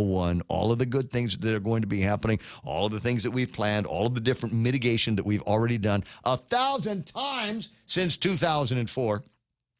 So this new batch of knuckleheads doesn't find something to take offense. Also, and you know what I found? I I don't know how. I'm going to do it anyway, even though I don't exactly know how I want to frame it. But I was talking with a guy, and he's kind of an expert on putting together PowerPoint presentations. And I said, what is not the first thing that you do, because I know how to do PowerPoints. I said, what is the last thing that you do? I mean, you always got to do a spell check. I mean, if you got an executive's name on it, or the name of the governor or the legislature speaker or something like that, make sure that it is spelled correctly. I said, okay, all right, it makes sense. Make sure everything's spelled correctly, their name and their title and all of that, and make sure that all the other things that need to be in there. Make sure somebody spell check, and then have somebody else spell check again. All right, so I always make sure that. I said, okay, what else is there? He says, make sure that there's nothing in the PowerPoint that resembles buttocks, breasts, or penis. Apparently, because it's something, and I guess the deal is your eyes are going to, look at various shapes and the way the shapes are placed together, and you could come up with something that might rub somebody Yeah, that's hard. That's hard to negotiate around. That, right? How do I? I already started the sentence too. Yeah. So as if you're working right now, maybe you're putting together your PowerPoint deck for marketing and sales in the Christmas holidays or 2020. Oh, and I'm talking to media people. I guarantee there's people in different radio stations and TV stations and whatever they're listening to the broadcast right now. I know you're putting together your renewals and for next year's advertising packages. And you might be tempted to put a phallic symbol on there. Just oh my God, yes, right? Yeah, I just Find the buttocks. Somewhere in here, there's a couple of images in the text and the lines. It's just the way, maybe it's the way the kerning of the language, in the paragraphs will sort of resemble, it looks like the W of a butt. It's like a veritable Where's Waldo. What is it? A couple of senators, two not sure how they remember to... Smug.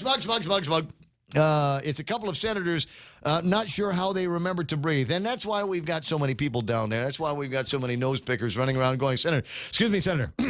Breathe in. Breathe in, breathe out, breathe in, breathe out. Right, left. There we go.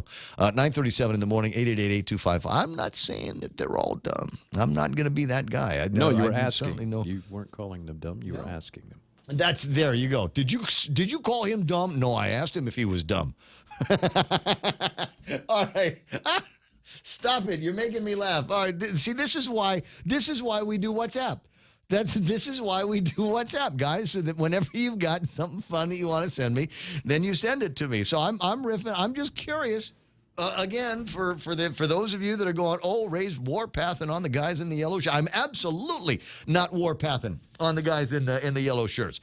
I'm just asking, what is the extent of their authority as contracted? And I called this when they first came out with the concept. I said, this is now GVB's police department.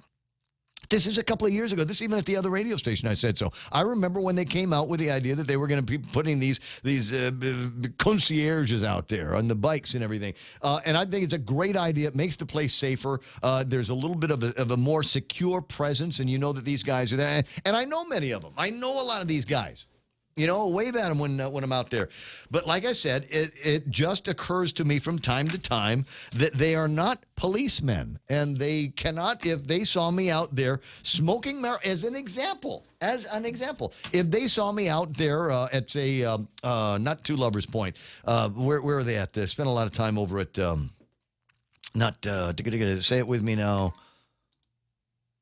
Plaza de España. Okay. They a lot of Korean tourists out there taking their pictures against the Guam signs and things like that. And so what if I decided, just on a lark, wanted to go and sit under a tree and maybe drink a couple of beers? Yeah. Light a big fat doobie. Light a big fat doobie. Big. And a couple of beers and just, I've got potato chips and brownies right there next to me. It's a must. Yeah. So, could one of these guys run me along? No. Absolutely not. He could call the police on you. He could call the Guam Police Department, and somebody from GPD would call and say, you're kidding, right? He could even suggest someone who's placed here to kind of look out for things that you probably are not in the correct place to do it. But he can't do anything about it. Which part of the law am I breaking here?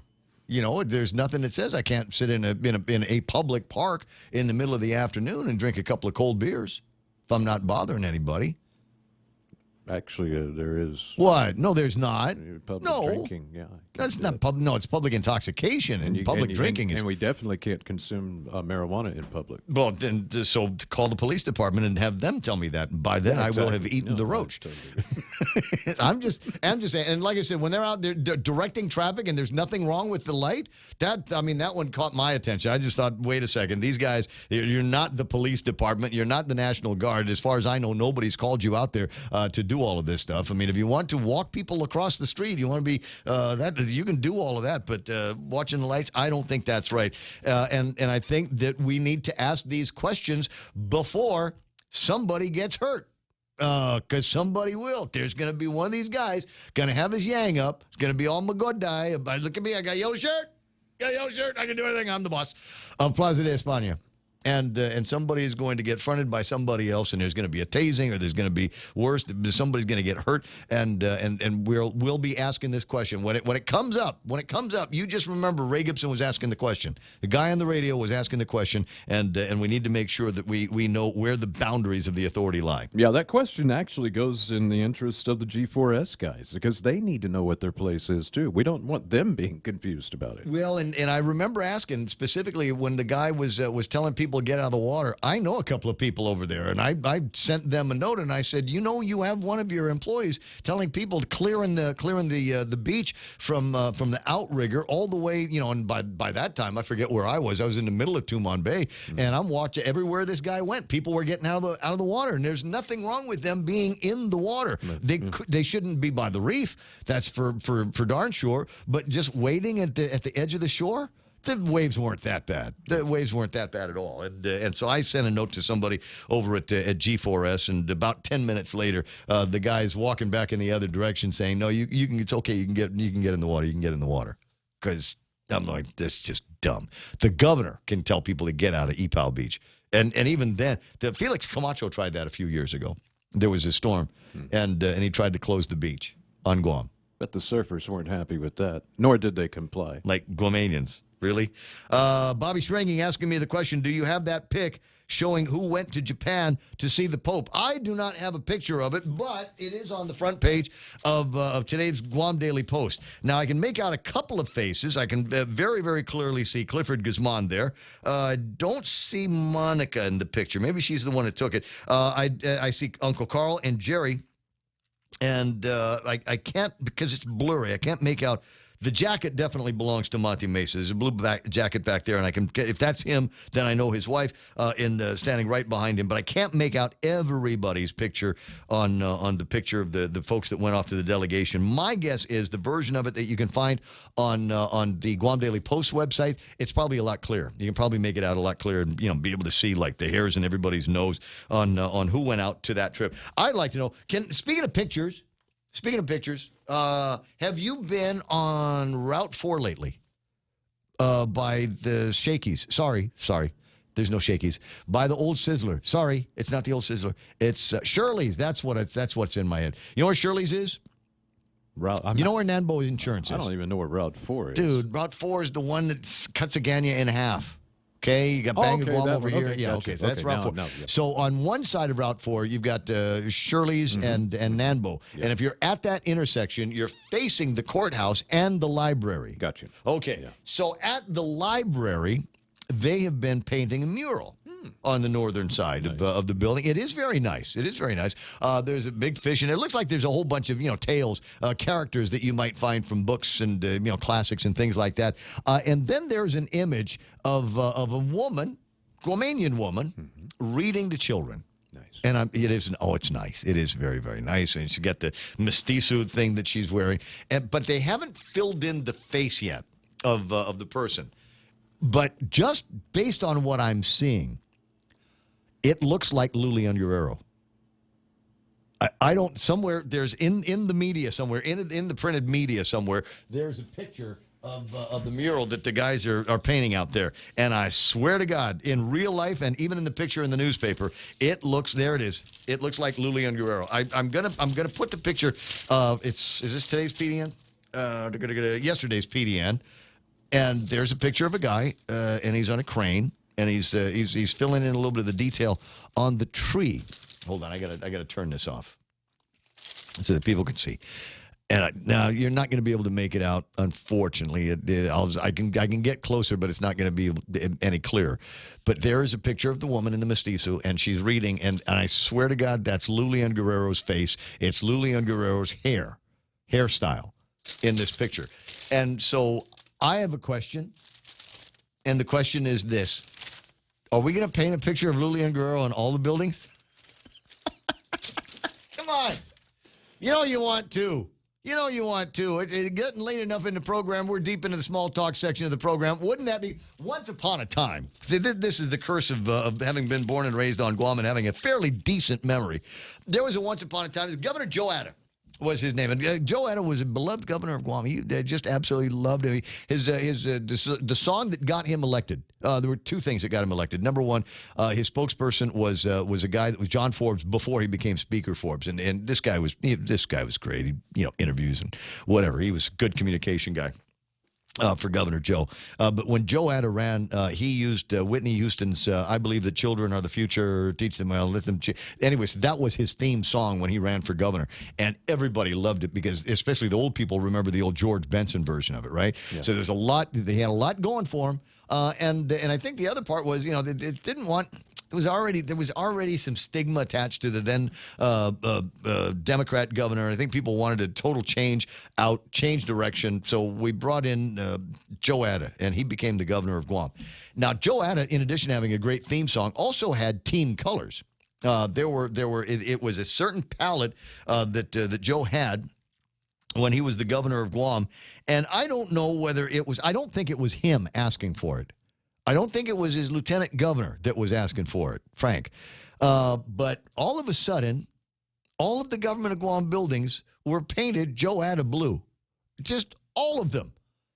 You remember you drive around, you couldn't miss a government of Guam building. And there might still be one or two of them, a couple of old bus stops or something like that haven't been painted over in the last 25 years that still have that Joe Atta blue on them. In fact, you can go to Home Depot right now, and if you look at all the different color swatches, there is a Joe Atta blue. Yeah, and same, you can go, there's yellow and red. There is a Carl Gutierrez yellow and a Carl Gutierrez red. So if you absolutely needed to, those are the colors. That actually ought to be a thing. 9:47 in the morning. What were Lou and Josh's colors? Orange and blue, right?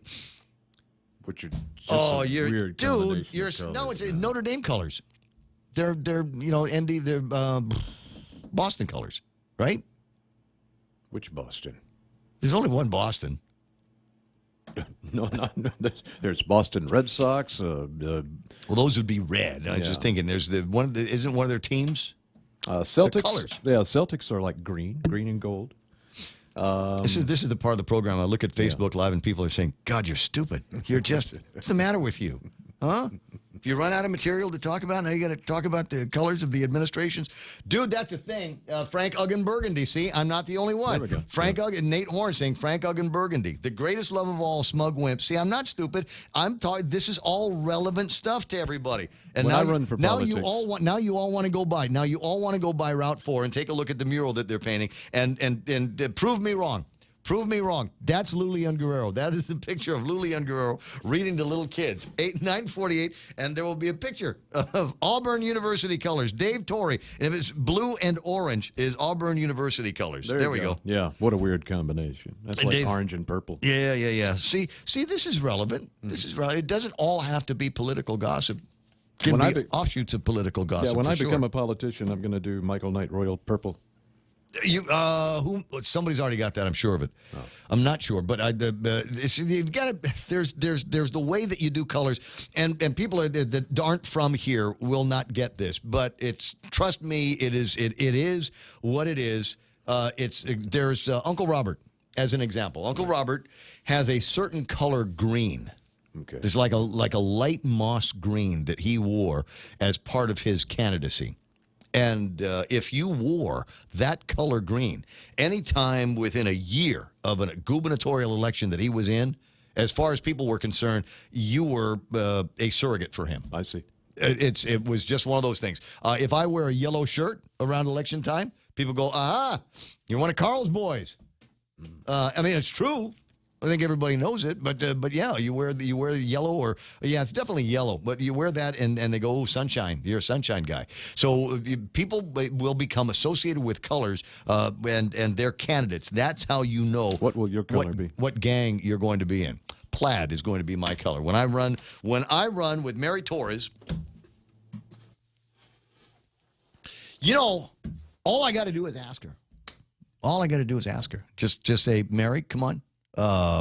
I've been touting you as the sign of the Republican Party. And even though the Republicans treat you like an outsider, I want you to know that I like to consider myself outside of the Republican Party as well. I'm not, all the way in with the Calvocrats. Not all the way in with the other Camacho-crats. I consider myself conservative, but independent, if you will, of the Republican Party. So we'll take that kind of independent view, and we'll match that up with the fact that the Calvocrats have never taken care of you or your brother in any of the elections, and then we can run as conservatives. Not necessarily members of this Republican Party, but we can run under that banner. And I would be happy to be your lieutenant governor. That's all I've got to do is talk to her, and then she'll look at me. And I think we've had parts of these where she kind of looked at me and just says, "What the hell's wrong with you? What are you thinking? Can I have a hit off that before you put it out?" But it would be fun, and it's fun. It's fun for me because there are people in the Republican Party and in the Democrat Party that take every word that I'm saying right now seriously. I actually walked into a conversation. I'm not going to tell you where it was, Pokey Fry, and I'm not going to tell you who was having the conversation. I walked up to three lads. And it's an interesting combination of three lads because one of them works at the legislature, the other one works at Adelup, and the other one works for another senator. And so it's an interesting combination that these guys get in. And I said, "Hey, guys, what's going on? What are you talking about?" And the guy looks at me and says, "We were literally talking about you. The last words out of his mouth was your name." And I'm like, "Why?" And it's something about all the smack I'm talking about running for political office and maybe the idea that it makes some people uncomfortable. And if it makes some people uncomfortable, then that means this program is a success. It's 9:52. I'll be right back. Ever notice how that one perfect holiday gift is just out of reach? Or how sales on the stuff you want all come at the same time? This season, plan ahead with a holiday loan from First Hawaiian Bank. Now you can afford to be nice without being naughty. For more details, visit FHB.com or any branch to apply. Additional restrictions apply. First Hawaiian Bank, member FDIC, equal housing lender. Half a day. Security Title is honored to join in sponsoring Ray Gibson on The Point. I'm Jade Uggan of Umatic, and this is where I start my day. Listening to the voices of our community and sharing thoughts about issues that affect all of us. It all boils down to our people and our land. Protehi itanonmo. Protect your land. When purchasing or refinancing your home, remember to call the professionals at Security Title, just like you call Ray Gibson in the morning. Life happens. You need to go to work. The kids need to go to school. There are family events, friend events, any event, and everyone needs to communicate. When you need mobile services that you know you can rely on, choose GTA. As the winner of Ookla's 2019 award for Best Mobile Coverage on Guam, you can rely on us to offer you better plans to modernize your life, fit your needs, and keep you connected. So visit us today and let us help you connect. GTA, we start with you.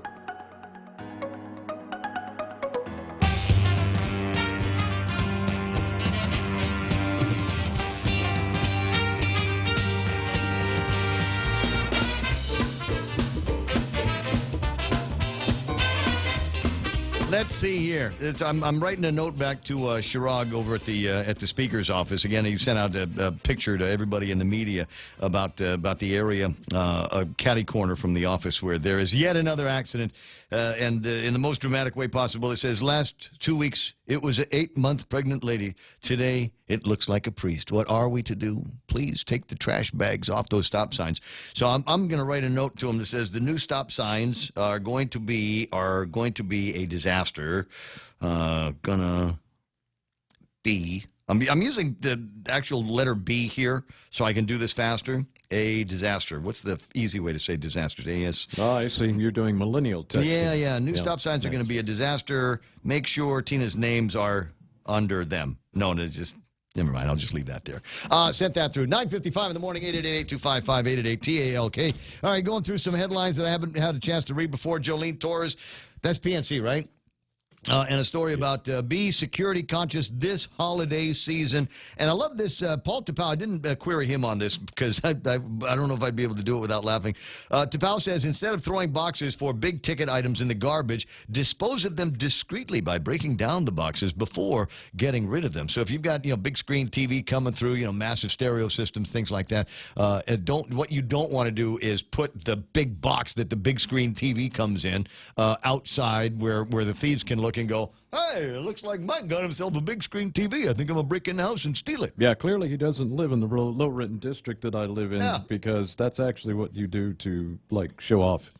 Yeah. Get the TV, you put it outside the door. Yeah, and the neighbors walk by and they go, oh, hey, somebody got a nice TV. Right. It's 9:56. Actually, the thing, if they're big enough, because they're going to be people that are going to be buying some big TVs. There are big. Are you familiar with a concept called a hot box? In terms of TV? No. No, in terms of you get the box, and exactly. You put 2 or 3 people in there, and that big fat thing that you were talking about, and then you close it, and like a refrigerator box. Or yes, something. like that. Yeah, like that. No, you can do it with the big screen TV because they're coming in huge sizes now. The boxes are absolutely crazy sizes. And what's that? Somebody talking. Where were we? There's a couple of notes here from people. One of them talking about Frank Uggan and his colors, that burgundy color, and then somebody says he wears too much cologne. Let's not be critical about that. There's too much cologne, and then there's too much cologne. I mean, how many sprays is too much? I suppose maybe it depends on what fragrance we're talking about. Also, Mark Cruz called in the Royal Purple that you were talking about. Yeah, Luis Muñoz. Okay. Yeah. So that one there is kind of already taken. Don't see too much like emerald green, like Robin Hood green. Well, I think maybe there's some of that. Yeah. There's a simple Coca-Cola / Budweiser red, which might be nice. Anyway, so there's a bunch of stories that I probably should have been concentrating on instead of the small talk this morning. Maybe tomorrow. 5,000 mosquito nets and repellent arrive for distribution because there are 20 cases of dengue fever, but it's not an outbreak. It is not an outbreak. Do not call it an outbreak. CDC can call it an outbreak, but what do they know? Governor says we've got cases. And she's a nurse. She's a nurse. That's right. So don't. There are no breakouts over at the prison, right? There's another word for that. Frankie Shizaki is going to give them the word. 1 o'clock this afternoon. That's when things are going to take place over at the governor's office, and they will bring all of the media in there, and everybody will gather around. And hear about Frank Ishizaki being nominated for the position of the boss of the Department of Corrections. He's got a ton of experience, maybe one of the more learned people when it comes to law and law enforcement and crime and punishment here on Guam. So I'm delighted. If my voice says otherwise, then it's purely accidental. I am absolutely delighted that my friend Frankie Shizaki is going to be taking on the responsibilities of the Department of Corrections. I think if there's anybody that can do it, it is going to be him. Frankly, I think that, along with a declaration of a state of emergency at the Department of Corrections, I think that would go a long ways, because if we got a declaration of a state of emergency, maybe we can move through his appointment faster. A. B, if we have a declaration of a state of emergency, maybe there are resources that we can provide to him, some cash resources that we can provide to him. I think the worst thing that could happen to Frankie Shizaki is he becomes the guy that, even for 90 days, is running the Department of Corrections, and then all of a sudden he starts coming around going, okay, I know what the problem is. The problem isn't that Sam was a bad leader, that she was a poor administrator. The problem is there's no money at the Department of Corrections to do anything. And so absent any kind of funds, what is it that the governor expects that Frank is going to be able to do at the Department of Corrections, other than, do some more shuffling of the paper? I don't know. What is this, Snoopy Christmas in the background? Kind of sounds like it. I got to go. It's 9:59 and change. I got to go make sure that the FedEx guys got my swabs from this morning. And thanks for letting me indulge that on the television. I wanted to make sure that there was something in there to inspire other people to reach in. You know, courage is always rewarded, and you could actually save a life. Sometimes it's not you that gets rewarded. 10 o'clock in the morning, we're KUSG again. For Michael Knight, Montecillo Tyra, and this Ray Gibson saying, so long. Okay, this is the point. He must comply. I'm Lisa Lacera, Fox News. A federal judge ordering former White House counsel Don McGahn to testify before Congress as part of the impeachment inquiry. Democrats had wanted to question him about a possible obstruction of justice by the president. The reason why this is important is because so far the president has said that he and people who worked for him have absolute immunity from testifying before Congress. And don't forget, there are other subpoenas that are out there as well. There's one to Mick Mulvaney. There is one to Charles Kupperman, who is the former deputy director of the National Security Council. There could be one for John Bolton. Fox's John Roberts at the White House. Bolton is the former national security advisor. The Department of Justice says it will appeal the decision and will seek a stay tonight pending the appeal. This is the House signals